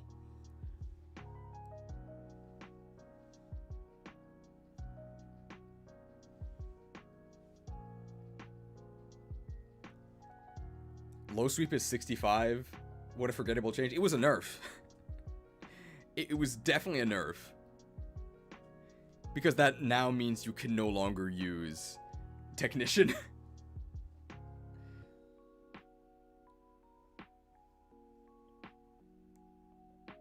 Why do I need to reset the recording? It's just so that when I edit it, instead of being in one giant video, it's going to be in 4 chunks. And my computer struggles less with the smaller chunks, that's why. So every, like, 2 hours or so, I have to just press stop and start again. Just to chop it up. I could do that later by myself. like in editing, just chop the entire video up, but then I have to export it. It's a big hassle. So it's much easier to just press 2 buttons now. It saves me like 3 hours later.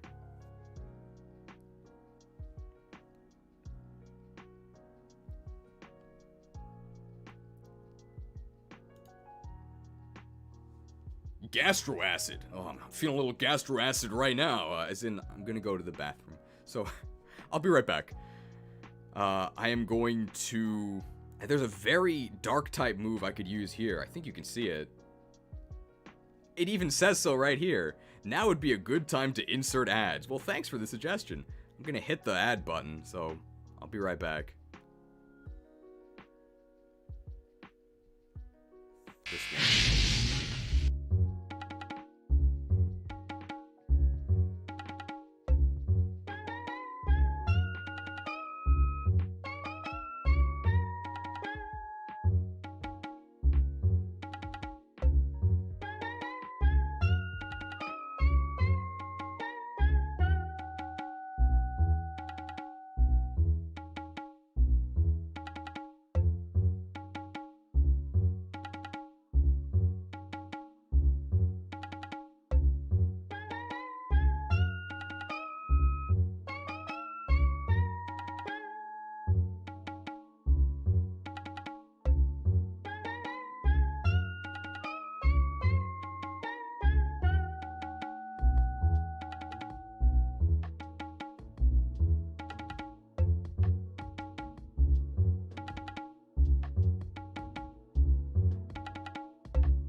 I'm back.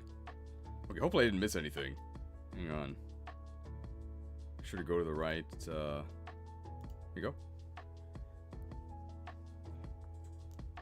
Why are the fangs above lava plume?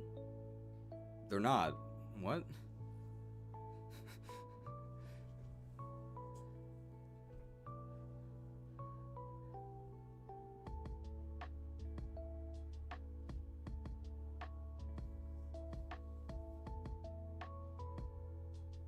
Okay, I don't think I missed anything.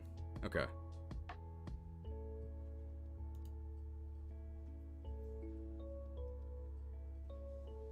Gastro acid.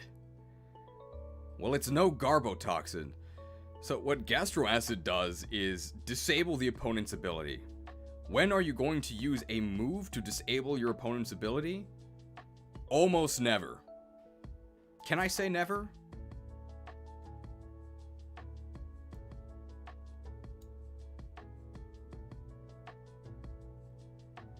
You could use this for giga gimmicks. You can gastro acid your partner's slacking, and then you get to move twice. Unfortunately, you're using a slacking. What are you doing? I guess you could troll Gliscor with this, because if it loses poison heal, then it's actually going to take damage from poison. You can use it on Regigigas, and then crush grip them. You're probably going to lose, but I guess you get the moral victory. Is this just bad?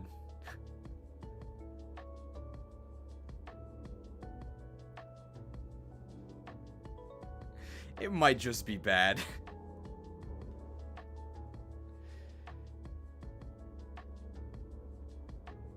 Top of bad? Okay.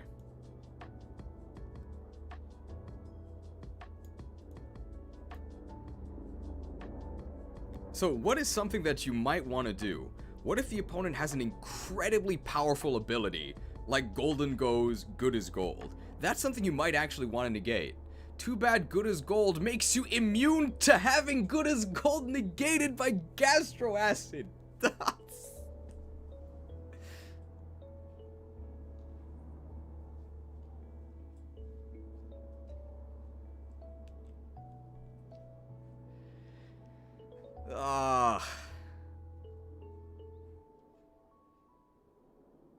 Guess we can also talk about Worry Seed.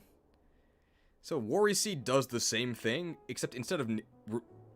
So Worry Seed does the same thing, except instead of negating the ability, it replaces it with Insomnia. This is definitely something you probably don't want to use on your opponents, because usually giving them Insomnia is an upside, because Insomnia is a good ability. So you could use this on your allies, and then instead of no ability, you get Insomnia, which is okay. So sometimes it's better, sometimes it's worse. But either way, it's bad.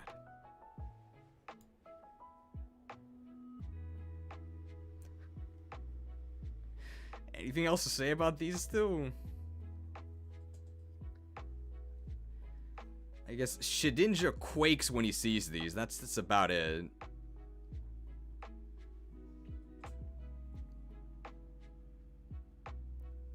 Like, both of these are so much worse than Mold Breaker, which is sort of negating your opponent's ability passively, or neutralizing gas, which is also like a passive negation of every ability on the field. Those are so much better.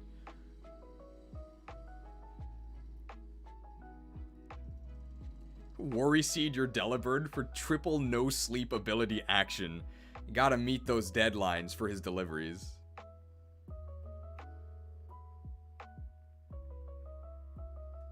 Okay, I think that's it for these guys. I guess if you Worry Seed the opponent, they can no longer use Rest.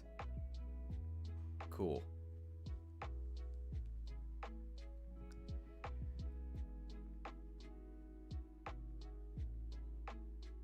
Well, I'm just gonna take a leave. It's been a while. Well, thanks for stopping by.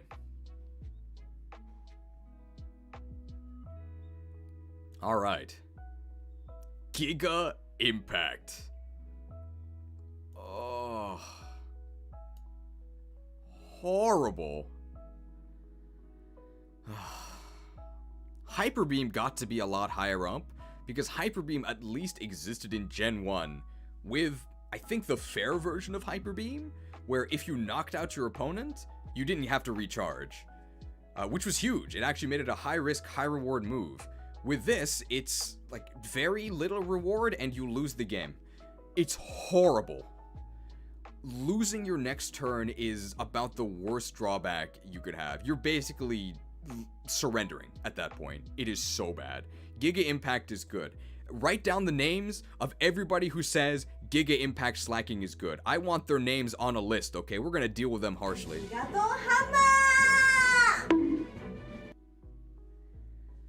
No, Giga Impact slacking is not good. So, slacking loses every other turn because of Truant. The thing is, your Truant turn, you can switch out. Your Giga Impact turn, you cannot. You are stuck doing nothing. If your opponent knows 100% that you are doing nothing, you are about to lose. Because they can use that turn to do whatever they want. They can set up a sub, they can use a setup move, it is over. Under zero circumstances in a normal battle should you ever use a recharge move. I think the only reason that the type shifted ones like Blast Burn got to be a little bit higher up was because you could use them as just the base for a G-Max move, and that was it. Giga Impact's horrible. You should never use this.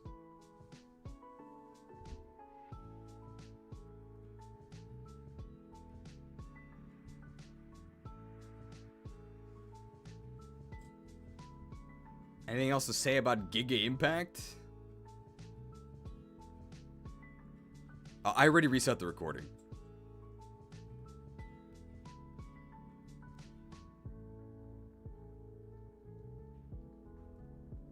Put a Normalium Z on it?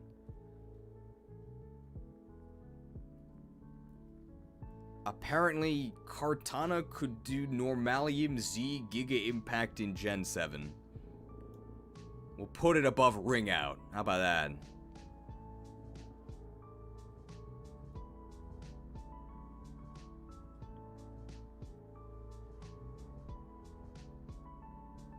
I'd rather use Genshin Impact. I don't like that game.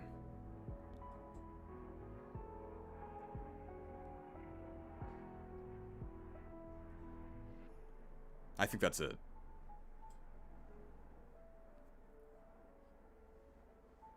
Imagine getting giga impacted by an origami thing.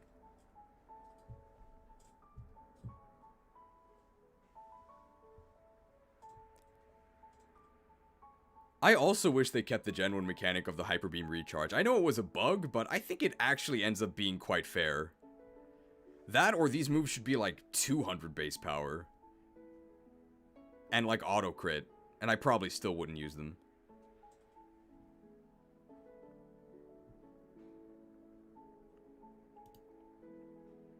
Like, this could literally be a 100% Oko move, and I still wouldn't use it. It's that bad.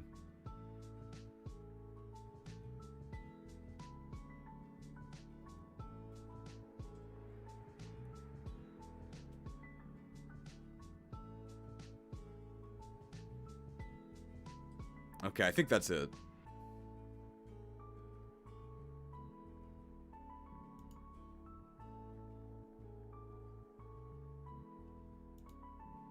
Grass knot. Who would win? A gigantic rock snake, or like two little blades of grass? Apparently the grass. What makes grass knot super good is that a bunch of Pokemon learn it. It's got really good distribution. So it is a weight-based move. The heavier your opponent is, the more damage they take from this. But what Pokemon are you normally targeting with this? Rock and ground types, right? Which tend to be really, really heavy. Whoa, useful. Put it with like energy ball? It's okay. Pretty good coverage move. Unfortunately, it is a grass move though. Infernape loves it.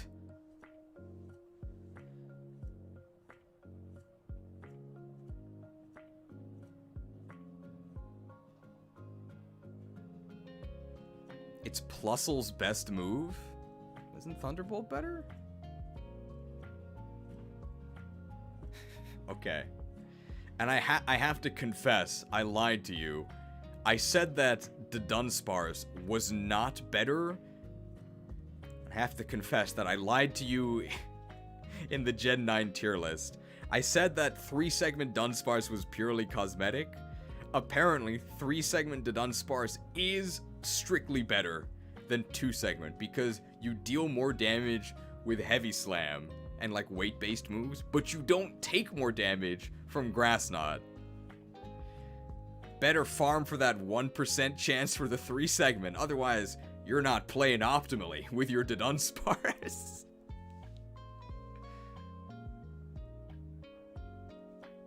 Okay, there we go.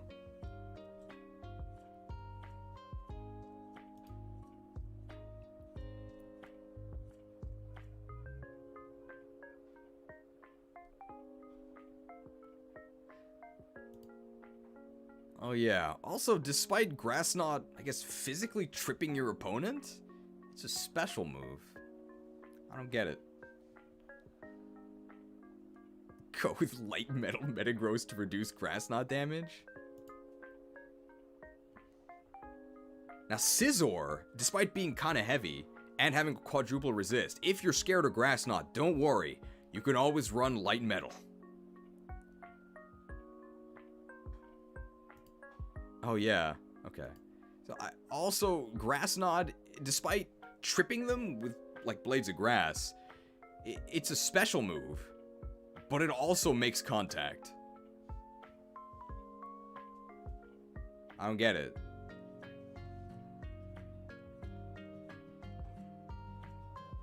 Alright, I think that's it for Grass Knot.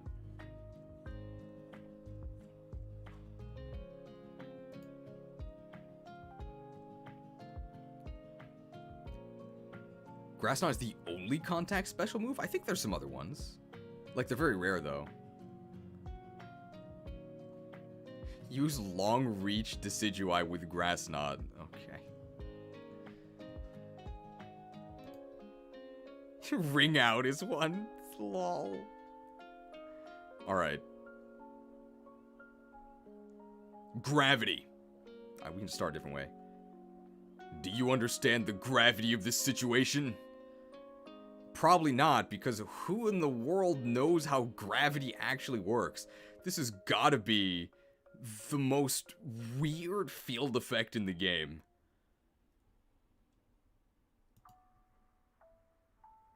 Let's switch the thing. There we go.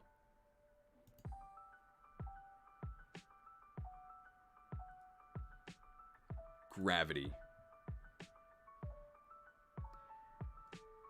Gravity is a non-damaging psychic move introduced in Gen 4.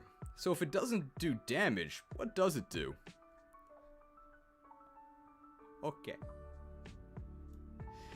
Alright. Bet you didn't know this was a physics class. Gravity causes the field to undergo intense gravity. This effect lasts 5 turns. It fails if used when gravity is in effect.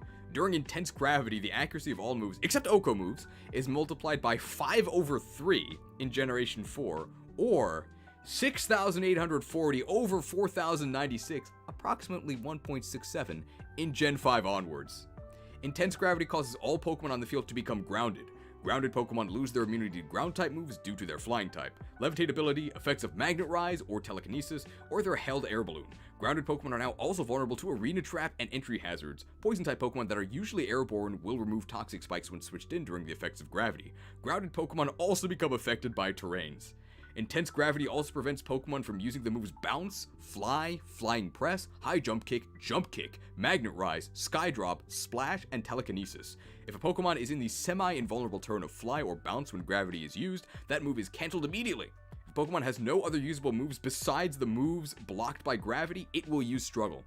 Using Grav Apple under intense gravity has 50% increased power! What? In Generation 5 only, due to a glitch, if gravity is used while 2 Pokemon are in the semi-invulnerable state of Sky Drop, gravity will bring the user of Sky Drop down, but the target of Sky Drop will be stuck unable to move in the semi-invulnerable state until the effect of gravity ends. The user of Sky Drop switches out, or is knocked out, or the Pokemon affected by Sky Drop is knocked out. This can only occur in double or triple battles. In later generations, both the user and the target are properly brought down. If powered up by Psychium Z into Z Gravity, the user's special attack stat is raised by 1 stage. So is it any good?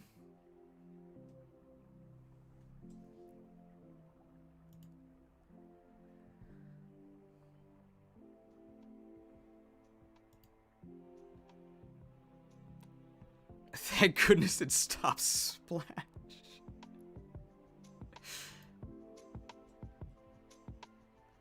So the main thing you would want to do with this, in singles I would say no, I wouldn't use this, but in doubles, because it forces everything to the ground, you can then earthquake everything, including your partner, I guess, so maybe you don't want to do this. I don't know, it hard counters Z Splash because you can't splash at all. I'm sure some astrophysicist at, like, Team Star or Team Rocket can figure out something to do with this. Something? It does counter Sky High Rotom.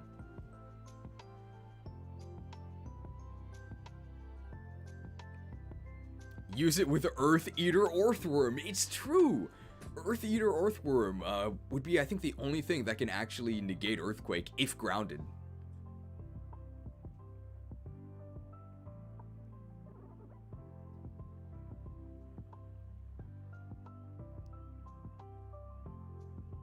No offense, but how are you only at gravity since the stream started? I've had time to make pizza and watch my football team lose miserably. Someone's always got to complain, right? About how long this stuff takes. We're being thorough, okay? This is actually one of the faster lists.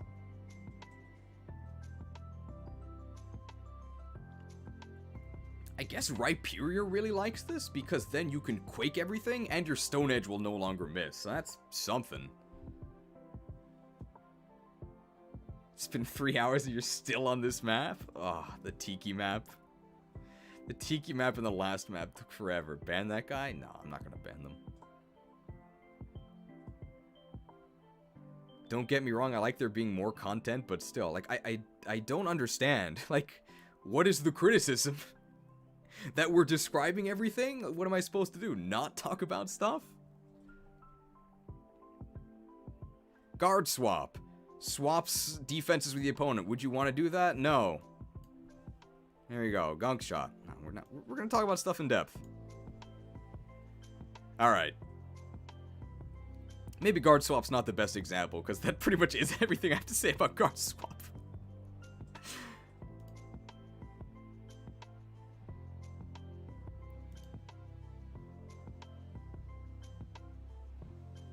Guard swap.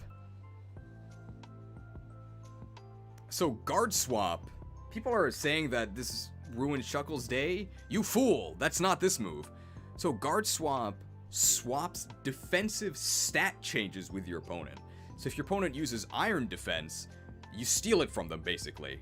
And I guess, well, how does this work? So if you used close combat and lowered your own defense while your opponent used iron defense and then you guard swapped, now you would have +2 defense and your opponent would have -1 defense. No. No.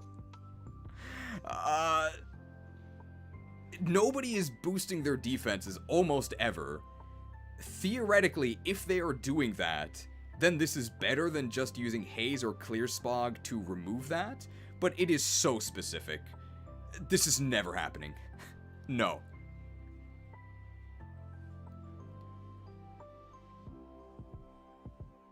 I think we'll also mention Power Swap, because it's the same, but you steal their offensive boosts.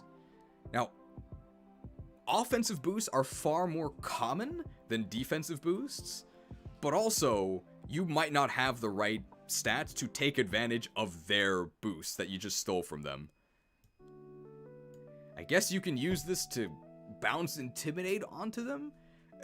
In reality, you would never spend a turn doing either of these things. No thanks.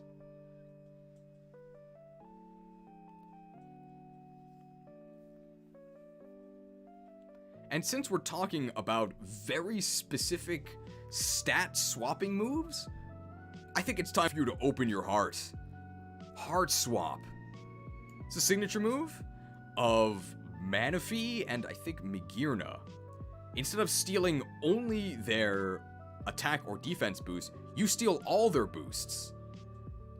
Now, if there was some way that you could gain an insane amount of boosts in one turn, say, I don't know, +2 special attack, +2 special defense, and +2 speed, it would be a real shame if I got those boosts instead. So Heart Swap is actually way, way better than either of these because it is so much more applicable. It's basically just better than Haze because instead of removing their boost, you take them, which is better. But it is very restricted. So yeah, it's worse than Spectral Thief, but Spectral Thief is really good. Spectral Thief does the same thing, but it also does damage. I guess it also doesn't swap the boosts around, but you wouldn't be using that right below Dark Void. Oh yeah, we'll move it up.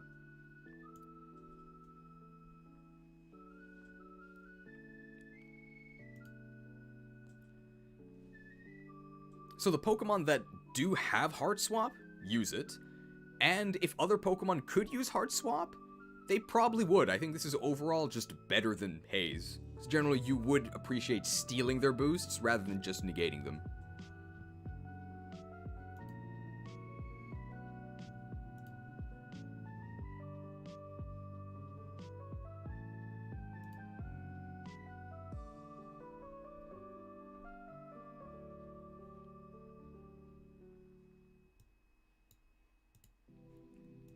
And for the haters that say that modern Pokemon has no soul, you're wrong. It has no heart.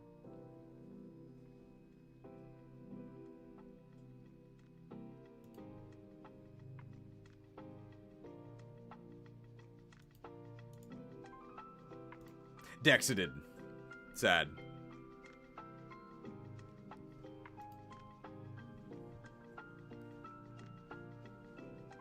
Deep? I know, right? I went to college.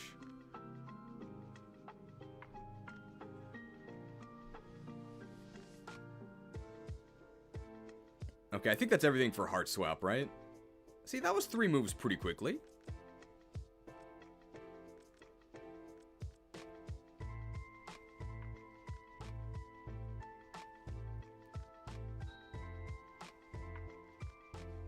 Gunk Shot. 120 base power physical poison move with 80 accuracy and a pretty funny animation. You like toss garbage at them out of a can. It's a lot more useful than you would think. I'm not going to say it's good, but this contributed to Gekkoga, Greninja, getting banned because you would use this to kill fairy types with it. It's actually surprisingly good. Even though poison is the worst offensive typing in the game, with this much power and fairies being as good as they are, this probably has a target. Nearish? Notably, definitely don't search Gunk Shot and Pokemon on like Google. You're not gonna get good results.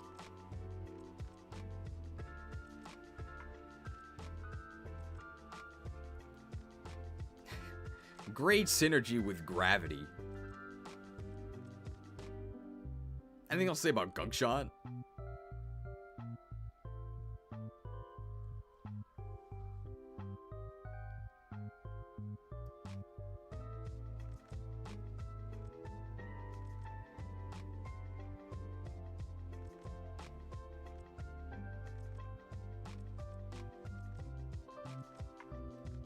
Okay, I think we're okay. Oh, it has a 30% poison chance. Yeah. Gunk Shot also has a 30% poison chance, although when you're using a 120 base power move, I don't think you're really worried about the secondary effect, but it can poison.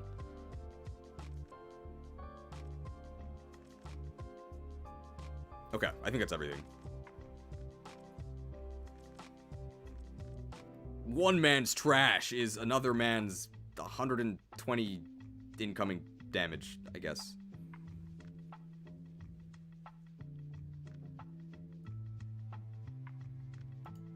Alright. Gyro Ball. I always thought they were more of a cylindrical shape myself. Okay, Gyro Ball. This move is actually kind of crazy. It's really strong. So this is a 120 base power, 100 accuracy steel move.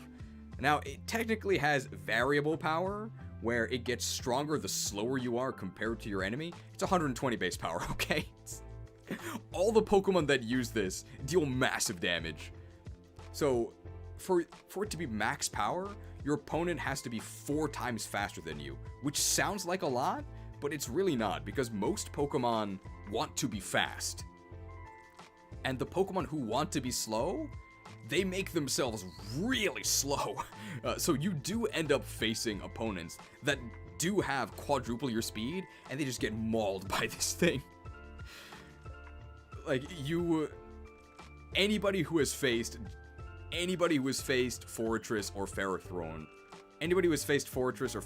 which is everyone because those Pokemon are everywhere, has learned how it feels to get balled on. God.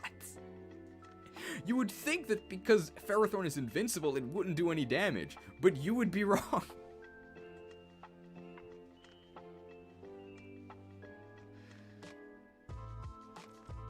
Wow, Gyro Ball is so good, I'm sure its counterpart, Electro Ball, will be just as good. Find out in the Gen 5 list.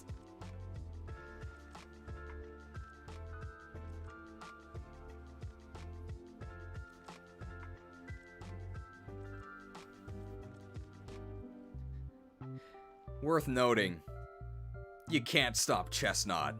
He's bulletproof, so it does block Gyro Ball.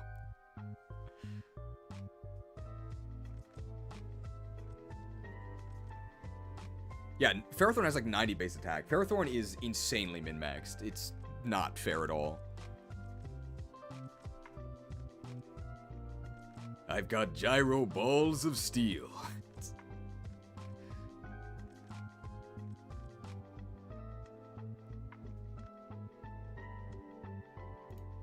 Alright.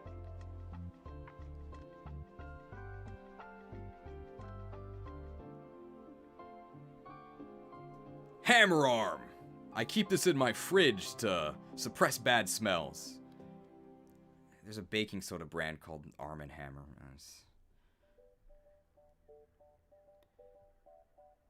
It's the close combat at home. I mean, 100 base power fighting move, that's pretty good. 90 accuracy, that's okay. Drops your speed?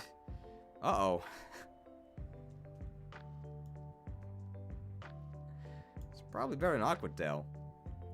So usually the Pokemon that use Hammer Arm either don't mind the speed drop, so like you were going second anyway, in which case, who cares about the speed drop? Or it actually turns the speed drop into upside by using it in Trick Room, where the slower you are, the better you are. 100 base power fighting move, 90 accuracy, not bad at all. But overall, you'd probably rather use close combat.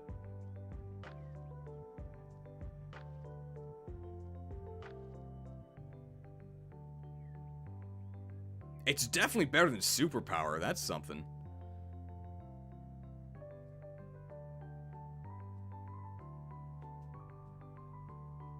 Anything else to say about Hammer Arm?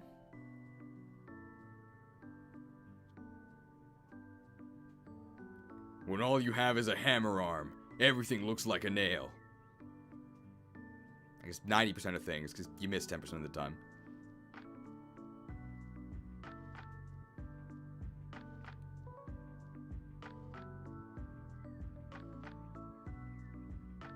And unfortunately, no contrary Pokemon actually get Hammer Arm, so you can't use this in a funky way to get a speed boost.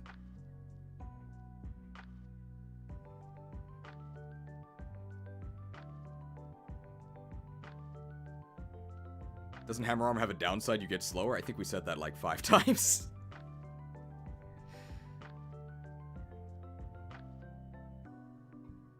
Okay.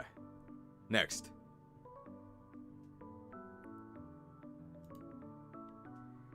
Head Smash.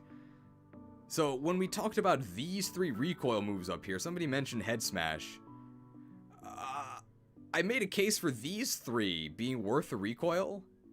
Head Smash is maybe not. So it's 150 base power, massive. 80 accuracy, alright, you might miss. And unlike these moves, which have 30% recoil, Head Smash has a brutal 50% recoil. That is insane. If you are head smashing, you are not long for this world, either because you missed and got killed, or because you hit and killed yourself. Why did Rampardos go extinct? Probably because it kept trying to use Head Smash. This does combo really well with Rock Head, which Rampardos does not get for some godforsaken reason. But Aggron really likes this. Relicanth can use it, but then you're using a Relicanth, so you're sort of lost by default. Tyrantrum can do it. Sudowoodo can do it. If you have Rock Head, this is really strong, 80% of the time. Top of Niche, it's really strong. But if you don't have Rock Head, you are just asking to lose.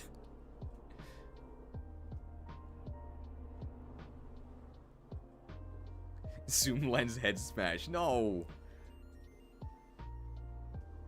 They'll make a 100% physical rock move someday. They did already. Accelerock.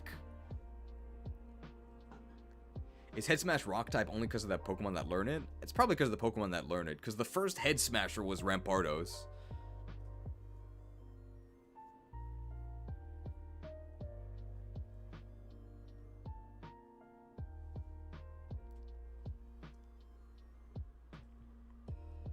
I would argue that Head Smash deserves the very bottom of staples.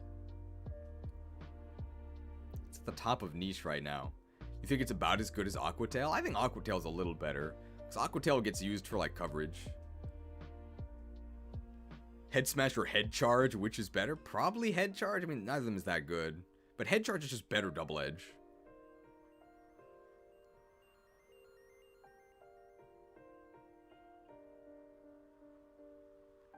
Let me look at this. So, looking at the upcoming moves.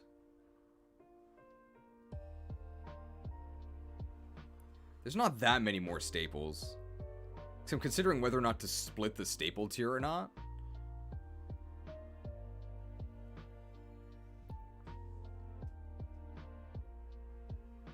There's gonna be a lot of upcoming moves that are not stable.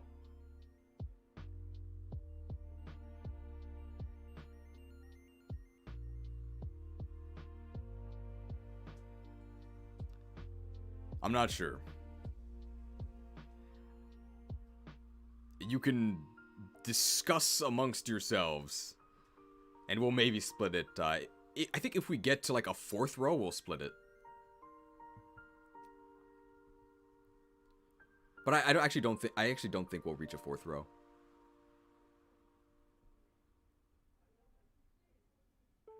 Heal block prevents the opponent from using recovery. You know what also prevents them from using recovery? Killing them with a damage move. What? Why would you ever use this?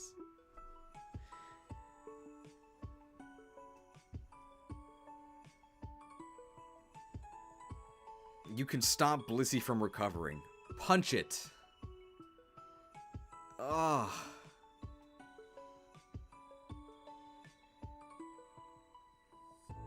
Can somebody prove me wrong? I don't think so. I think heal block is just really bad, right? Oh, Cafagrius gets block and heal block? This guy's got Legos, double blocks. Oh, and oh my god, it uproots the big root. That's true. It completely hard counters big root. Oh my god. As we know, big root dominates the meta. Somebody did say, why would you ever use heal block when you could use taunt? Taunt blocks healing and so much more. Heal block is terrible.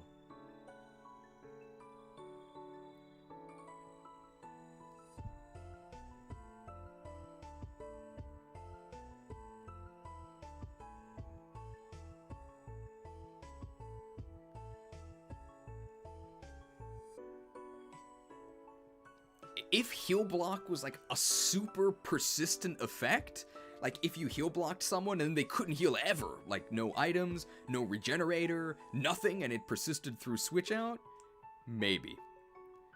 But no, it does not do that. Okay, apparently you can still eat your citrus berry if you're taunted, but not if you're heal blocked, so the berry industry doesn't want you using heal block, but I'm not in the pocket of Big Berry. Heal block's terrible.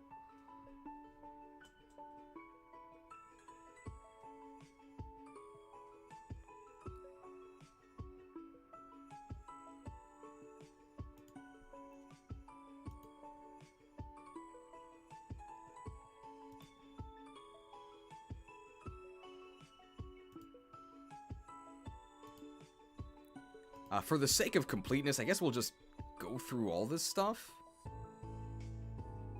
So I guess from Generation 6 onward, Heal Block got kind of a buff. So you now can no longer use HP draining moves, except Leech Seed.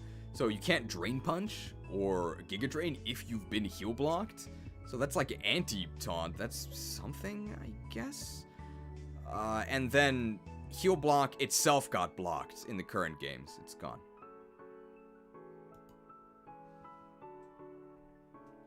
Do you want a Dexited tier? I think that's it for block. It's gone. We're done. It's bad.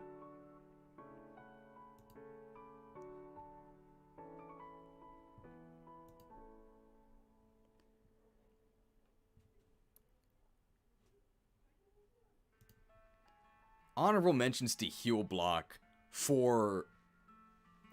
And Heal Block is the least fun move in the game. Your opponent just wanted to have fun with you, and is fun, bro. I guess you just hate fun if you use Heal Block. Alright. Healing Wish. Actually pretty useful. So, Healing Wish has a huge drawback. It kills you. But it does have an interesting upside. So the next Pokemon you bring in after you depart this mortal realm is that... So the next Pokemon that comes in after you depart this mortal realm gets healed to full and has any status cured. Obviously, if you use this on a Pokemon that is already healthy, it's not really worth fainting to heal another Pokemon. You use this when you're almost dead to refresh one of your injured previous teammates. You use this when you're like almost dead as a last-ditch effort to then give another one of your teammates a second chance. It's good. I'm not going to say it's a staple move, but there's certainly Pokemon who would use it. Yours? Memento is definitely better. But, I mean, if you're, like, on the way out anyway, you can Healing Wish and give another one of your teammates a second chance.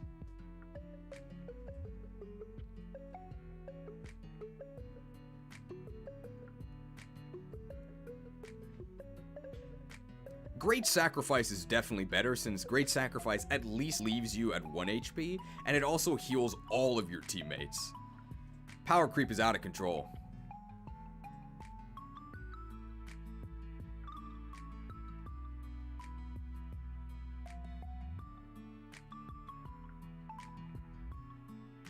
Speaking of Healing Wish and power creep, Lunar Dance?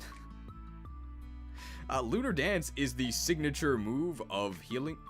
Lunar Dance is the signature move of Lunala? Is that what it's called? No. Cresselia. Moon Pokemon. And it's the exact same as Healing Wish, except it also restores PP, which will almost never matter. But it is strictly better, so sure. Generally, the last thing that Cresselia wants to do is die, so it's probably not going to be using Lunar Dance. But it could. Would other Pokemon use it? I mean, if they had the option to use it instead of Healing Wish, they definitely would, because it's just strictly better. Wait. It's not strictly better. And I'll mention why when we get to it.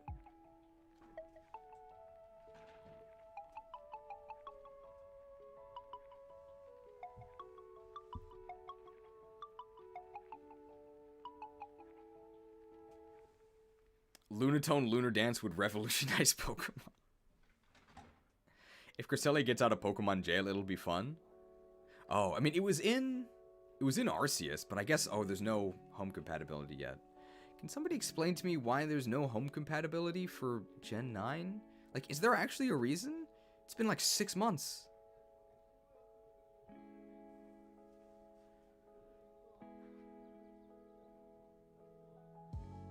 Lunar Dance plus Revival Wish?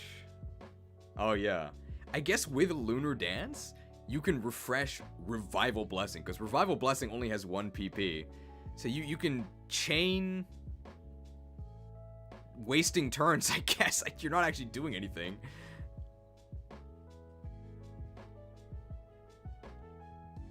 What a combo.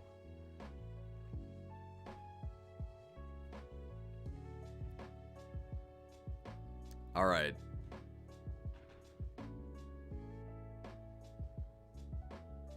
Heal Order! This is yet another signature move of Vespiquen. What a lucky queen. It's just Recover. Restores half your health. Recover's really good. Although, in general, you would rather use Roost. I mean, we're going to talk about Roost in a little bit. Spoilers, it's very good. So even if you had access to Heal Order, you probably wouldn't use it. You'd rather use Roost. But again, it is a flavor win, because it is. But it is a flavor win to have Vespiquen have its little drones do everything for it.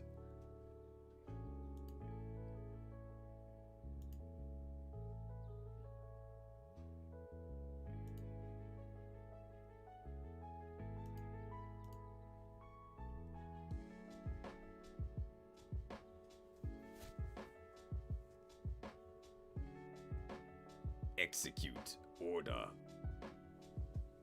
Okay, cancel that. It's not in the game. Execute order 404. There we go. Got it.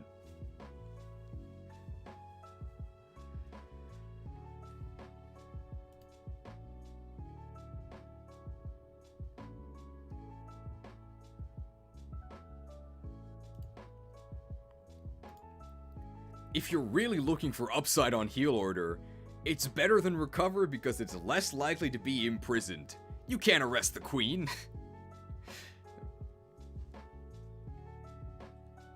How much better do you think Vespkin would be if the orders only took up a single move slot? Do you mean like if they had all their effects at the same time? I think Vespkin would be a lot better.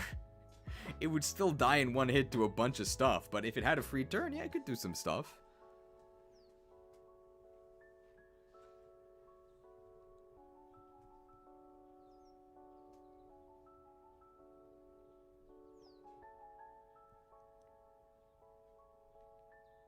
Alright, next.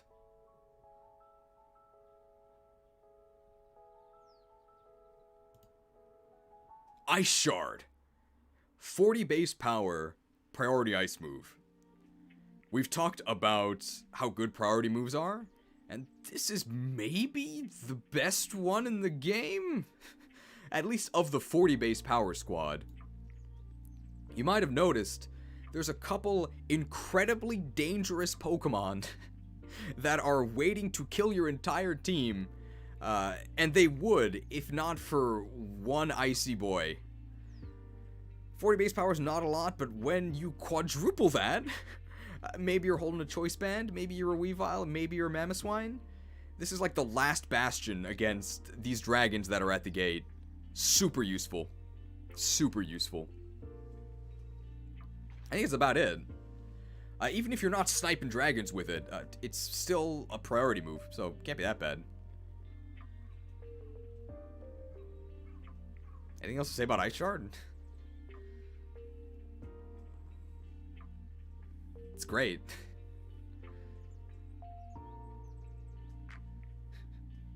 This move lets Avalugg go first. Welcome to the Ice Age, buddy.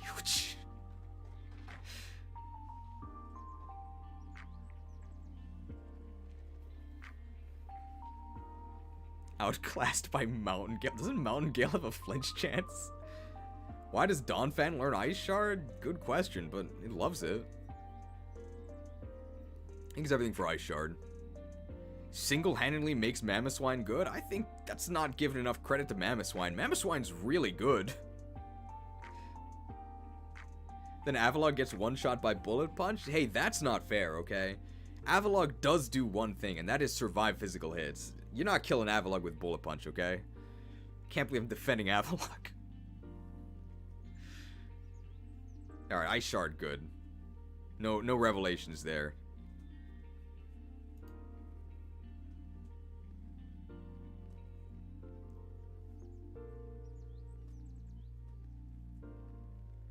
Ironhead. Huh!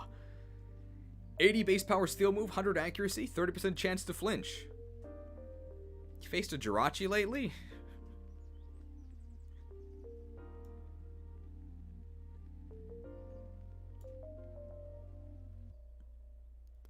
It's pretty good. It's just a very solid move. Is it 70 base power? Sorry. I took a few Ironheads earlier. I might not be speaking clearly.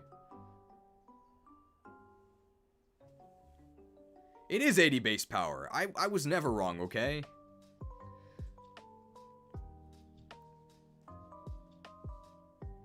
Even outside of Serene Grace flinch strats, this is actually a move you might run for coverage. Like, Garchomp actually uses this so you could bash fairies.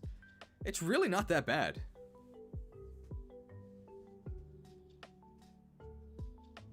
It's definitely better than Headbutt.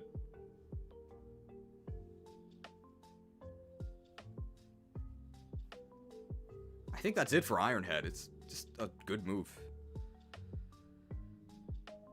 Metalhead when?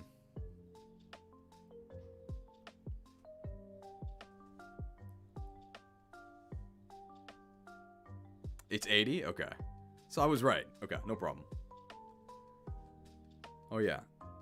Great distribution on Ironhead. Most Pokemon have heads.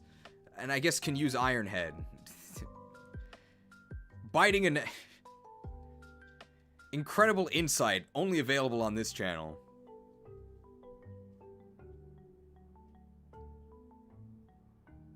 Alright. Tremble, mortals, and despair. Judgment has come to this world. I think the actual line was Doom, but there's no move called Doom. So Judgment, I guess one of the flashiest moves in the game. It is the signature move of Arceus, literally the god of Pokemon. It is 100 base power, 100 accuracy, with variable typing. So the typing changes based on... Oh. Doom Desire... Oh, okay, I'll say that. Okay, Doom Desire has Doom in the name. Sorry. Fake Pokemon fan. So, Judgment is one of the flashiest moves in the game. It calls down, like, columns of destructive light. Probably not of the normal type, because the type changes based on your equipped plate. 100 base power, 100 accuracy, which is going to be great, no matter what type you shift it to. It's alright. Now, Arceus Normal doesn't use this, because Arceus Normal is busy sweeping your team with extreme speed. But if you're using an Arceus that is actually taking advantage of multi-type, you're probably using Judgment. Judgment had a really sick effect in Legends Arceus if you had the Legend Plate equipped, where it would automatically shift you to the best type to face your opponent. So Judgment would always be super effective against your opponent, and it would also change you to a type that most likely resisted your opponent. We tricked God itself by using Onyx! We tricked God itself by opening up Onyx to Judgment, which would then make Arceus into a grass type, which made it much easier to defeat. That's a strategy.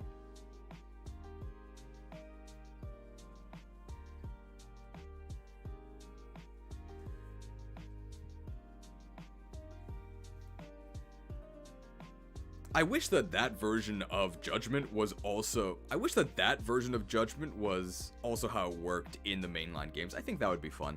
I also don't think it would be that overpowered, and if it is overpowered, it's Arceus. Maybe it should be overpowered. One of the best moves in the game if you hit a 9.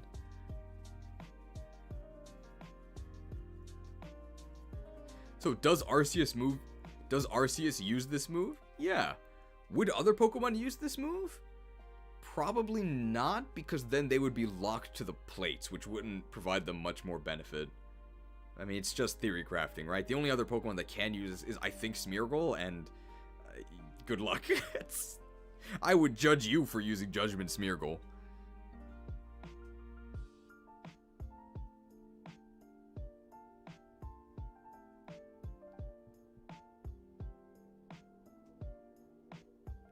Last Resort.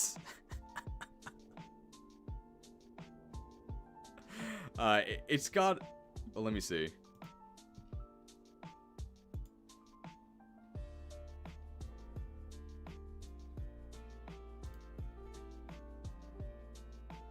Yeah. Okay.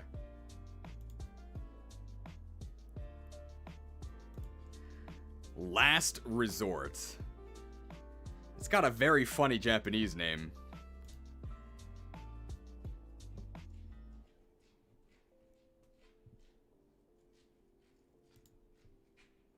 Totteoki. The best. Is this move the best? No. Not even close, but it's pretty funny. So, in order to use Last Resort, you have to first use all of your other moves. The easiest way to do this is to only have one other move. So for example, Fake Out. You fake him out, boop, and then you're free to spam a 140 base power normal move. And I hope that wins you the game, because you don't have two other moves to use.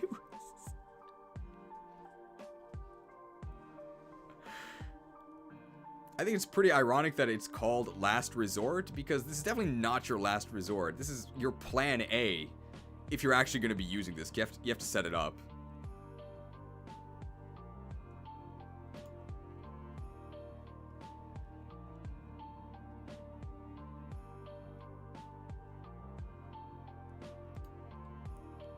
So how good is Last Resort? I mean... I don't want to put it in niche. I mean, this gives you -2 moves because you sacrifice 2 of your other moves to more easily use Last Resort. Is that worth it? I don't think so, no. But it is called the best, right? This is pretty bad. This is like a pure meme move.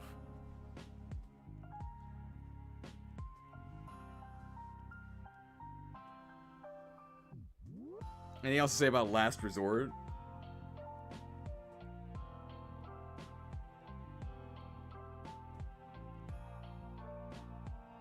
Fake out Last Resort isn't bad on normal types, but then you're using a normal type. That's pretty bad. It's Eevee's move. We should mention Extreme Evo Boost, right?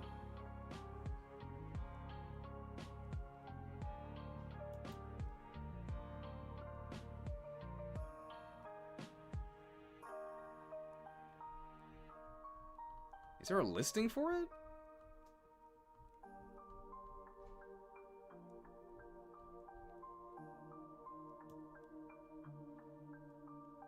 Where's this interaction?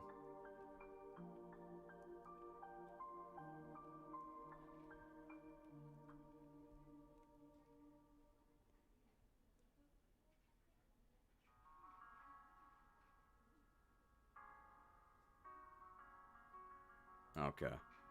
It's at the top of the screen. Ah, okay.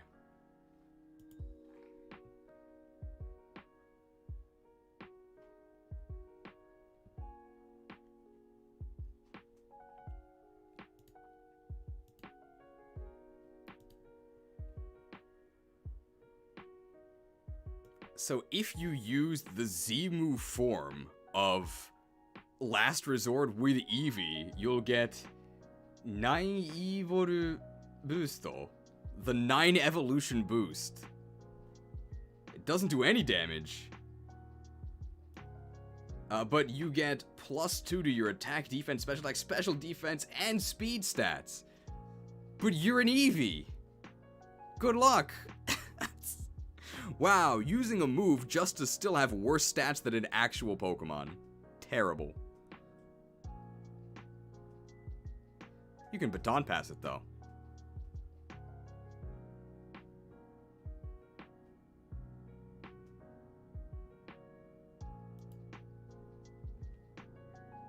Give it an Eviolite? Wait.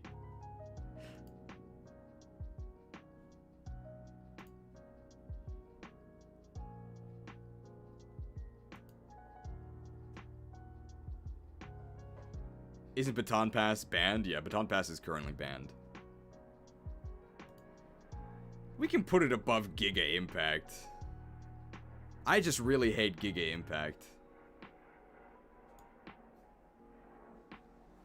Wait, what? Oh, here it is.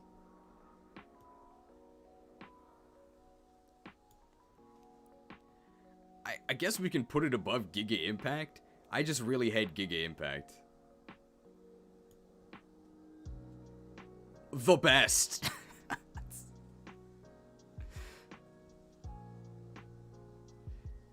The best. Well, at least it's not the worst.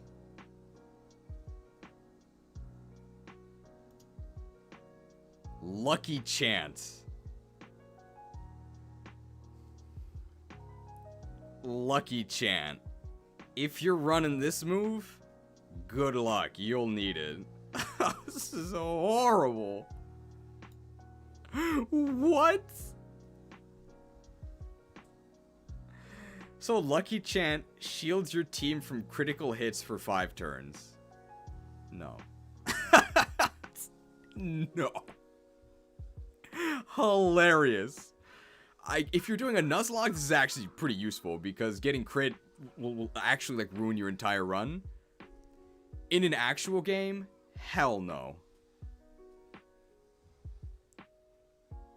So what's the crit chance? It's like 8%. So assuming they attack you all 5 turns, there's only a 50-ish percent chance. It's 40%, right? So if they attack you all 5 turns, okay, let's see. So what's the crit chance? It's 8%, right? So if you use Lucky Chant and your opponent attacks you all 5 turns, there is a 40% chance that this move reduced the damage of one of those attacks by 50%. No. Terrible. Oh, what are the lyrics to this thing? Burn them. Worse songwriting, Lucky Chant.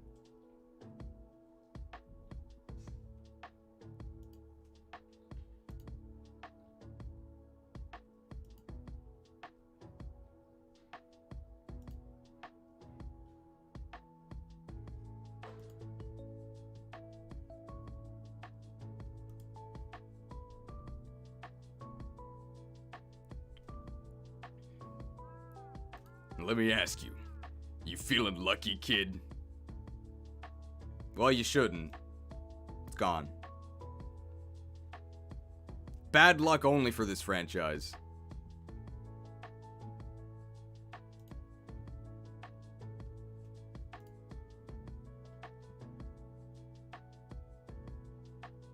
That's the first time I've heard you swear? What did I say? Did I not even notice? Love disc.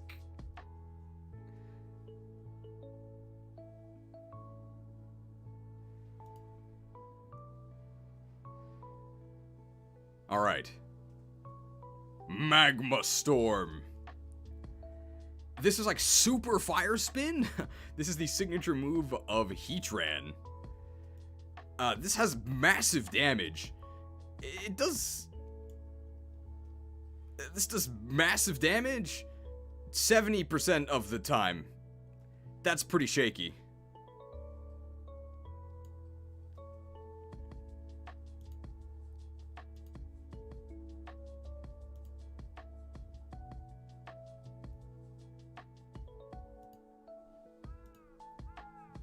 Oh man, Vigoroth's having a bad day here. Oh.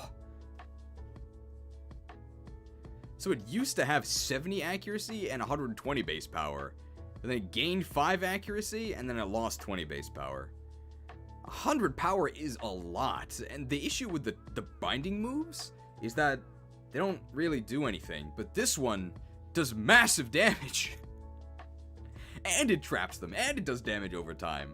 So 75% of the time, it's really good. And if you have the legendary binding band, it does even more.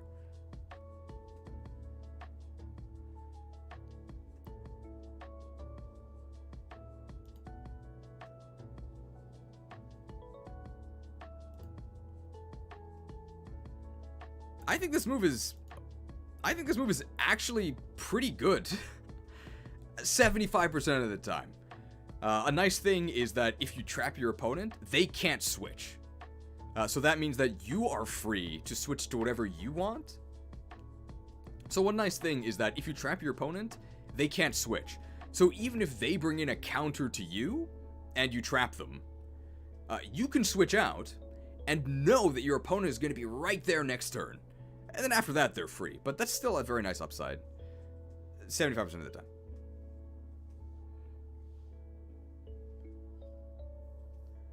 Does Heatran use this move? Yeah. Would other Pokemon use this move? Yeah. It's pretty good.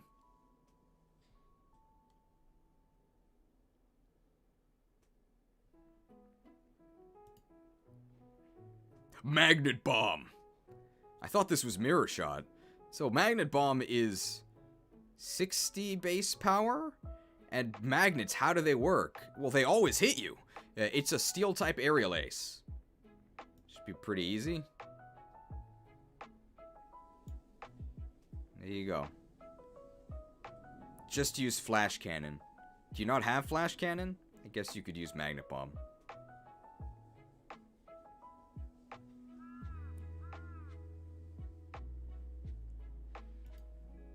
It's, wait, it's special, right? Oh. Never mind, it's not. I've apparently been mystified by magnets, because I didn't notice this was a physical move. Magnet Zone, you alright? I guess you don't know how magnets work. What in the world? Who in the world is out there magnet bombing?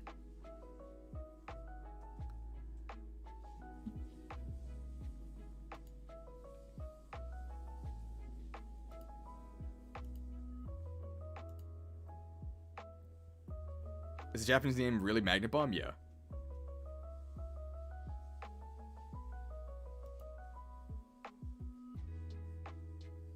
Is this allowed signature tier? Because like 3 Pokemon get it? I don't know. The worst move ever? Let's not get carried away. It's not that bad. It's a leveling move for Genesect? Yeah, alright. I guess that's about it.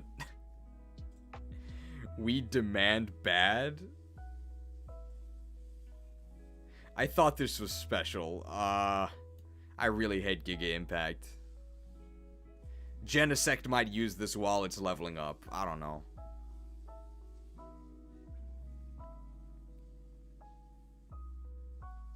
It would be good on Scizor if Scizor could learn it. Yeah, that's true. But, I mean, you would just run Bullet Punch anyway.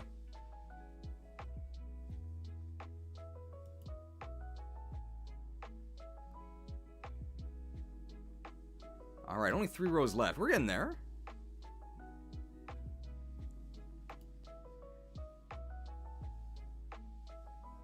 Magnet Bomb. But like Genesect's always level 50 plus anyway. Yeah, this move's really bad. Ah. And to make things even worse, blocked by Bulletproof. Now you have a reason not to use it.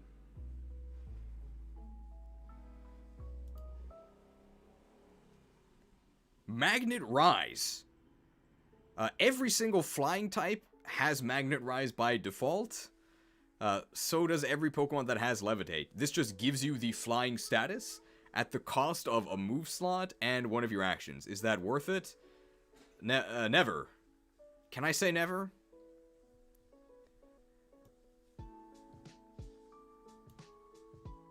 We can put Gravity and Magnet Rise together, okay? They're mortal enemies.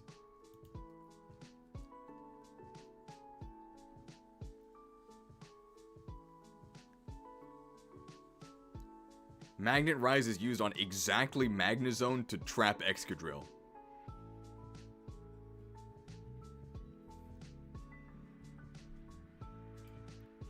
And gaining a ground immunity is really powerful. So it is useful in situations where you really need that ground immunity and you can afford to pay the turn cost. Which would be the exact case of Magnezone trapping you and then becoming immune to your ground move. Okay. I think we beat Gravity. We're rising. Magnet Gear rising.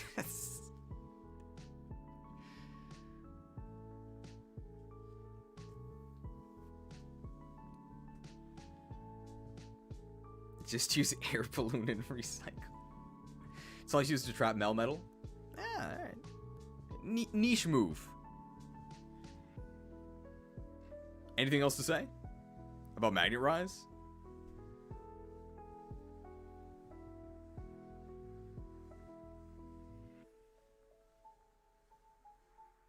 I think that's everything.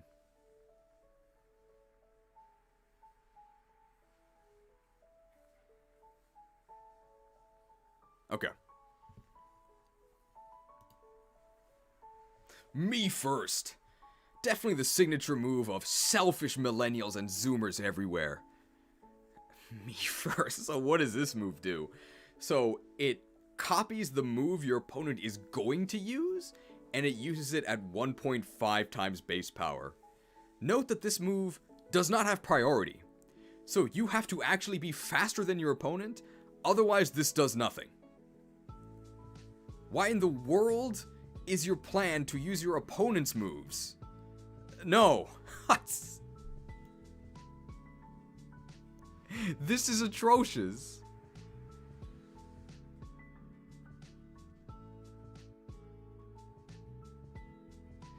Choice Scarf me first to annihilate dragons. What?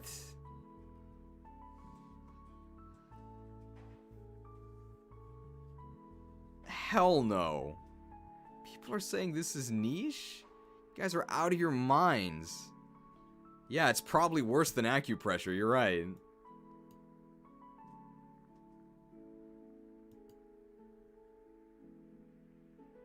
Me first is good? You're on the road to getting banned, buddy.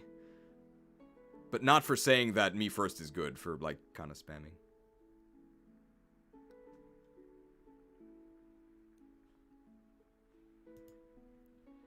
If me first actually had priority, this could maybe be a niche.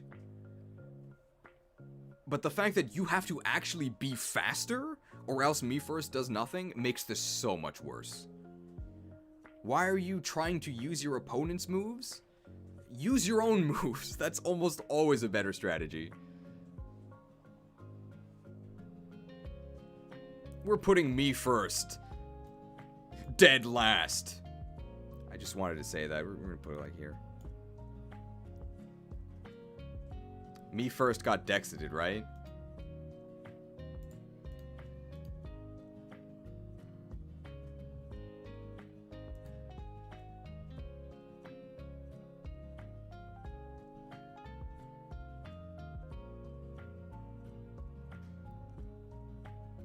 When am I gonna get my turn? Apparently never. Goodbye.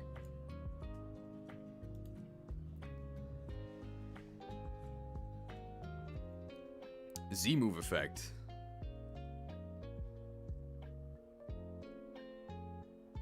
Okay. It does have kind of a fun Z-move effect, where you'll get a +2 speed boost, and the copied move also becomes a Z-move, similar to how Mirror Move actually does stuff. Giga gimmick.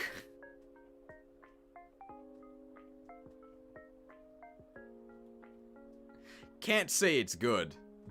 Does seem like fun, though. Oh. That's not right.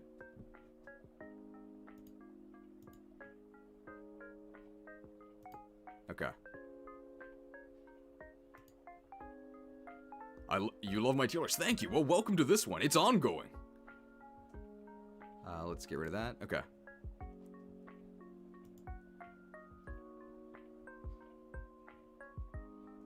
Alright. Oh! $4.99 donation from Product with an O. Local Pokatuber disses me first movement gets cancelled on Twitter. No! I didn't mean it! I'm talking about the Pokemon move.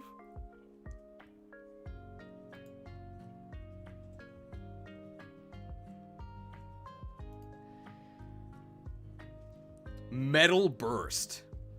This move single-handedly catapults Bastiodon to terror. God, Metal Burst. Metal Burst itself is not bad.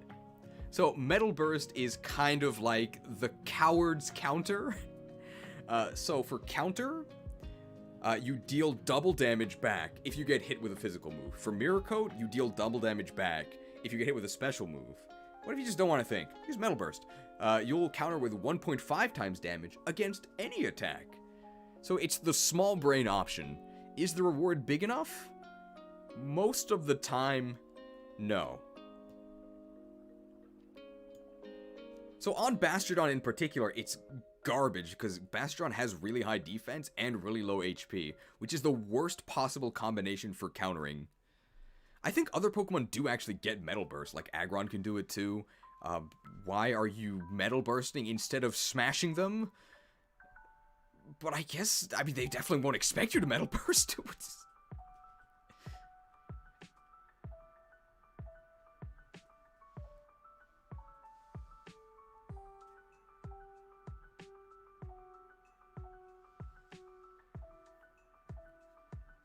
Anything else to say about Metal Burst?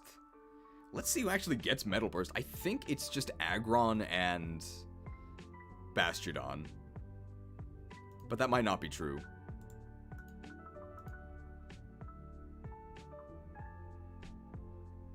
Oh, wow. Okay, none of these Pokemon would actually use it.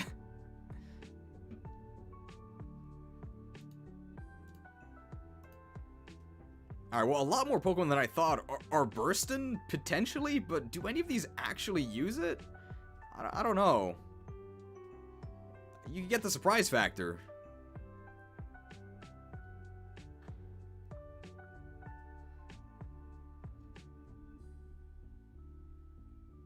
I think that's it for Metal Burst.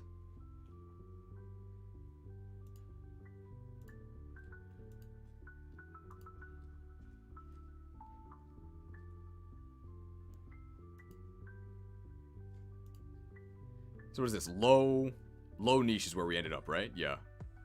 Does it get priority? It has negative priority, right? Oh, let me see. Let me make sure it actually has negative priority, because it might not. Oh yeah, it has no negative priority. Yeah.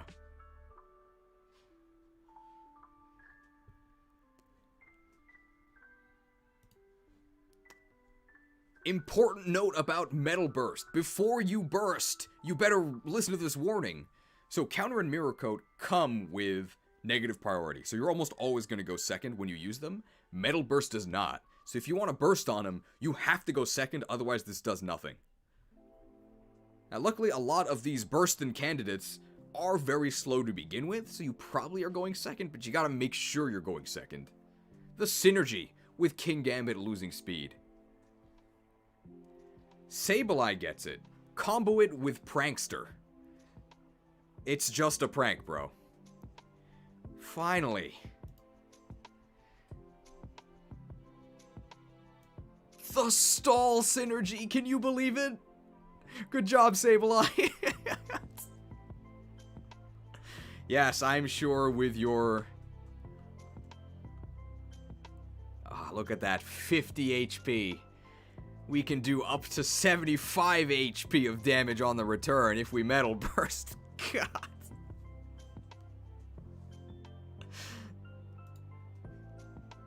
Terrible.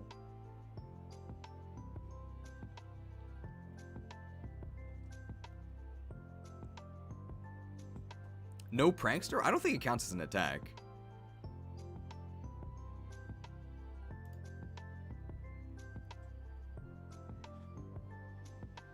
Alright, next. Miracle Eye. Alright, Miracle Eye. Miracle Eye. After years of meditation atop the highest peak, I've unlocked my Miracle Eye and been granted wisdom. I've been told. This move sucks.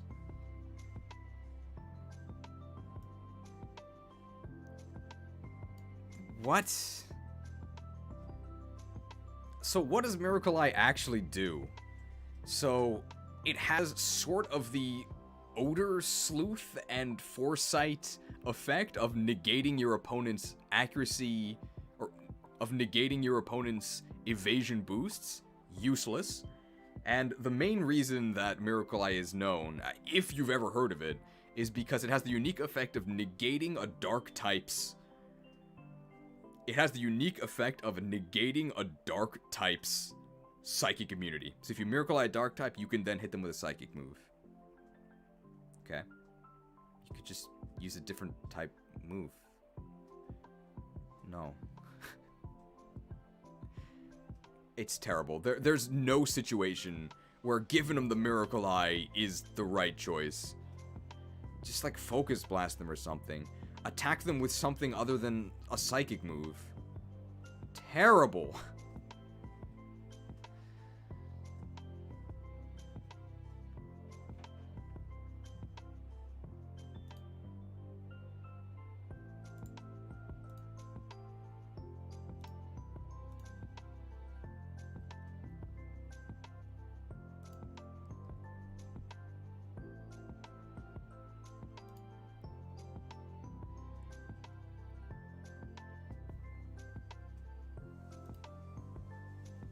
Maybe someone with better eyesight can find a use for this?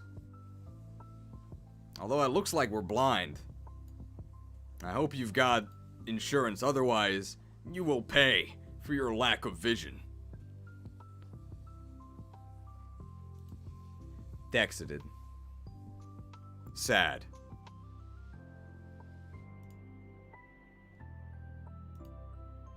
So that's it for Miracle Eye.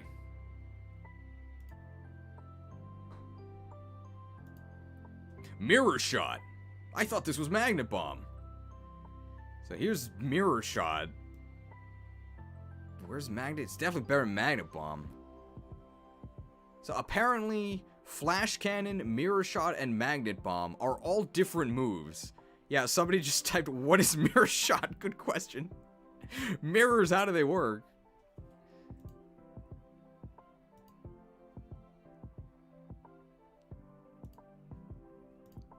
Mirror Shot, or as it's known in Japanese, Mirror Shot.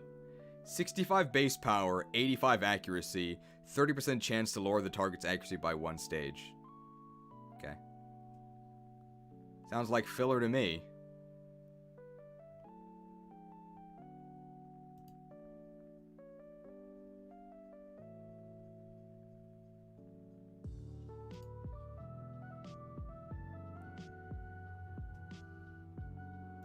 And I guess it works out in alphabetical order.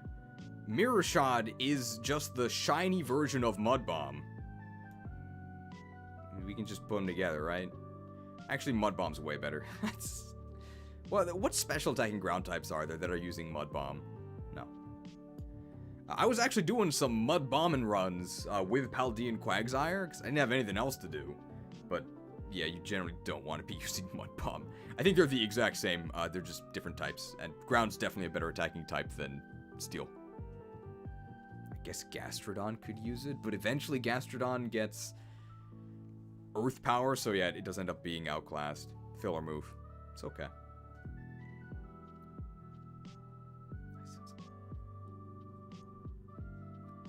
I think that's it for these two, right? Pretty simple.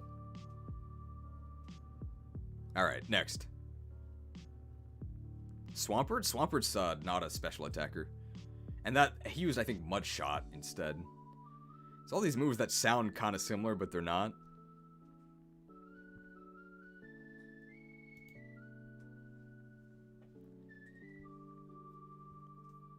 Alright, Nasty Plot. We need to do something on, I sense a plot to destroy the Jedi. What are they plotting to destroy?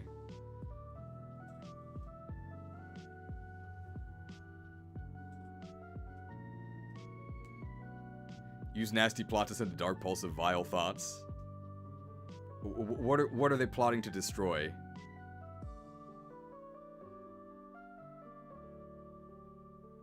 Dude, MGDXP has just got the bulletproof page pulled up. They're planning to destroy the tier list. They're planning to destroy the meta. I don't think Nasty Plot is that good.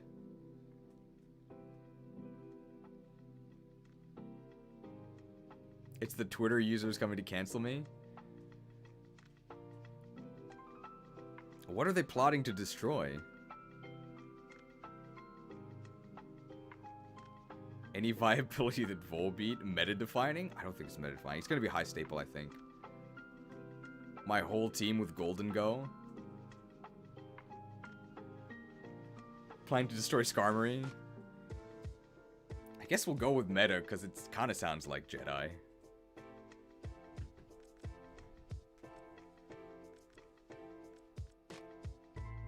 If your opponent sets one up, it's over? Definitely not, no.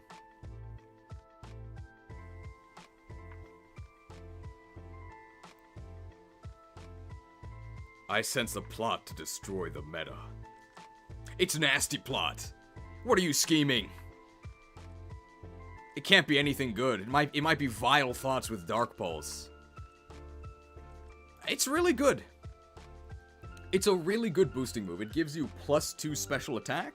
It's probably the best special boosting move out there. Well, that's not true. Quiver Dance exists, but it's good. I think we ended up putting Swords Dance in SD. Yeah, I knew somebody would ask this immediately. So, Nasty Plot is the special attacking equivalent of Swords Dance, so why isn't it in the same position as Swords Dance? Because Swords Dance is way better. The main issue, the main reason why Swords Dance is better is because a bunch of priority moves are physical. So if you swords dance and then you have priority moves, there you go, you win. If you nasty plot, you're probably just gonna get outsped and killed by something. It is not nearly as much of a win. It doesn't put you in as nearly a good of. It doesn't put you in as nearly a good. It doesn't put you in as nearly as good of a position as swords dance does. Yeah, nasty plot also has much worse distribution. Swords dance is everywhere. Everybody uses swords. It's just like Fire Emblem.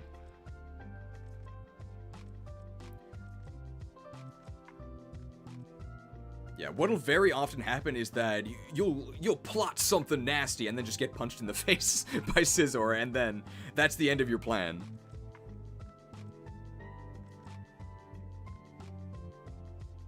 People are acting like I'm saying this is a bad move. Like, look where it is. Look at all of the moves I think it's better than. I just don't think it's as good as Swords Dance was.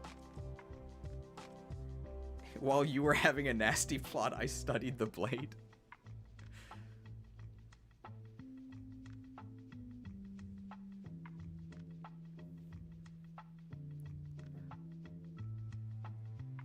But a lot of special moves are higher base power. The issue is not lacking power after plotting.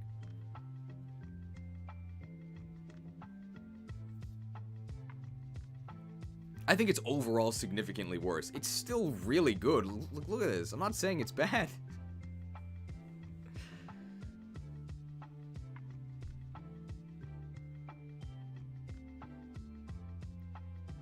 What would make this move really good was... What would make this move really good was if it also gave you a focus sash or like endure effect when used it. We can call it nasty plot armor. Obviously that would be really overpowered.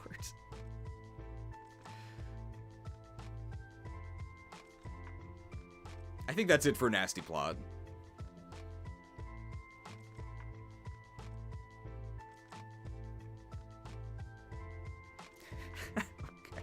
That's a pretty funny comment. Nasty plot versus Swords Dance is the story of every Fire Emblem game. That's true. That's pretty funny.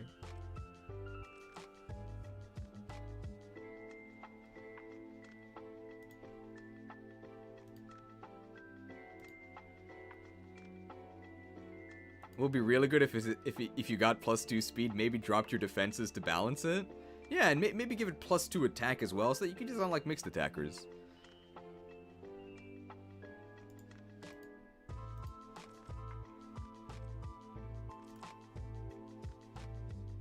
Natural gift. Chances are you don't know what's on the gift list. But you might be surprised at how useful it can be. Alright, so right off the bat, we are using Meganium as the model here, so we're a little bit worried.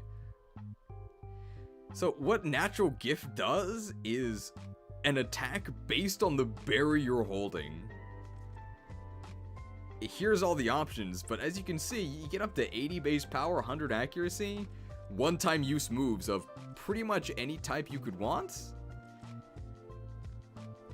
So this ends up being a very strange version of hidden power that relies on you holding a berry.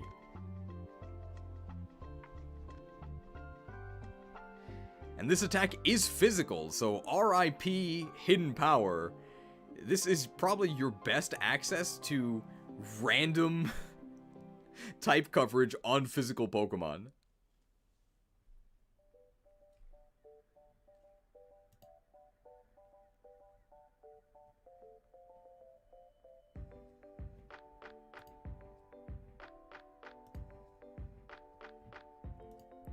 I think the fact that you can whip out a random 80 base power move that your opponent is most certainly not expecting is a niche move. We'll put it next to Bug Bite for their berry buddies, okay? Oh yeah, good thing it has 15 PP, so you can spam it with Recycle.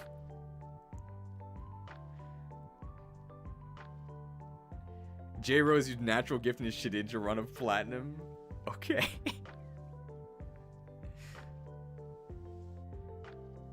Terra Blast with less PP. It's very different than Terra Blast, right?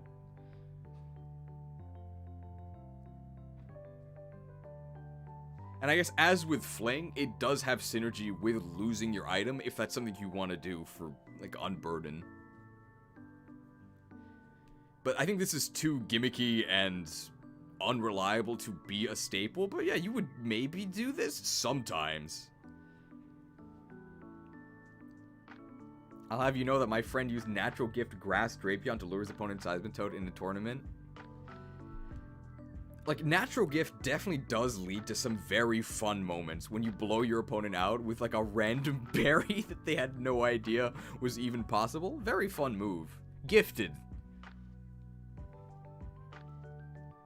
Alright. Night Slash. It's always confusing whether a move with night in it is ghost or dark. This one is dark, but Nightshade is ghost. Okay. This has a very scary Japanese name. It's Tsujigiri, which is crossroad killing. It is the practice of out-of-control samurai chopping up peasants to test their new swords. I can see why they changed it to Night Slash. It's Slash, but evil. Well, it's much better than Slash because Dark is way, way better than normal. Dark is actually a really good, just attacking type in general. I think I'll probably put this above Night Slash, or I think I'll probably put this above Bug Buzz. The base power is a little disappointing. It's, I think, 70 base power, but I think it's 70 base power, but that's good enough to be considered a staple coverage move. It is also a slashing move, so it does get a sharpness boost, which is very nice.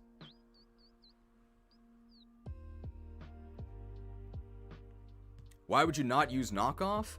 The answer is because you don't learn knockoff. Otherwise, yeah, you should definitely use knockoff. Unless you have sharpness. I think this is the exact same as Shadow Claw, right?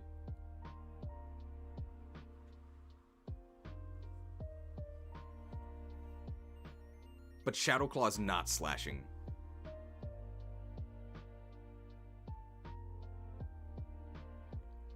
I believe Night Slash is the exact same as Shadow Claw, except they're different types. And Night Slash slashes for a sharpness boost, but Shadow Claw does not. So Night Slash is a little better.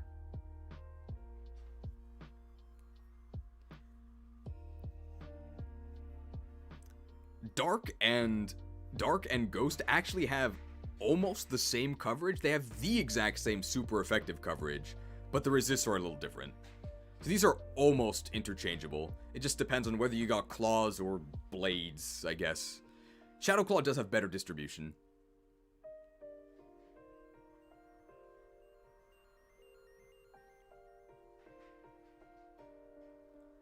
Despite being a physical type at the beginning of the game, Ghost has notoriously bad physical coverage options. They had a really good one with Poltergeist, but I guess they called an Exorcist because it's not in the game anymore.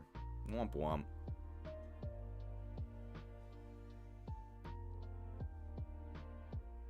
Shadow Claw is boosted by Tough Claws? I think Night Slash also is, because Night Slash is also a contact move, so they both get it. The Tough Claws boost doesn't actually have to do with having claws. I don't think Aquatail really goes in stables. Most users rather be waterfalling. I agree, it doesn't go in stables. I mean, I don't think Ponyta can learn it, and Ponyta goes in the stables. We talked a lot about Aquatail when we ranked it, but people are saying the same thing, that people would just waterfall. It's up here because it's a good coverage move on a lot of Pokemon.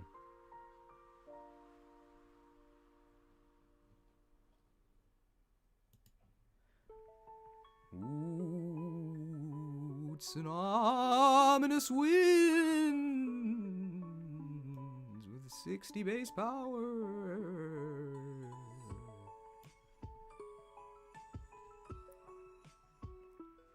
I don't think you would use this move. It's okay, filler. If you don't have Shadow Ball yet, 60 base power is not a disaster, and it does have the very fun upside of 10% of the time giving you an Omni boost. It is the spooky clone of Silverwind. It's definitely a better type than Silverwind. If you have Serene Grace, that's a 20% chance to get the Omni boost. Oh. What about Technician Ominous Wind Special Scissor? That's scary, yeah. What about Technician Ominous Wind Special Scissor? I mean, I'm scared.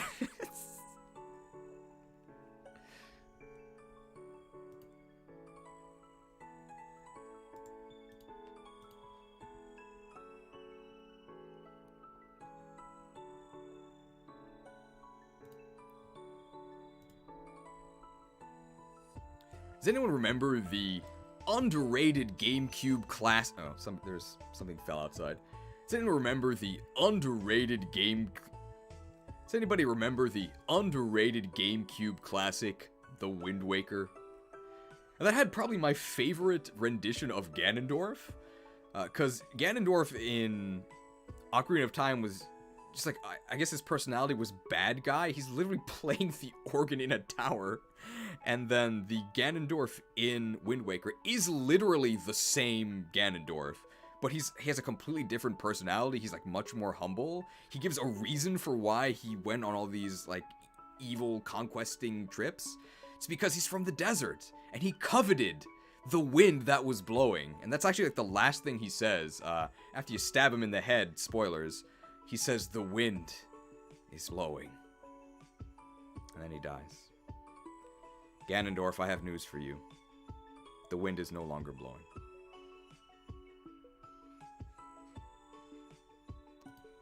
That's why I mentioned all that. I coveted that wind, I suppose. He's got good lines. I really like Wind Waker Ganondorf. He didn't get the Omni boost. Oh man, well 10% chance to conquer Hyrule, 90% chance to get stabbed by a kid.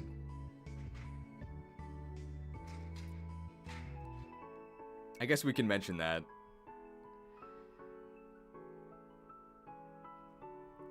He didn't get the Omni boost.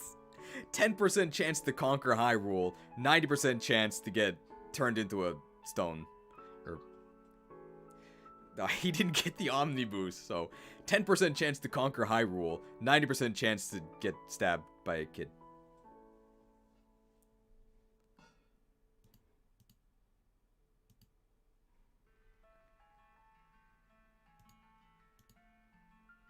This one, right? Okay.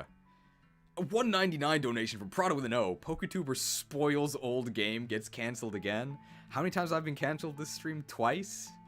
What was the other one for? This is not the right list.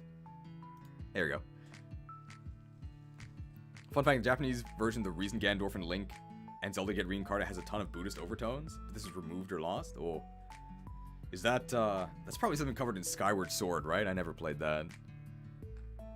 Ganondorf only needs to get lucky once. Hyrule needs to get lucky every time. Like, Ganondorf conquers Hyrule a couple times, right? His track record is not bad. He wins in like half the games. Ganondorf is, I think, one of the more successful Nintendo villains, right? He usually wins at least partially. And he also, like, never dies. F's in chat for Ocarina of Time Link, right? He is a terrible time. Because he has to... Well, he has the whole Ocarina of Time game.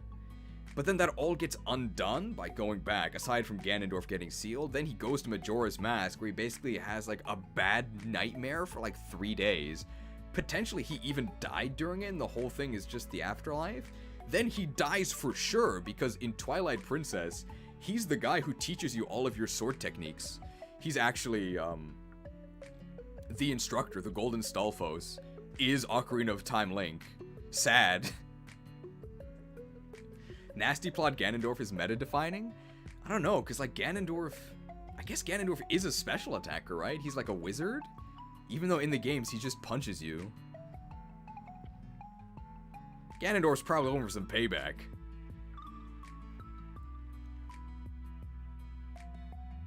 He's not a Stalfos, he's just a ghost? He's a Golden Stalfos, bro.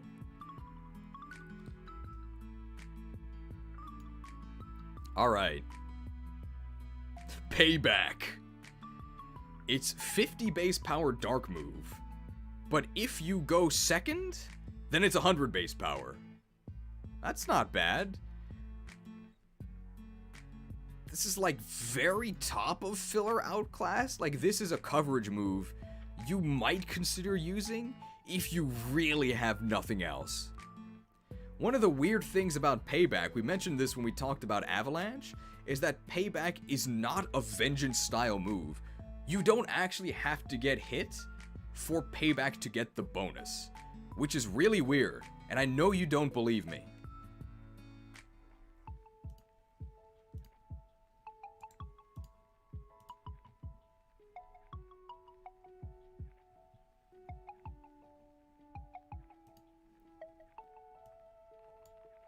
Believe it. Look. It has nothing to do with actually getting hit. You just have to move second. This was much better when you could also get the bonus from the opponent just switching. But now, if they switch out, you just smack them for like 50, which is not very good. I think if Payback still had the double damage upon switch, I'd probably put it in very low staples. But without that, this is very shaky.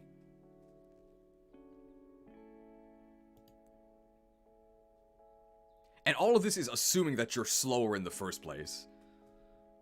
Which really limits where this move can be used.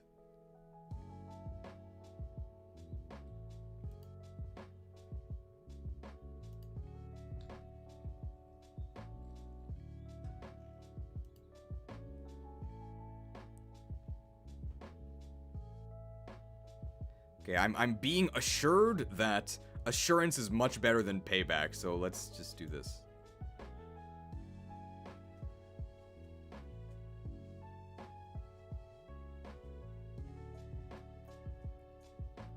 It would be reverse pursuit.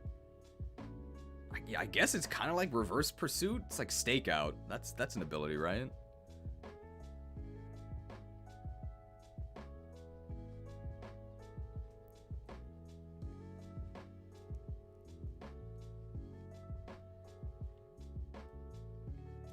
Poison jab. I think in Japanese this is actually poison stab, which is fitting because you're probably not using this unless you get stab on it. Cross poison is down here. I think poison jab is significantly better. It has 10 more base power and 10% more chance to poison. So I think if you can learn poison jab, you would definitely use that over cross poison. The cross poison crit chance is like worthless.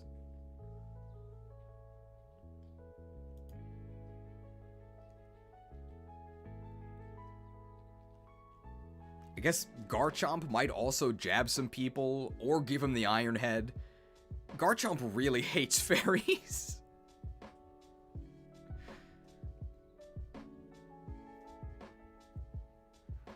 It's not a bad move, but unfortunately it is a very bad attacking type. Otherwise it'd probably be higher.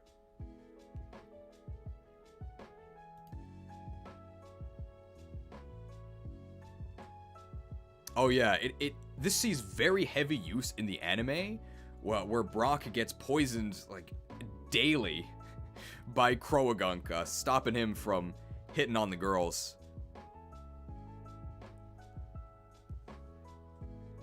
I think that's it for poison jab, right?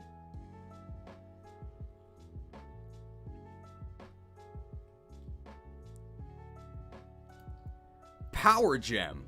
A 100% accurate rock move? I don't believe it. I think it's previously 70 base power. It's since been buffed to 80. I don't think anyone is excited about power gemming, but you might do it sometimes.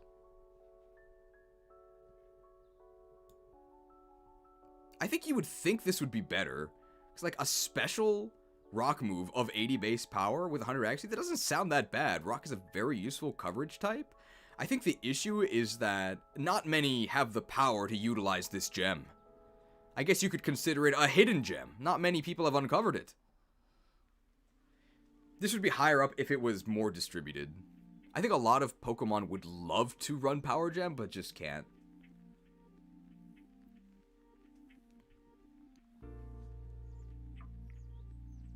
Notably, Power Gem might be really good in an only A version of... Notably, Power Gem might be very good in an only A run of Pokemon Violet, explained in the Pokemon Scarlet only A video, which probably doesn't exist by the time I post this premium, but if it does exist, go watch it, and this comment will make a lot more sense. Okay, I think that's it for Power Gem. It's such a dumb name. Is the Japanese name cooler? Well, let's see what the Japanese name of it is. Power Gem.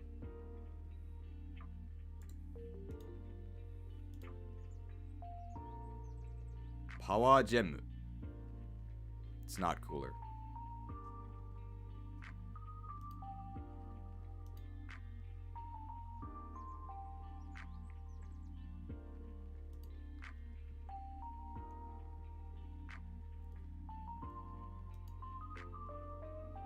Almost a fourth row of staples. We can split it if it gets too crowded.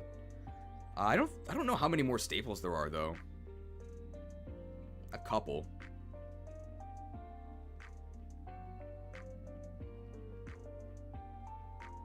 Rock reflections go. Okay, I think that's it. Power Trick. Okay. I think Power Trick is very Power Trick. So when I say Power Trick, the Pokemon that comes to mind is almost certainly Shuckle. So what this move does is it swaps your defense and your attack. Why would you ever want to do this? For Shuckle memes. That's about it. Set up a Trick Room, try Power Trick, probably lose the game, but maybe have some fun while you're doing it. It's bad. It's bad. Shuckle fans losing, as they have been for decades by this point. They're used to it. They've got a lot of defense. They can take it.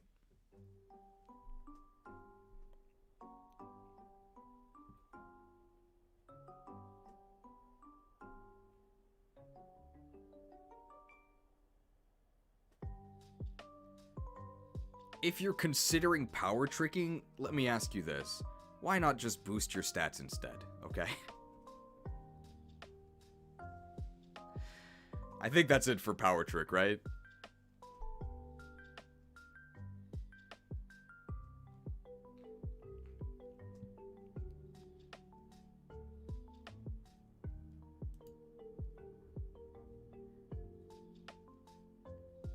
Alright.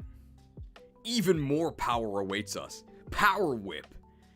If you've got a tentacle, then... Do I not have Spatial Rend on here? Hang on. Oh, I do have Spatial Rend, don't worry. There's even more power to be had with Power Whip. Surprisingly good distribution, even if you're not a grass type, as long as you've got a noodly appendage, you can probably whip powerfully. Where's Woodhammer? It's really strong. I think we can put these together.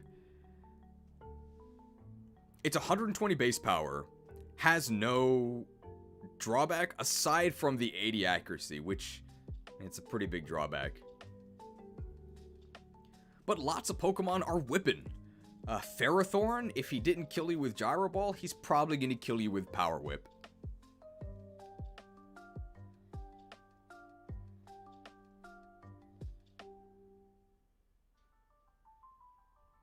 I think that's it for Power Whip. It's probably worse than Leaf Storm.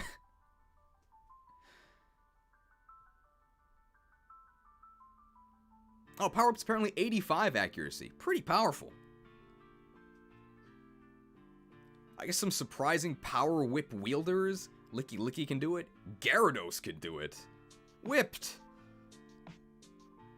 When will they add the ice-type Cool Whip? I'm waiting. I think that's it for Power Whip. Good move.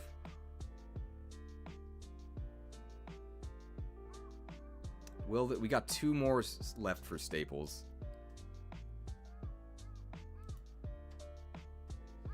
Psycho Cut. You like Slash? I guess we should have talked about this with...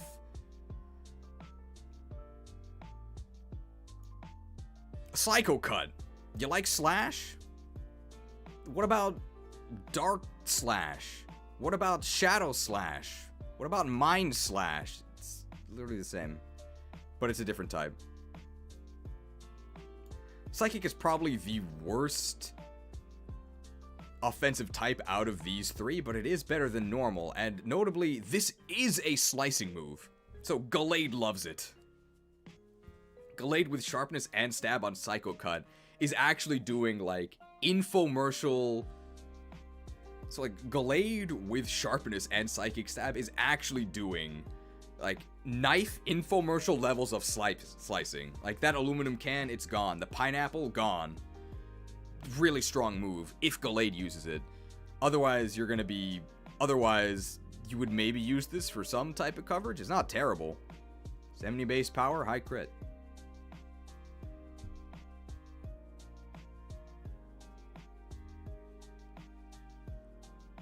I think that's it for... I sawed this boat in half. This is Velusia Erasure. I want to erase, and dude, so many trainers use Velusia. I'm sick of it. I think that's it for Psycho Cut. Vault and Velusia.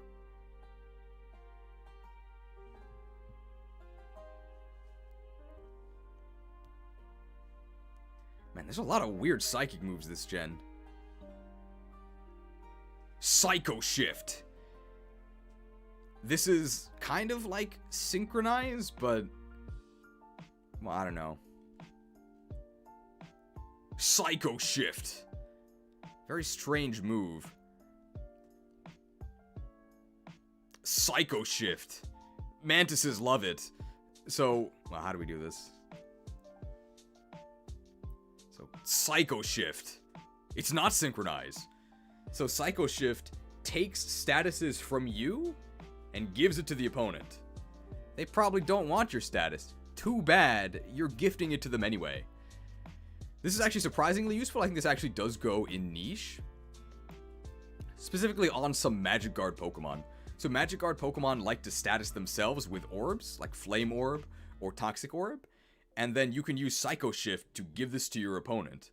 Why would you do this instead of just using like Will-O-Wisp or Toxic? And the answer is because that way you get to keep a status on yourself, which makes you immune to other more harmful status like Paralysis or Sleep. It's legit.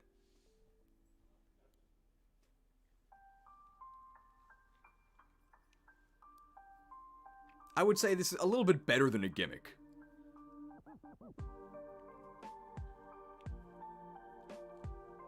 Even non-psychos can take advantage of some shifting.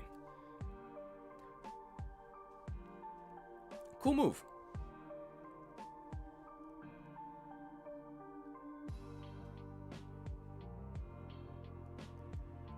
You can also apparently rest Sleep Talk and then Psycho Shift the sleep off. Seems interesting. But it also sounds like something that maybe you could only pull off in your dreams.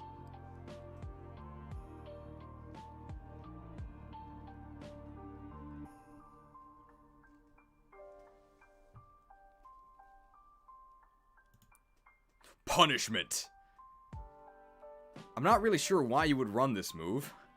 So at its floor, it's a 60 base power dark move, which is where we have Assurance and Payback. But it does have potential upside, but it is so narrow. So what Punishment does is, for every stat boost that your enemy has, Punishment does, I believe, 20 more base damage. So if they've gotten a +2 boost with Sword Stance, this now does 100 damage. I guess if they Shell Smashed, well, they're in for a world of hurt because they lowered their defenses and you're about to hit them really hard. What if your opponent doesn't boost? Well, then you're just using a really bad dark move. What if your opponent does boost? Well, then they're probably about to kill you with their boosts. Why are you using punishment?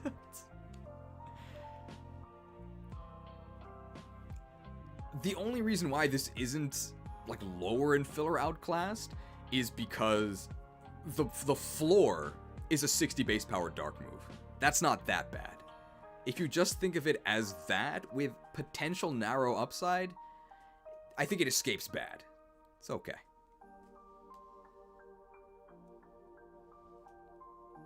Who is even dishing out punishments? Like, pretty much no one. Swagger? You're gonna swagger them and then use punishment? What in the world? That seems like a terrible strategy. I think that's it.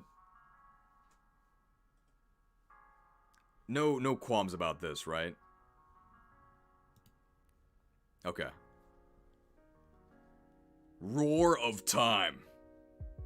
Is this the worst legendary signature move of all time? I think it is. Be lucky that you're a signature move, otherwise you'd be chilling out with Giga Impact. It's better than Giga Impact. Terrible. It's a dragon type Giga Impact. All the downsides of Giga Impact apply to this. Except I think it's even worse, because instead of Roar of Time, how about this move? Draco Meteor, ever heard of it? It's pretty good. It's 10 more base power for an absolutely catastrophic downside. No thanks. The Lord of Time deserved better. I wouldn't use this move in a million years. I guess Dialga has all the time in the world, so maybe he can figure out a use for this.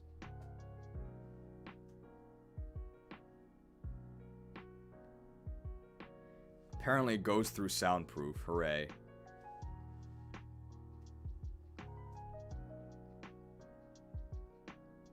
Honestly, I would put it in bad. I probably would if we didn't have signature.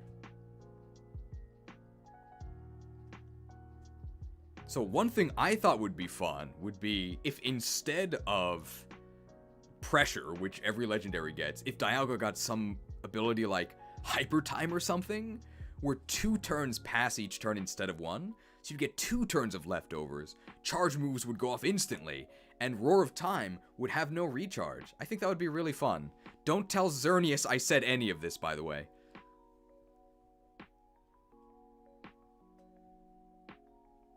I think that's it for Roar of Time.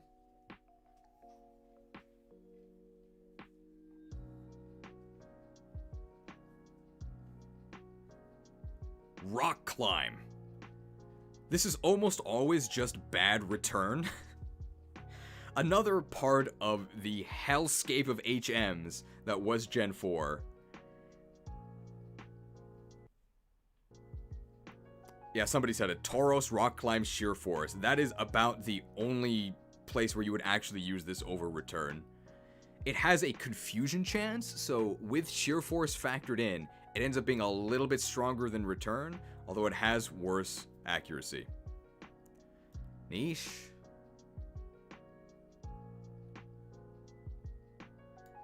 Irish.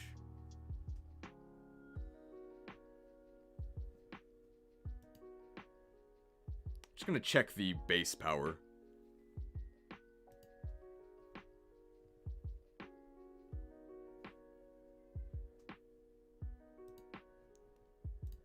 So yeah, 90 base power, 85% accuracy, gets a 30% boost from Sheer Force. Ugh. No.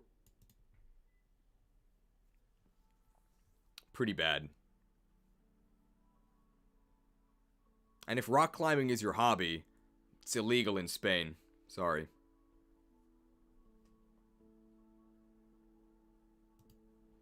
.85 accuracy for this. Okay, I guess in the anime, Ash's Torterra likes to spam it, because it doesn't have Earthquake. I really don't think we should be taking tips from Ash, okay?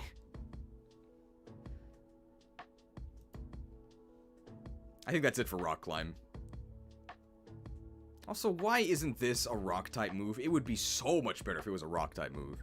If it was a Rock-type move, it would actually be, I think, like, near the top of staples. It would be great.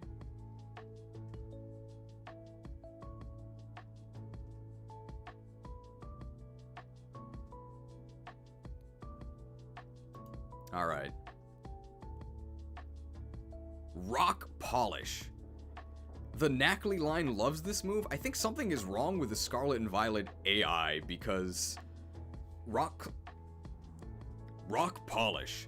The Knackley line loves this move. I think something is wrong with the Scarlet and Violet AI because almost every member of the Knackley line that I've faced just spams Rock Polish. I have no idea what's going on.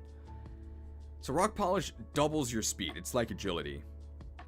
In fact, it's exactly the same as agility, except different Pokemon learn it. Usually really slow rock types that are going to start polishing themselves.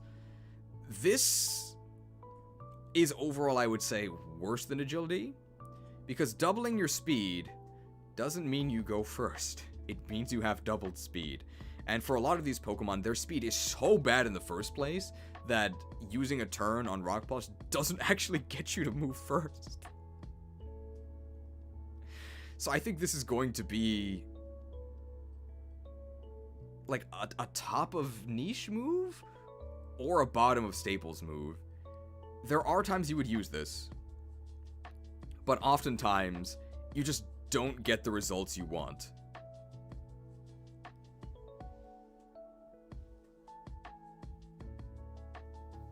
Groudon and Necrozma Duskmane really like it. That's true. Yeah, we can for them, we'll put it at the bottom of staples. Polished.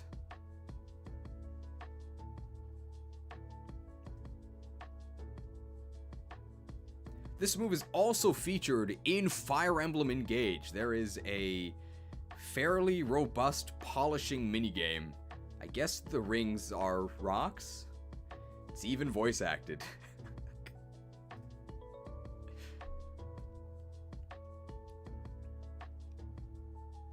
3 tiers of staples. Do we split it? I don't think so. I mean, I don't think there's that many more moves in staples than the other ones. This generation just introduced a bunch of solid moves.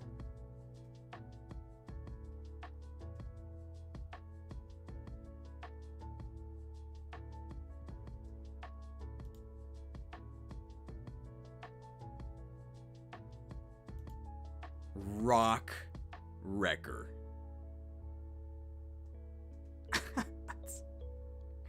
I said the damaging moves probably aren't gonna go in bad, but I'm tempted. God, Rock Wrecker. I guess it's a signature move. Congratulations, but oh my god, Rock Wrecker. It's a rock type Hyper Beam. It's Rhyperior's signature move. We've said everything there is to say about Rock Wrecker in this game. Just know that if you're going to ask me about the Pokemon Conquest tier list, my answer is someday. And on that day, be prepared to talk about Rock Wrecker Rhyperior in Conquest. I say get ready, as if any amount of preparation would be enough to face Conquest Rock Wrecker Rhyperior. Oh, what happened to the music?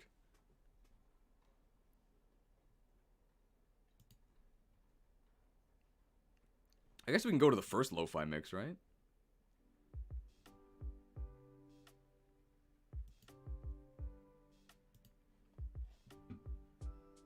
It's restart recording time? Ah, good idea. Thank you. Alright, we're almost done. Yeah, we're almost done. Probably like another... We can finish within the next 2 hours.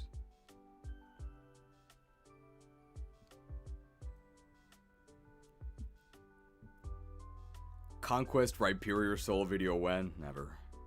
Crustle. Alright. Roost. It's like recover. I would say that this move is perched up high. What a good move. This move rules the roost. It's so good.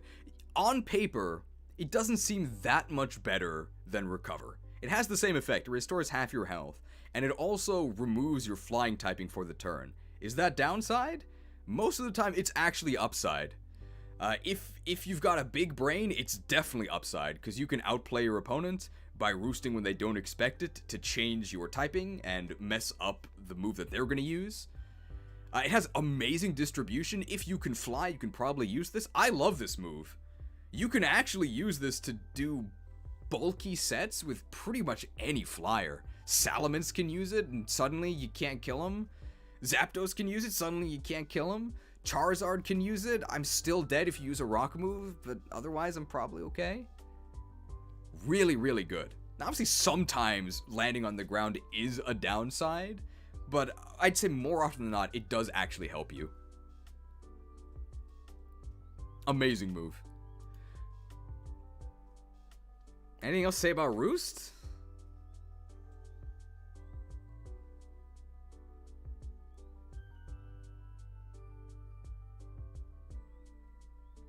Multi-scale gaming.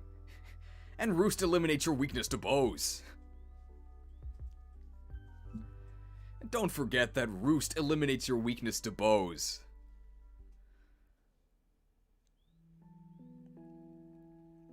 I think a good litmus test for how good Roost is that when Pokemon can learn Roost and other recovery options, like for example, Vespiquen can learn Heal Order and Roost, Togekiss can learn Soft Boiled and Roost, they will always go with Roost. Because removing your flying type is usually upside.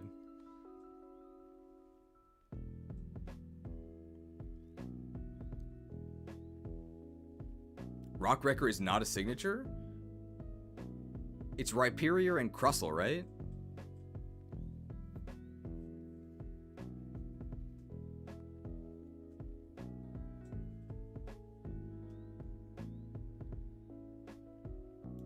I think that's enough. That's like narrow enough to be signature, I think.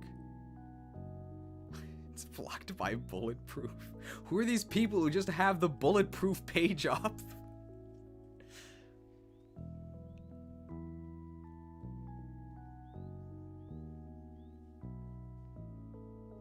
Does Roost remove the type until switch or just that turn? Just that turn.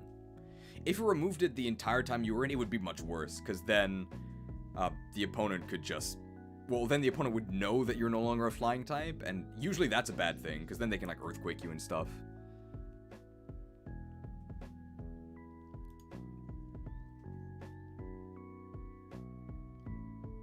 I guess to really drive home that roosting is usually upside, it's because usually when you're in the air, the enemies are going to be chucking rocks at you.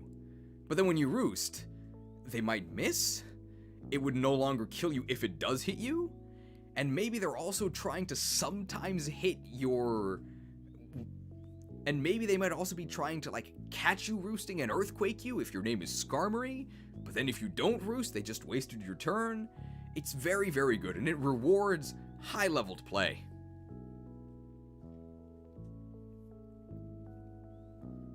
Almost any Pokemon that learns Roost, no matter how frail they are, might go like, oh, I don't know. If I can start roosting, maybe I can start boosting.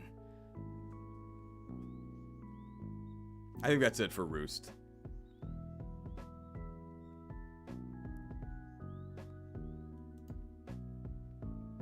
Seed Bomb. Remember Energy Ball?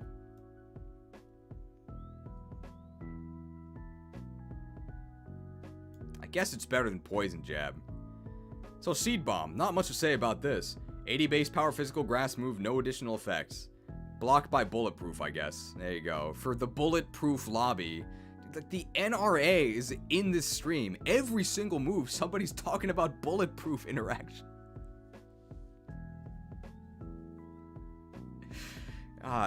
It's because False Swipe Gaming uploaded the Chestnut video today. I don't think Chestnut's ever gonna get this much attention again.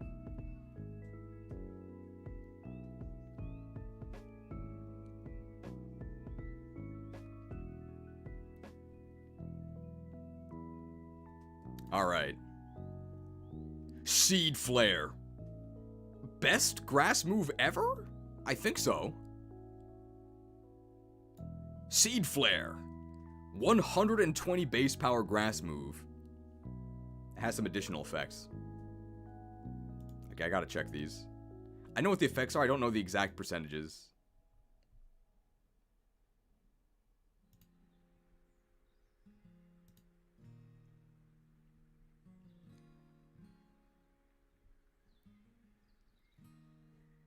Look at this, Seed Flare.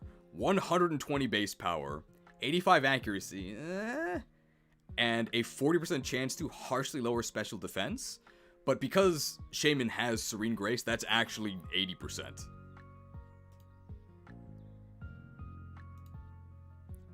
Shaman Sky got banned for a reason. It's because he was seed flaring.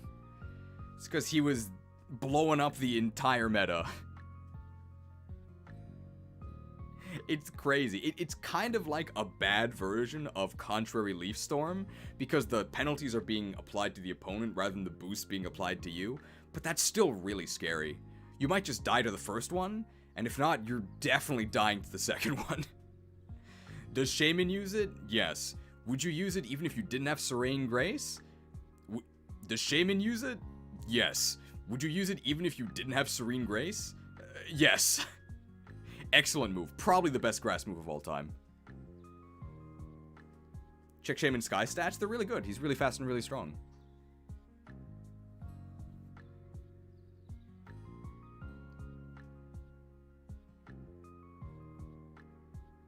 I think that's it for Seed Flare, right? Good move.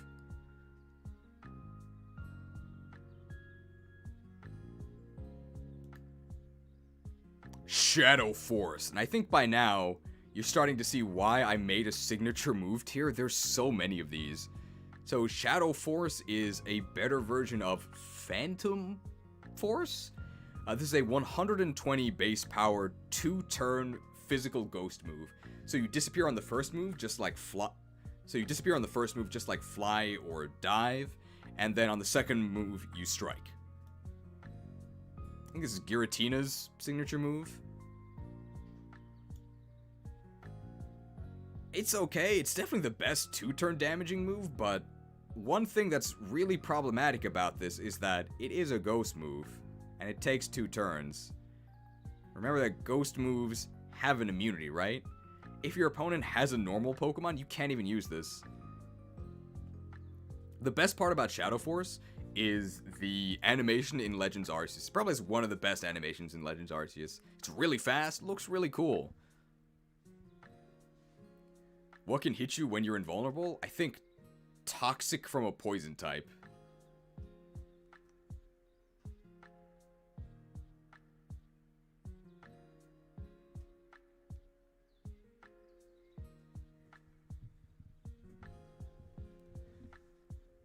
So, does Giratina actually use this move? I don't know. I don't think so. Would other ghost types use this move if they could? Probably not. 2-turn moves in general are really bad, but I would definitely use this over Phantom Force. I think this is just a straight upgrade over Phantom Force.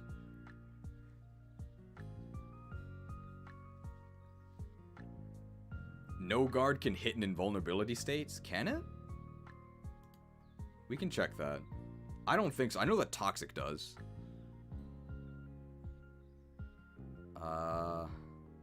Where is it? Shadow Force.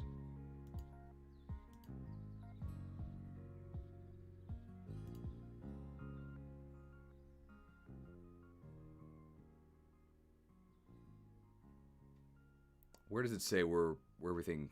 Where does it say the things that hit through?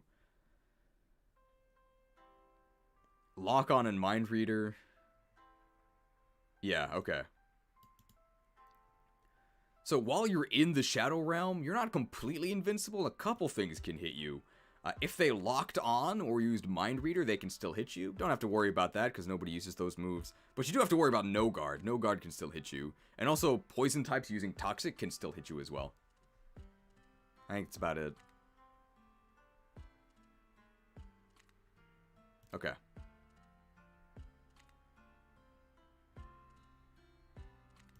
I think that's it for that. Alright. I think you mentioned that it's better Feint too. It's not, though. I think they're totally different, because it hits through Protect. Don't...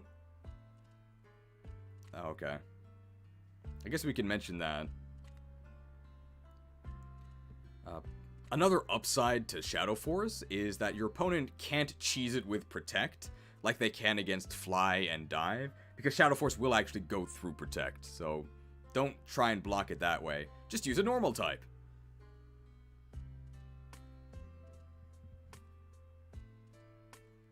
I don't think it breaks Protect. Let me see. Shadow Force hits the target even if it's protected by Protection move, and removes the effect of Protection moves. Yeah. It does remove Protection.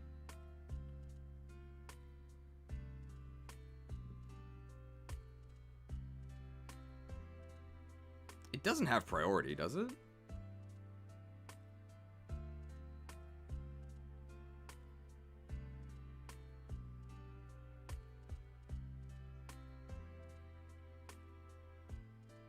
Doesn't look like it has priority, but it does negate it. A Feint has priority, yeah.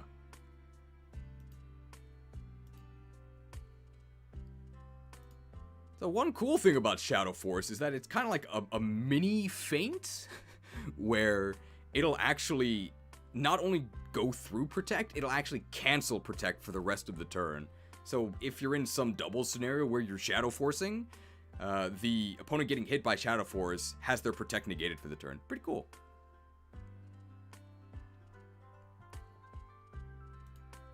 Shadow Sneak. So Shadow Sneak. It's a priority move. I think we talked about a couple other priority moves. This one's a Ghost type one. There you go. Sneaky. 40 base power. Usually goes first. Nice. Anything else to say about Shadow Sneak?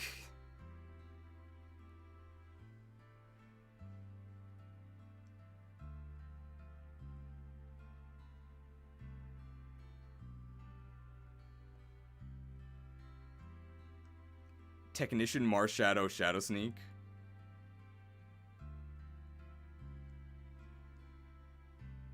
Fun fact, it makes contact. Shadow Sneak has never had the sort of wide use that Bullet Punch and Ice Shard have both have, but it's not a bad option. Apparently it's Dusknoir's best stab. That's kind of sad. R.I.P. Poltergeist. It's a ghost move. Truly R.I.P.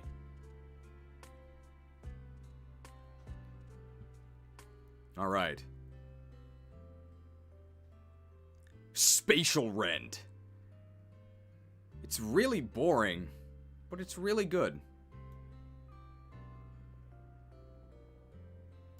So Spatial Rend is a 100 base power special dragon move with high crit. Cool.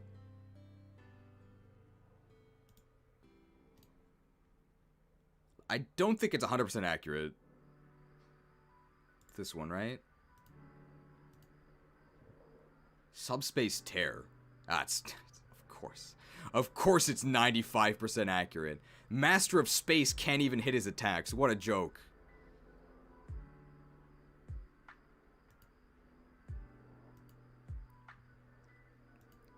But yeah, Palkia's signature move. Overall, better than Dragon Pulse, because you get more power, you get the high crit, and you only lose 5% accuracy. If you combo it with Gravity, it has 100 hits. Also has a very cool animation in Legends Arceus.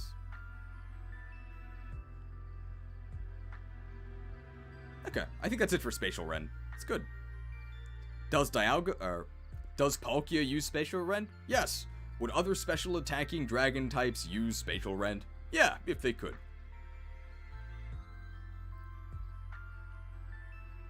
Okay, I think that's it for Spatial Rend. Oh. Stone Edge. I think it's fair to say that this is the most hated move in the history of Pokemon. Nobody calls this move Stone Edge, right? If you know what this move is actually called, go ahead and type it now. Stone Edge? More like Stone Miss. God! I'll tell you the stats of Stone Edge, as if you don't already know. 100 base power. High crit. 80% accuracy.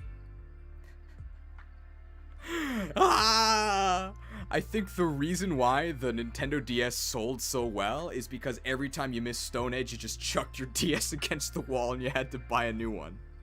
I think the reason why Stone Edge is so hated is because it is the best rock move. There's a lot of Pokemon where their best stab option is Stone Edge. And it also has really high distribution. There are tons of Pokemon that are forced to run Stone Edge because they have no other choice. Do you want a strong rock move? You've got to gamble on Stone Edge. You got to live on the edge even if you don't want to. Oh. It's a really good move. You're gonna see it everywhere.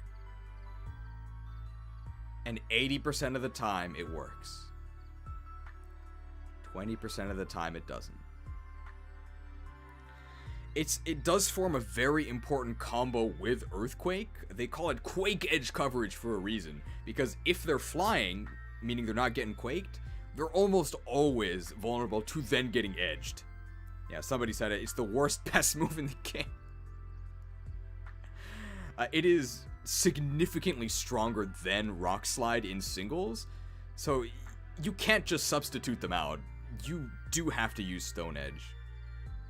And something I do want to stress here is that just because you missed Stone Edge and lost the game doesn't mean that using Stone Edge was a mistake, okay? No results-oriented thinking here. It's like, if your chance to win by choosing Stone Edge was 80%, but then you miss and lose, that might still have been the right choice, because maybe your backup plan had like a 40% chance of success. So trust in Stone Edge. I mean, your trust is going to get betrayed a fifth of the time. But overall, it is the right choice, unfortunately. Keep in mind that confirmation bias is a thing, right? Like 80% accuracy is at the point where you feel like it should usually hit, and when it doesn't, that 20% of the time, it feels like something is wrong. It feels like you made a mistake. It feels like you're playing FE6, right? But it was the right choice. You just got unlucky.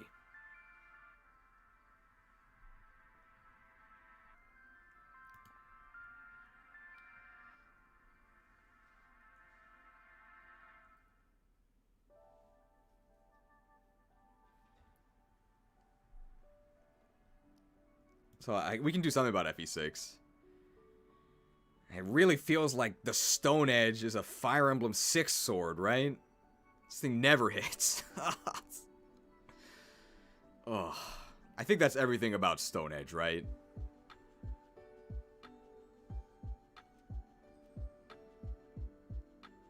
Yeah. And it has high crit. I'm pretty sure that every single player in the game would trade the high crit for 10% more hit. Everybody would make that trade. I don't know anybody who wouldn't.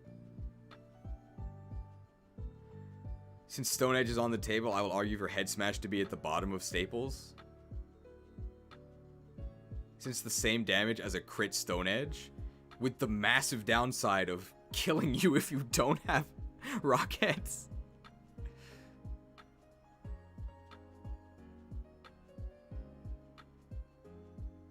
Stone Edge can hit people using fly? I don't think so. Let me check. I don't think so. I think it's just that you use it a lot on Machamp, who has no guard, which is why you're hitting them.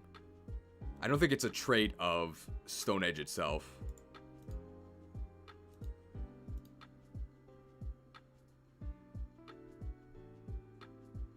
Yeah, it's not a trait of Stone Edge itself. It just has to do with no guard.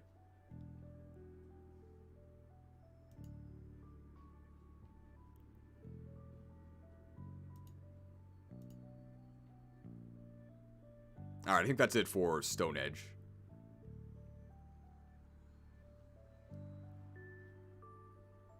Oh, look, what's that over there? Haha! Sucker Punch. So Sucker Punch is a weird translation. In Japanese, it's Fuiuchi, which appears in a couple other games. It was in Breath of the Wild, they called it Sneak Strike. If you pay $30 for the Krabben emblem, he also has a move called Fuiuchi, and they translated it as Sneak Attack. But in Pokemon, they called it Sucker Punch. I don't think Sucker Punch itself is necessarily a bad translation, but just because of the type of game that Pokemon is, it causes confusion. Because you have a lot of Pokemon that don't have limbs to punch with. And perhaps more confusingly, punches are a category of move that are all boosted by Iron Fist. So the fact that this is literally called Punch but does not get Iron Fist is really confusing. Yeah, I would have called it Ambush. You could just call it Sneak Attack.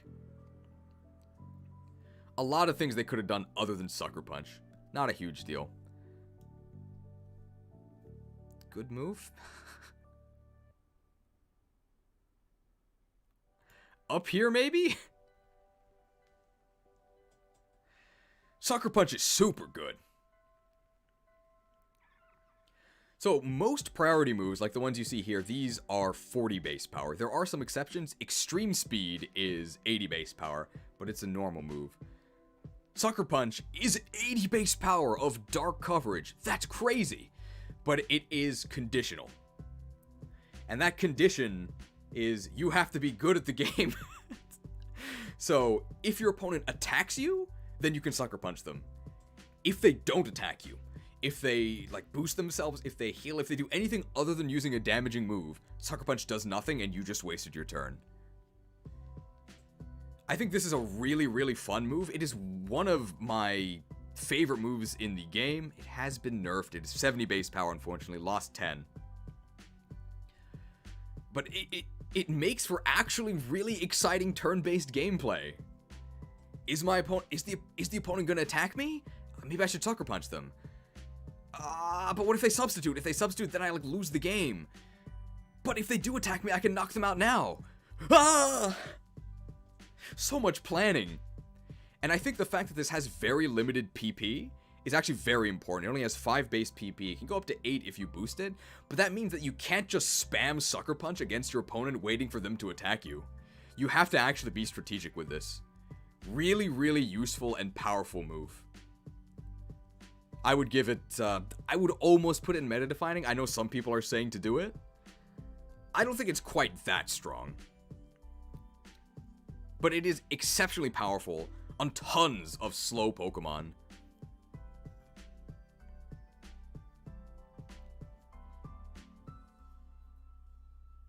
Do we put Sucker Punch bottom of meta defining? We might. I don't know if it's that much stronger than these other moves. It stables because it can fail.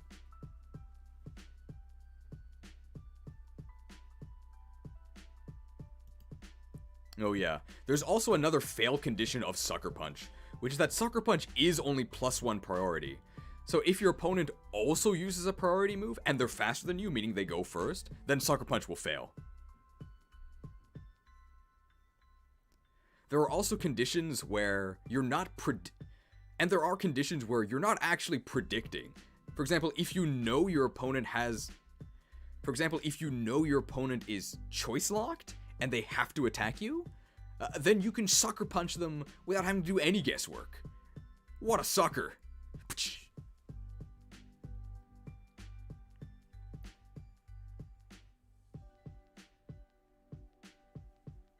I think that's it for Sucker Punch. Unfortunately, there is no interaction between Sucker Punch and Suction Cups. Now, we're probably going to cut that. That's dumb. Alright, that's it for Sucker Punch.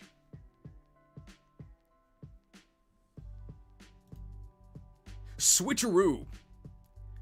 Of all of the moves that have type-shifted clones, this one really confuses me. This is literally Trick. It's the exact same as Trick, but it's called Switcheroo. Okay. I mean, Trick's really good. Usually the reason for having just type-shifted or variants of moves is for flavor, right? Like, heal order is recover, but it has bees! I don't really know what the flavor difference is between Switcheroo and Trick. I have no idea. I don't know why these are separate moves, but they are. Plays around in prison, I guess.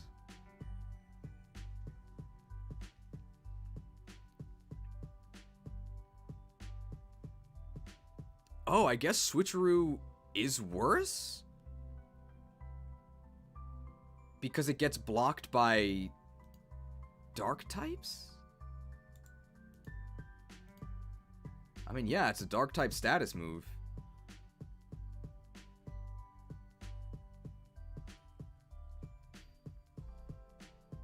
Yeah, I think it fails if you have...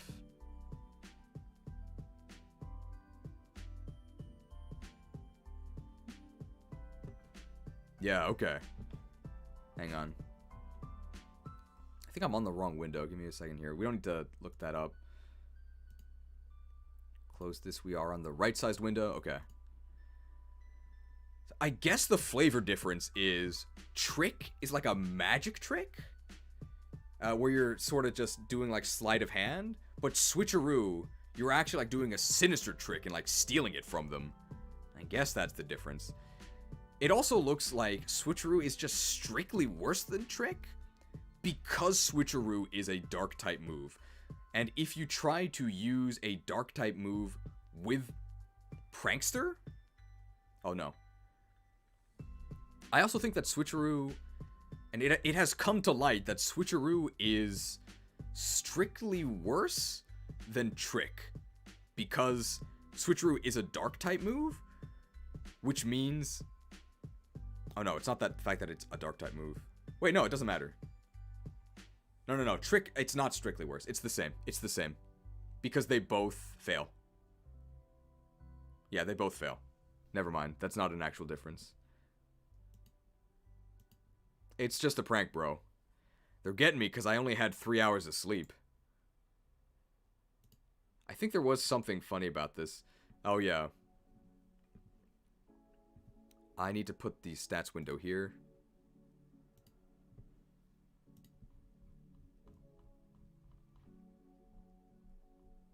I think it's at the bottom in trivia. Oh, yeah. And just to drive home how similar these moves are, check out the trivia section for Switcheroo. In Generation 9, Switcheroo has the same animation as Trick. Good thing they removed half the Pokédex for better animations, right? They sure tricked us.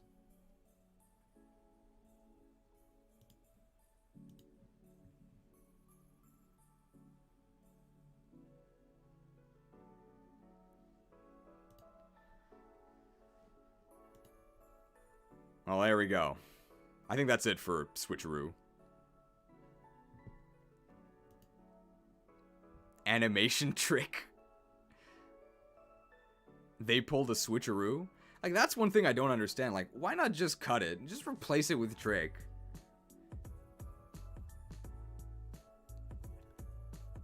Alright. Tailwind. A wind blew from behind your team. How far can we fly? Man, flying moves doing really well this list. Tailwind, baby. So in singles, Tailwind is not that good, because it doesn't last very long, and you have to spend a turn for it. Man, Wind Waker Ganondorf is trying. Wind Waker Ganondorf is shrieking right now. He definitely covets this wind. In doubles, speed control is incredibly important, and this makes you faster. If you have a tailwind, you're probably going first for the next 3 turns with like 6 actions. I'm captivated by this. I definitely covet this wind. And because it is a flying move, it has some interesting synergies. Gale Wings, it's normally used for dive bombing your whole team with Brave Bird, but Tailwind is a flying move, so if you have Gale Wings, Tailwind gets priority. Tailwind is also not an attacking move, which means that if you're a prankster like Murkrow, you get priority Tailwind. That's incredibly powerful. Super duper good in doubles. Useless in singles and in-game, but hey, fantastic doubles performance. I think it's meta-defining. Anything else to say about Tailwind?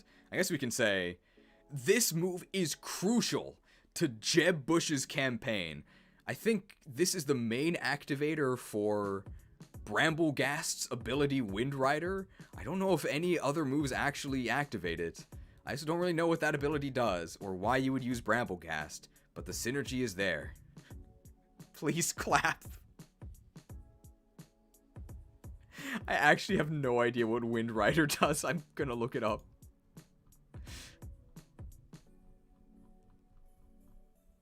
Wind Rider.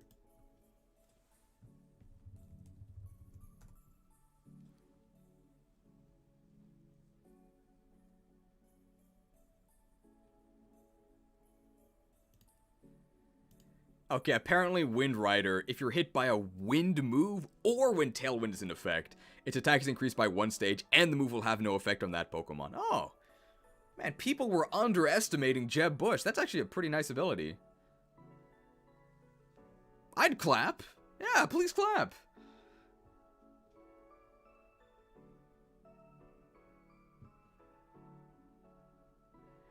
VGC is the one way you can win money in Pokemon, so you can pretend like you're doing something productive instead of playing a game made for 10-year-olds if you use Tailwind. Hey, you can make money by making Pokemon YouTube videos, okay? I don't have to win anything. In fact, most people would argue that I do nothing but lose.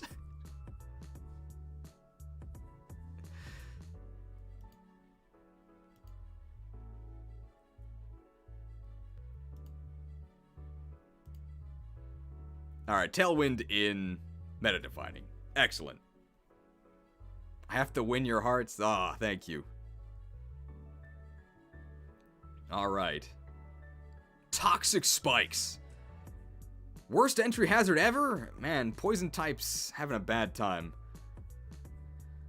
It's definitely not meta-defining, but I mean, we just have like a poison party down here, right? It's pretty unfortunate. So what Toxic Spikes does is it can be applied in 2 layers. The first layer of Toxic Spikes applies normal poison to any grounded enemy that switches in. If you get 2 layers up, you then get Toxic Effect on any Pokemon that switches in. The issue with this, one is applying normal poison is usually bad for you. Because that means you cannot then apply a more impactful status like paralysis or sleep or burn. Anything except normal poison, basically. If your opponent has guts, well, now they are about to smack you really hard. If you do get 2 layers up, that is much better, but you can't guarantee that. If you only get 1 layer up, you're probably better off never having used it at all. That is not even getting into one of the major downsides of Toxic Spikes, which no other hazard has, which is that there is a free way for your opponent to clear it. If they bring in a poison type, well, that's it. They absorb the Toxic Spikes for free.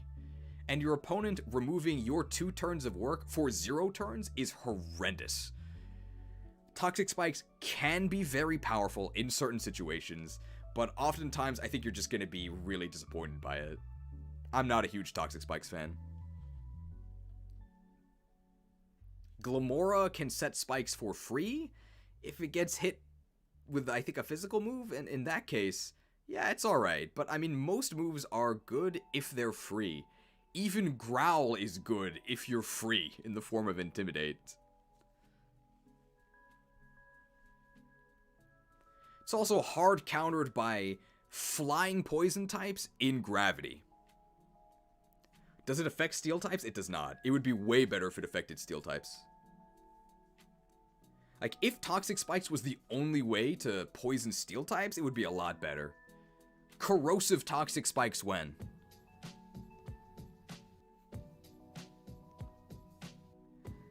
I think maybe if Toxic Spikes did like a little bit of chip damage, maybe like 3%. If they like pricked you and then applied the poison, that would make them a lot better. Unfortunately, it does not do that.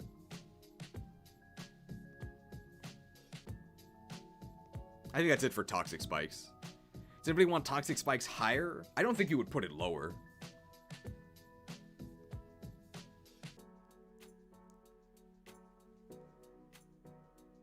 Like, how do they even poison you without damaging you? It's kind of weird.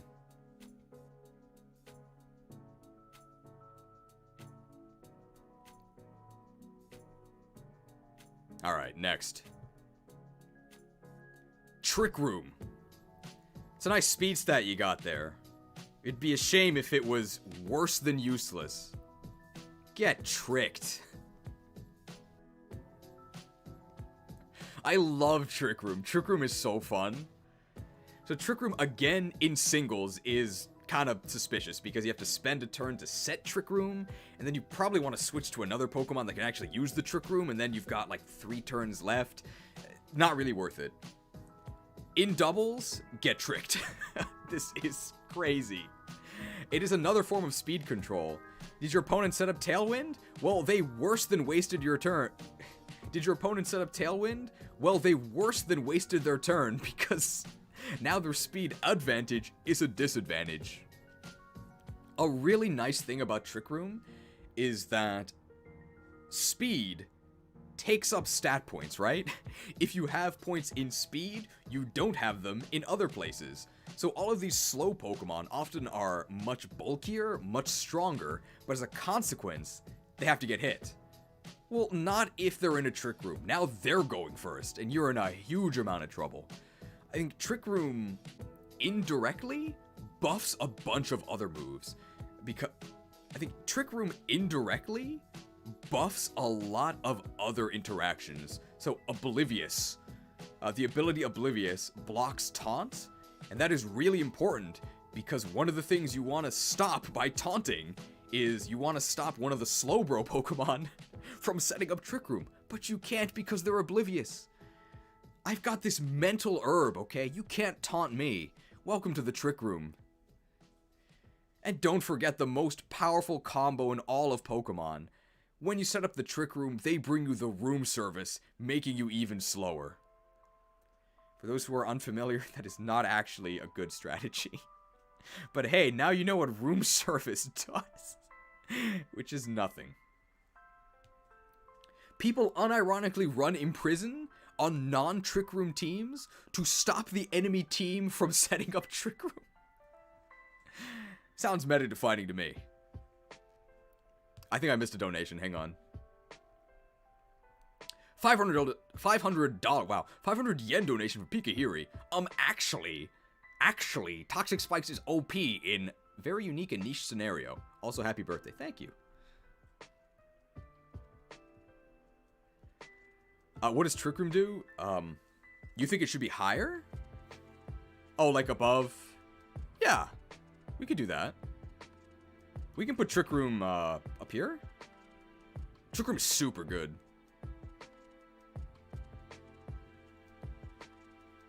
Like, I sometimes wonder why they don't have a Pokemon that sets Trick Room as... Like, I sometimes wonder why there isn't a Pokemon that sets Trick Room as their ability. And then, a couple seconds later, I always realize, oh, because that would be insanely busted and banned immediately. Trick Room's kind of crazy. Do note that there is a limit to the tricks. It does not affect priority brackets. So even if you are... So even with the dimensions twisted, priority moves like Bullet Punch, Ice Shard will still go first. Trick Room only affects things within a speed bracket. The Trick Room only affects things within a priority bracket.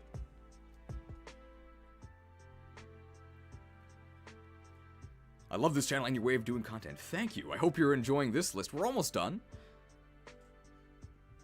Oh yeah. Trick Room, I think, is also the... Trick Room is also the slowest move in the entire game. It is -7 priority. I think that is the lowest. Even the counter moves, counter and mirror code, are -6. I think that's it for Trick Room.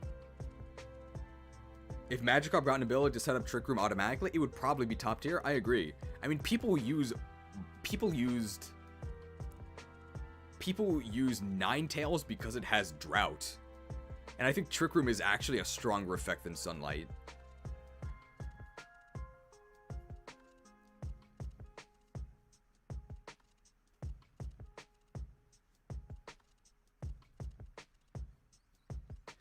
The super negative priority of Trick Room is very important, because there is no way to fast Trick Room.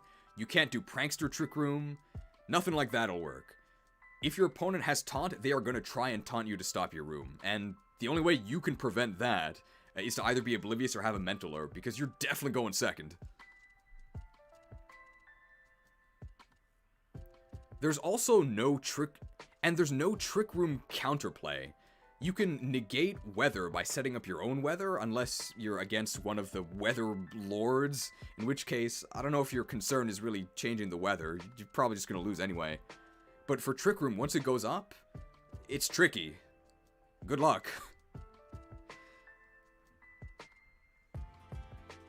There's also a video... There's a video thumbnail I saw about Regieleki being so fast it overflows and overwrites Trick Room. I think that's true. I didn't see the video, but I believe you when you say that it works.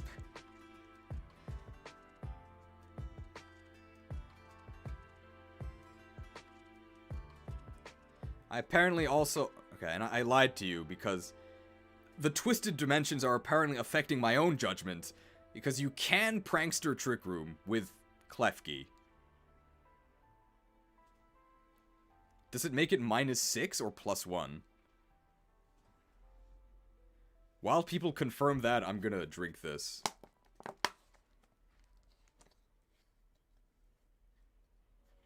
It makes it -6? Okay, yeah.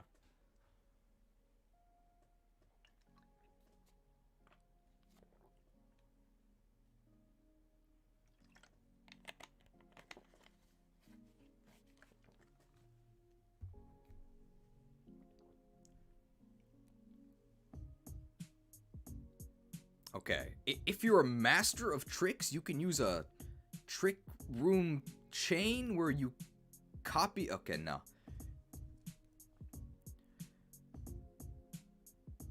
Yeah, you know what? I think that the dimensions are twisting. Trick Room is probably going at the top here. Super good.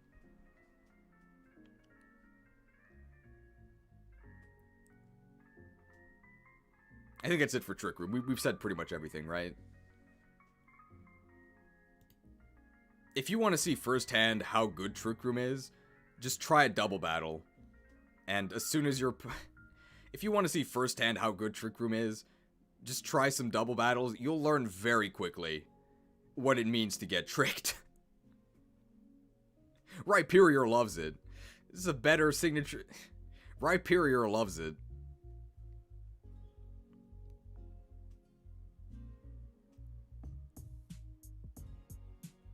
Dimitri hates having Trick Room set up on him? Uh-oh. Hi, Cheese, I'm an hour behind the stream, but I want to say the stream is the only thing keeping me sane at work. Well, thank you for joining, but also, get back to work.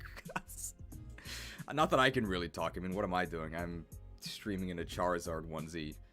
I guess this is my job. Alright, that's true. We will put... Okay, the dimensions are twisting again. Close combat is... really good in every single facet of the game, But Trick Room is only really, really good in one part of the game, which is doubles. So it's only the second best move. Oh no. Okay, I think that's it for Trick Room. Alright. Trump card.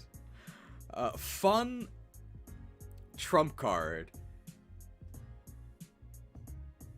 I'm actually tempted to cut the audio out of this entire segment and just use the AI Trump to like dub over everything I say here. Is there, how do you access the AI Trump? If you join the Discord, link in the description, then please send me the link to the Trump AI, and I'll replace what I say here with the the Donald Trump AI. But in the meantime, let's actually talk about Trump card. Trump card. So, fun Japanese fact. In Japanese, playing cards are actually called trump. So, in Japanese, this is trump cards.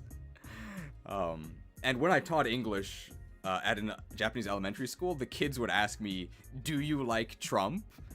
And they meant both, like the president, because he was president at the time, and like the cards. And they always thought it was hilarious. Let's talk about the actual move. Garbage. I said the damaging moves probably wouldn't go in bad. I think Trump card does.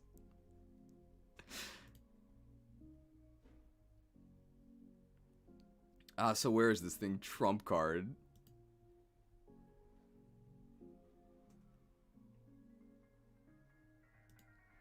So you can see here that Trump card is being used by Dunsparce.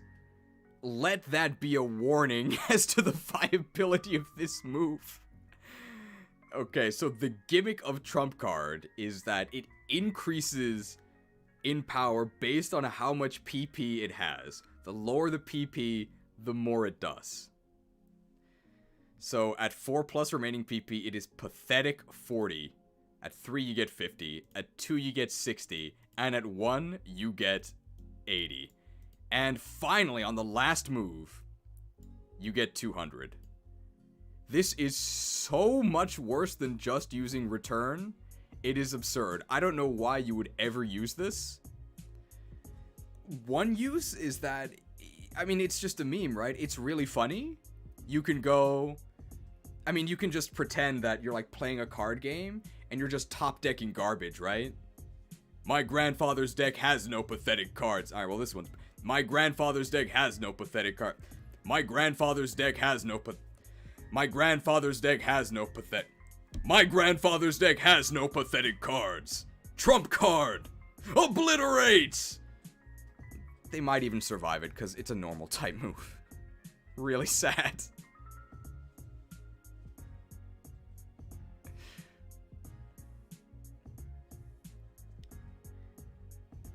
I guess this plays around your opponent having pressure, because if they have pressure, then they only power up your trump card. So, Trump confirmed to excel under pressure.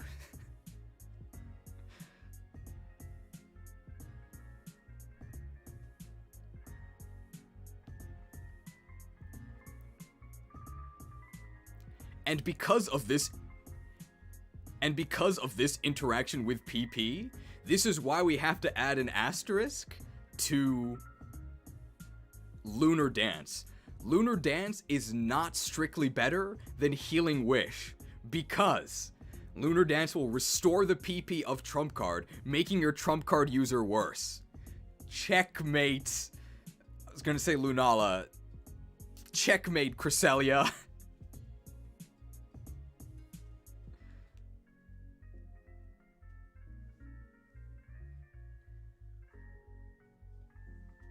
Unique distinction, this move might be the only one in the entire game that gets worse if you use a PP up on it.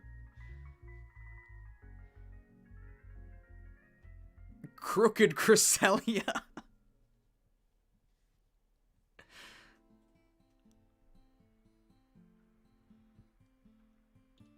And this is yet another special move that makes contact. You can always trust Trump to do the unexpected.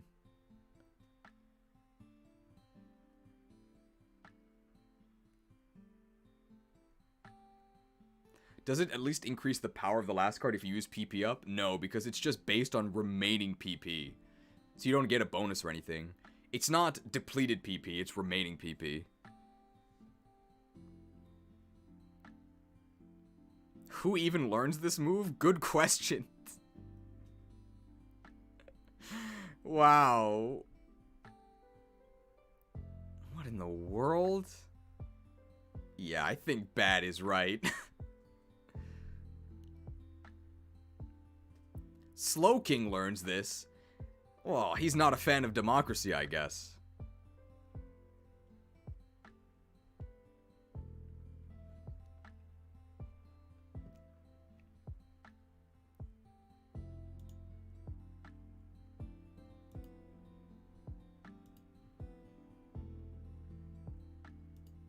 Alright, I think that's it for Trump card, right? We talked about everything. It's gonna be a lot of work to transcribe that and make that into the Trump AI thing, but I think it'll end up being worth it.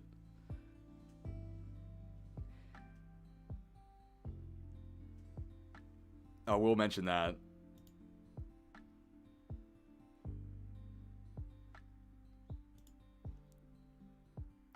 Now, Evie learns this at level 45, and Trump is the 45th president. Coincidence?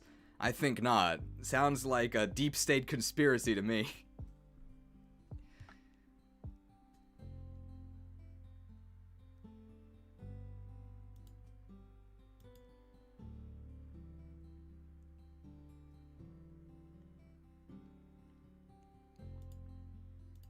Alright, there we go. Will Gumshoes cover your webcam for this part? I think so. Or we'll just use the Mountain Dew Trump thing. We'll see. We're still streaming after 6 hours. We've reached... Man, I need like a graphic for the imported cheese stream cycle. 1 hour in and not a single X ranked. I went and did Y activity and you're still going? It's been X hours, or it's been Z hours, and we're still not finished. I'm not mad at you. It's just that happens a lot. I like tuna. Alright. U-turn. The very first of the momentum moves. 70 base power bug move. Bug is a terrible attacking type. Did I mention he gets X-Trick? U-turn. 70 base power bug move. So that's bad. And what it does is after you use it, you switch out. Is that good? Yeah, it's pretty good. So this is the very first of what have been called momentum moves. The other ones are Volt Switch, which is an electric type variant, and special. And Flip Turn, which is water, but also like 65 base power. U-turn is crazy. The fact that it's bug doesn't really matter because you're not really using this to do damage. It does do damage. If you're Scissor and you're U-turning on someone, you're probably doing big damage to them, but for the most part, the damage is irrelevant.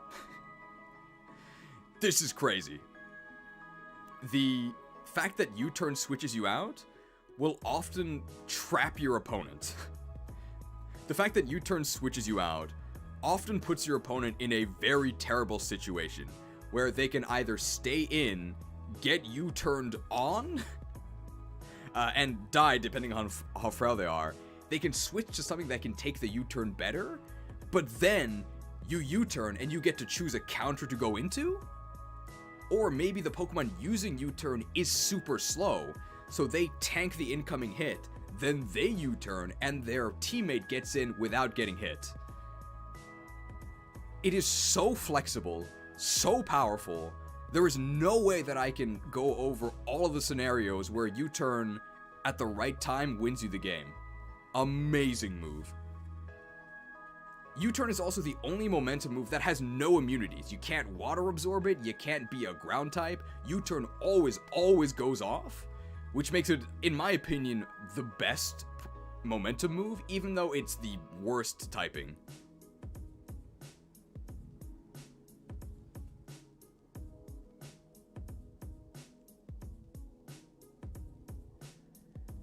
A note about the bug typing, something you might have been wondering if you didn't watch my top 10 moves that make more sense in Japanese video, is why is this a bug type move? And that's because the Japanese name Tombogairi refers to the ways that dragonflies can really quickly shift directions. So that's why it's a bug type move. A best bug type move ever.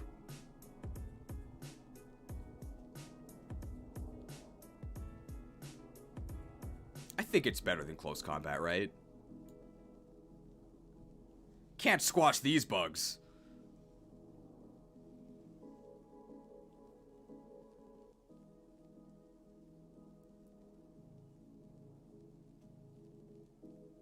Doesn't the car Pokemon get this? I think so. U-turn also has great distribution.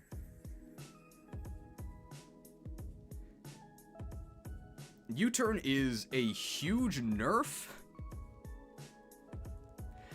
Here's the thing, usually being weak to bug doesn't matter because bug sucks as an attacking type, but everything is U-turning, so if you're weak to bug, you actually have to watch out because you're gonna get turned on.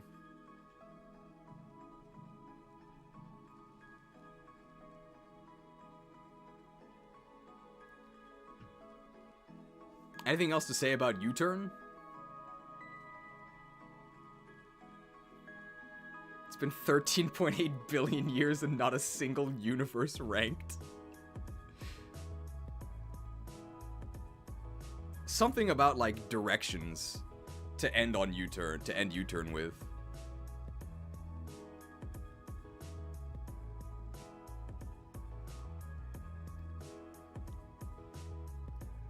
I guess we could do that. So oh yeah.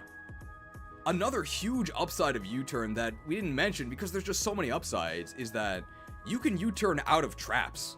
So say that you've been trapped by Magnezone, but you happen to have U-turn, you can get out of there. Arena trap, out of there. Shadow tag, U-turn out of there. I'm U-turning this battle around, okay? We're heading towards victory. Ugh. This is now a driving stream. I think that's it for U-turn.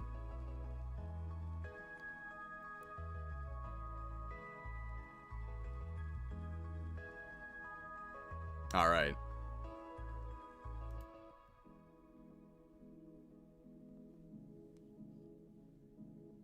Vacuum Wave. You like priority moves? I do. Vacuum Wave's a priority move. I think it's the only special priority move? I might be wrong on that, but I don't think so. Where's the other priority moves? Vacuum Wave. 40 base power special fighting priority move. Water Shuriken is also a special. Water Shuriken is also a special priority move. Vacuum Wave has a really confusing description. If we can pull that one up.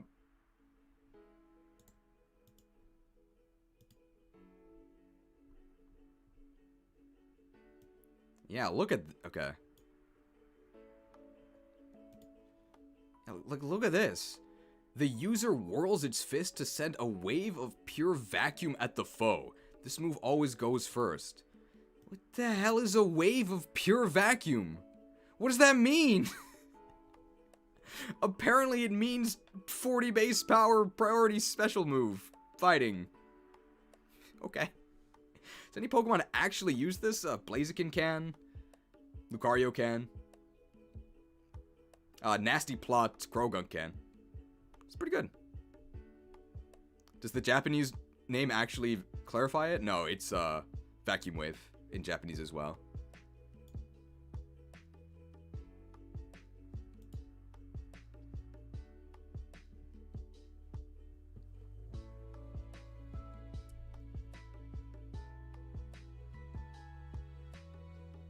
You can throw a vacuum at them? Well, then it would probably be a physical move, right?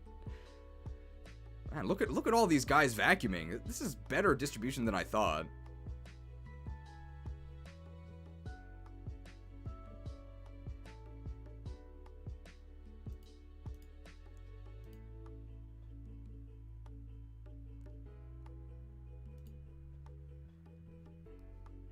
How many of them are special? It's pretty much just Lucario, Blaziken can use it, and Croagunk with Nasty Plot can use it.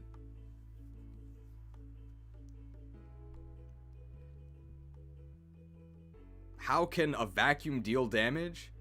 Well, I guess it's a special vacuum.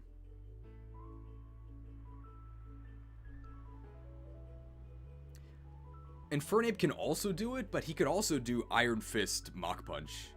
And he gets both Swords Dance and Nasty Plot, so I think you'd probably rather do Swords Dance Mach Punch.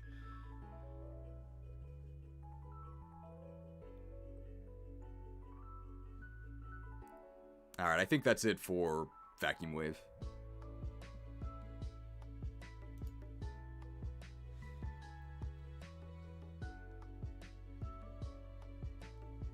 Hey, it's been 7 hours since we started. You asleep? Wake up, Mareeple! Wake up, Slap. I mean, at worst, it's a 70 base power fighting move. And it doubles in power to 140 if the opponent is asleep, but then it wakes them up. I mean, at base, it's a 70 base power fighting move. It's not that bad. Am I lying? Is it 70 base power?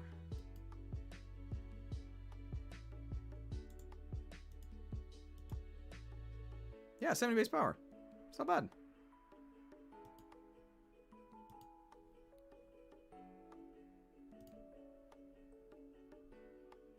Used to be 60.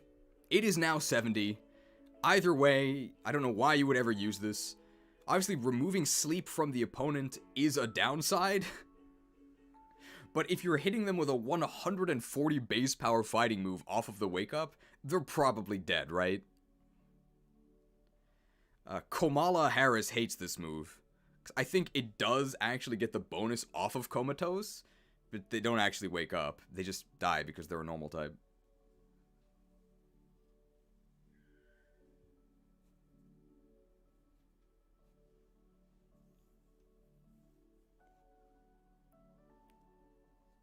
Yeah, if you hit them with 140 base power, if you hit them with a...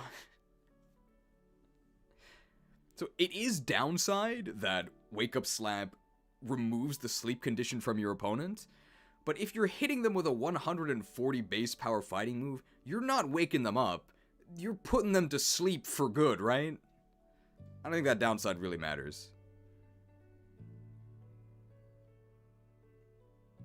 Does anyone actually use this, though? I don't think so.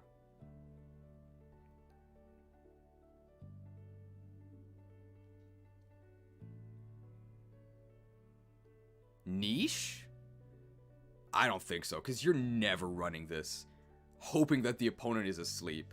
And you're most certainly not putting them to sleep and then slapping them. Because putting them to sleep and then slapping them is the exact same as just slapping them twice.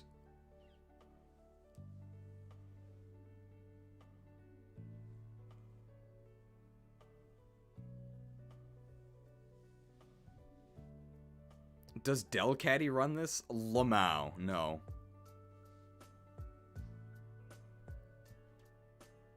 Alright.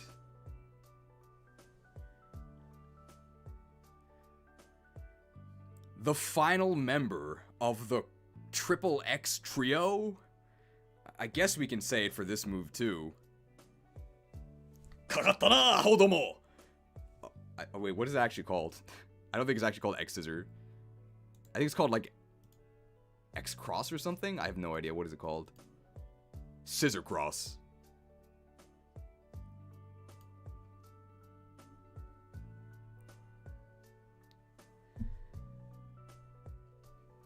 Kagattana, Hodomo!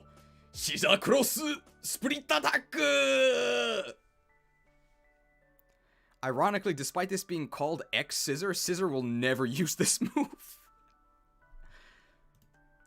80 base power, 100 accuracy bug move with high crit, right? Nope. Why not? Why not? Cross Poison gets high crit. Why doesn't this? Cross Chop gets high crit. Why doesn't this? What? Hey, sharpness boost though. Notably, in Legends Arceus, it did have crit. So they gave it crit and then they took it away. Why?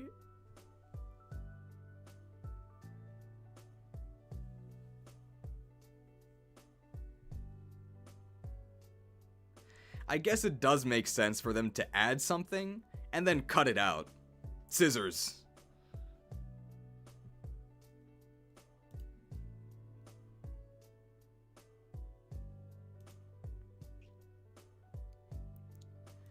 This is a pretty sad move, but it's not bad.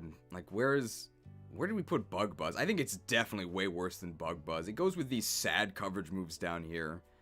It's probably worse than Poison Jab, considering how many fairies there are now. Pretty unfortunate. And the reason why Scizor would never use this is either because they're U-turning, or Scizor gets Technician on Bug Bite, so Bug Bite becomes better.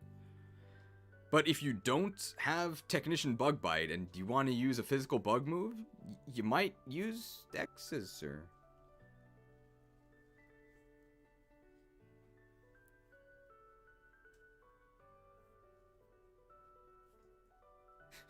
The reason it's called X-Scissor is because Control X is the shortcut for cutting. Alright. Scizor doesn't get Bug Bite in Gen 9? Really? Man, why do they hate Scizor? Oh, hang on, the music stopped.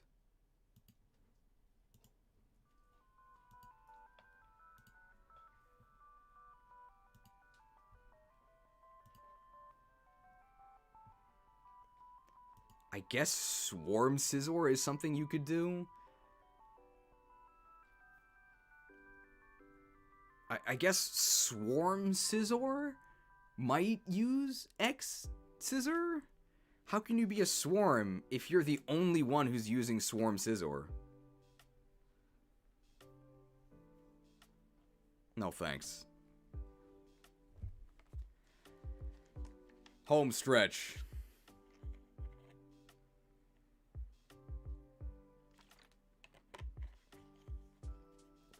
Swarm Heracross was viable in Gen 3. He's got a horn, bro.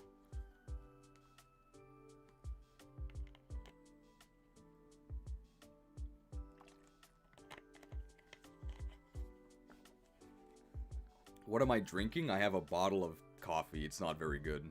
We're almost done, though.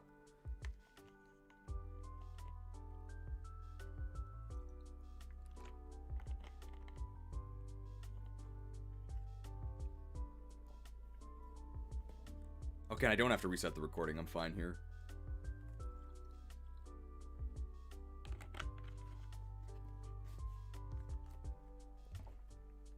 Okay.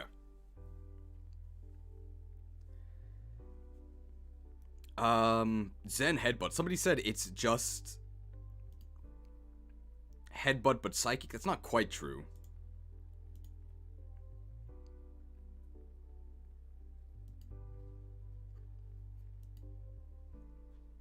Zen Headbutt.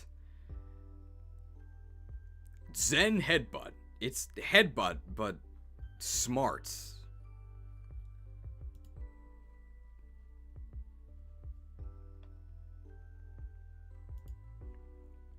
Kind of. There are some differences. So Zen Headbutt has only 90 accuracy, as opposed to Headbutt, which actually does have 100. And the flinch chance is only 20, although And the flinch chance is only 20, whereas I believe Headbutt has 30. Look at this distribution. Lots of Pokemon are button heads. Smartly, I guess. All of these Pokemon have achieved Zen status. Wow. It keeps going.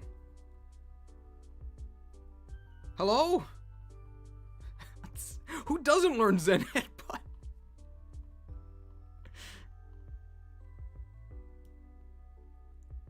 All these Pokemon excel at using their head. Wow.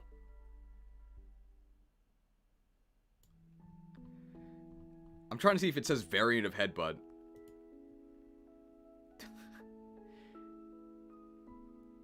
Alright, how many people would have guessed that Zen Headbutt was a variation of the move? Hyper Fang. Okay, it's a psychic version of Hyper Fang.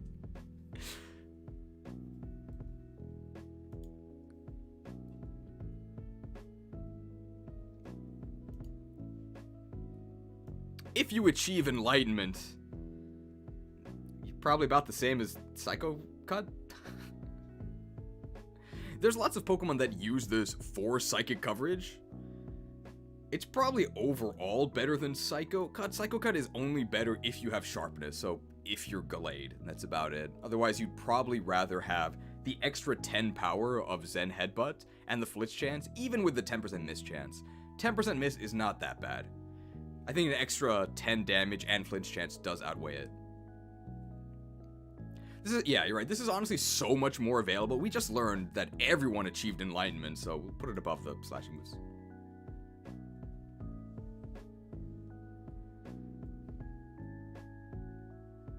Can Hyperfang flinch? Yeah.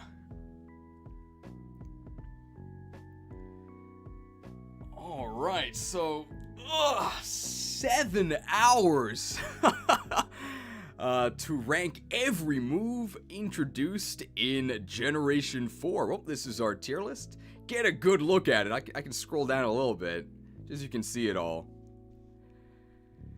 I hope you enjoyed. I'm feeling really tired, so hang on, somebody's at the door. I'll be right back. Just give me a second. Just a moment!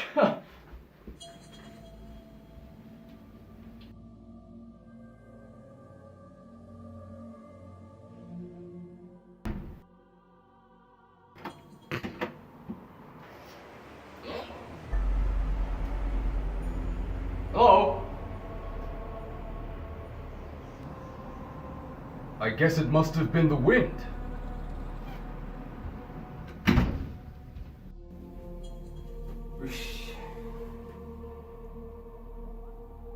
I need a snack to calm my nerves.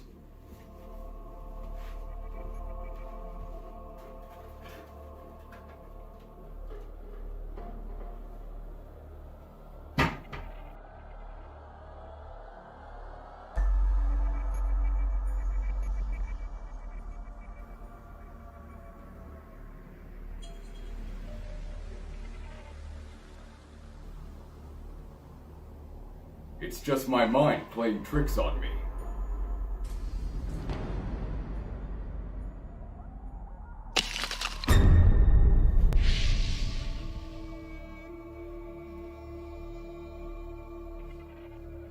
It must have been the wind.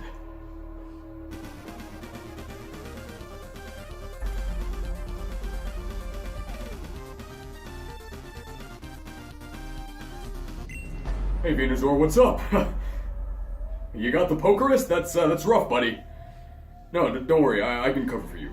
I'll switch it.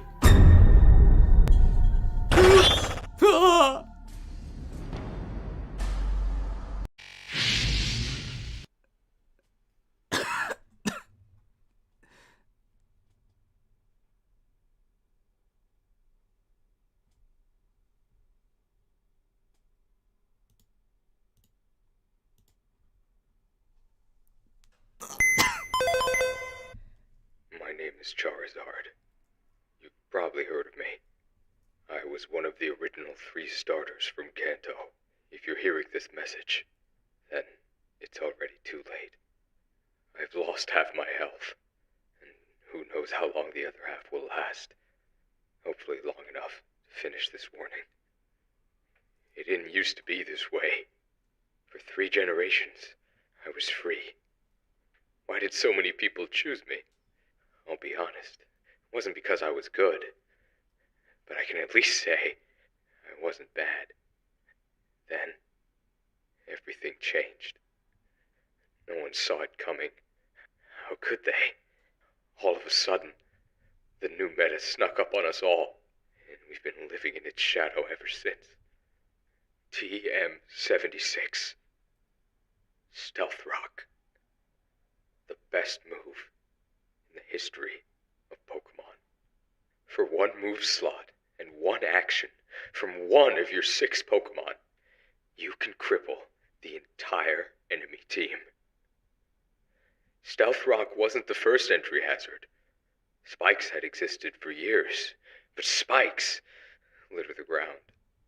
Flyers like me can avoid them entirely, but the very same wings that used to grant such freedom now cause such pain.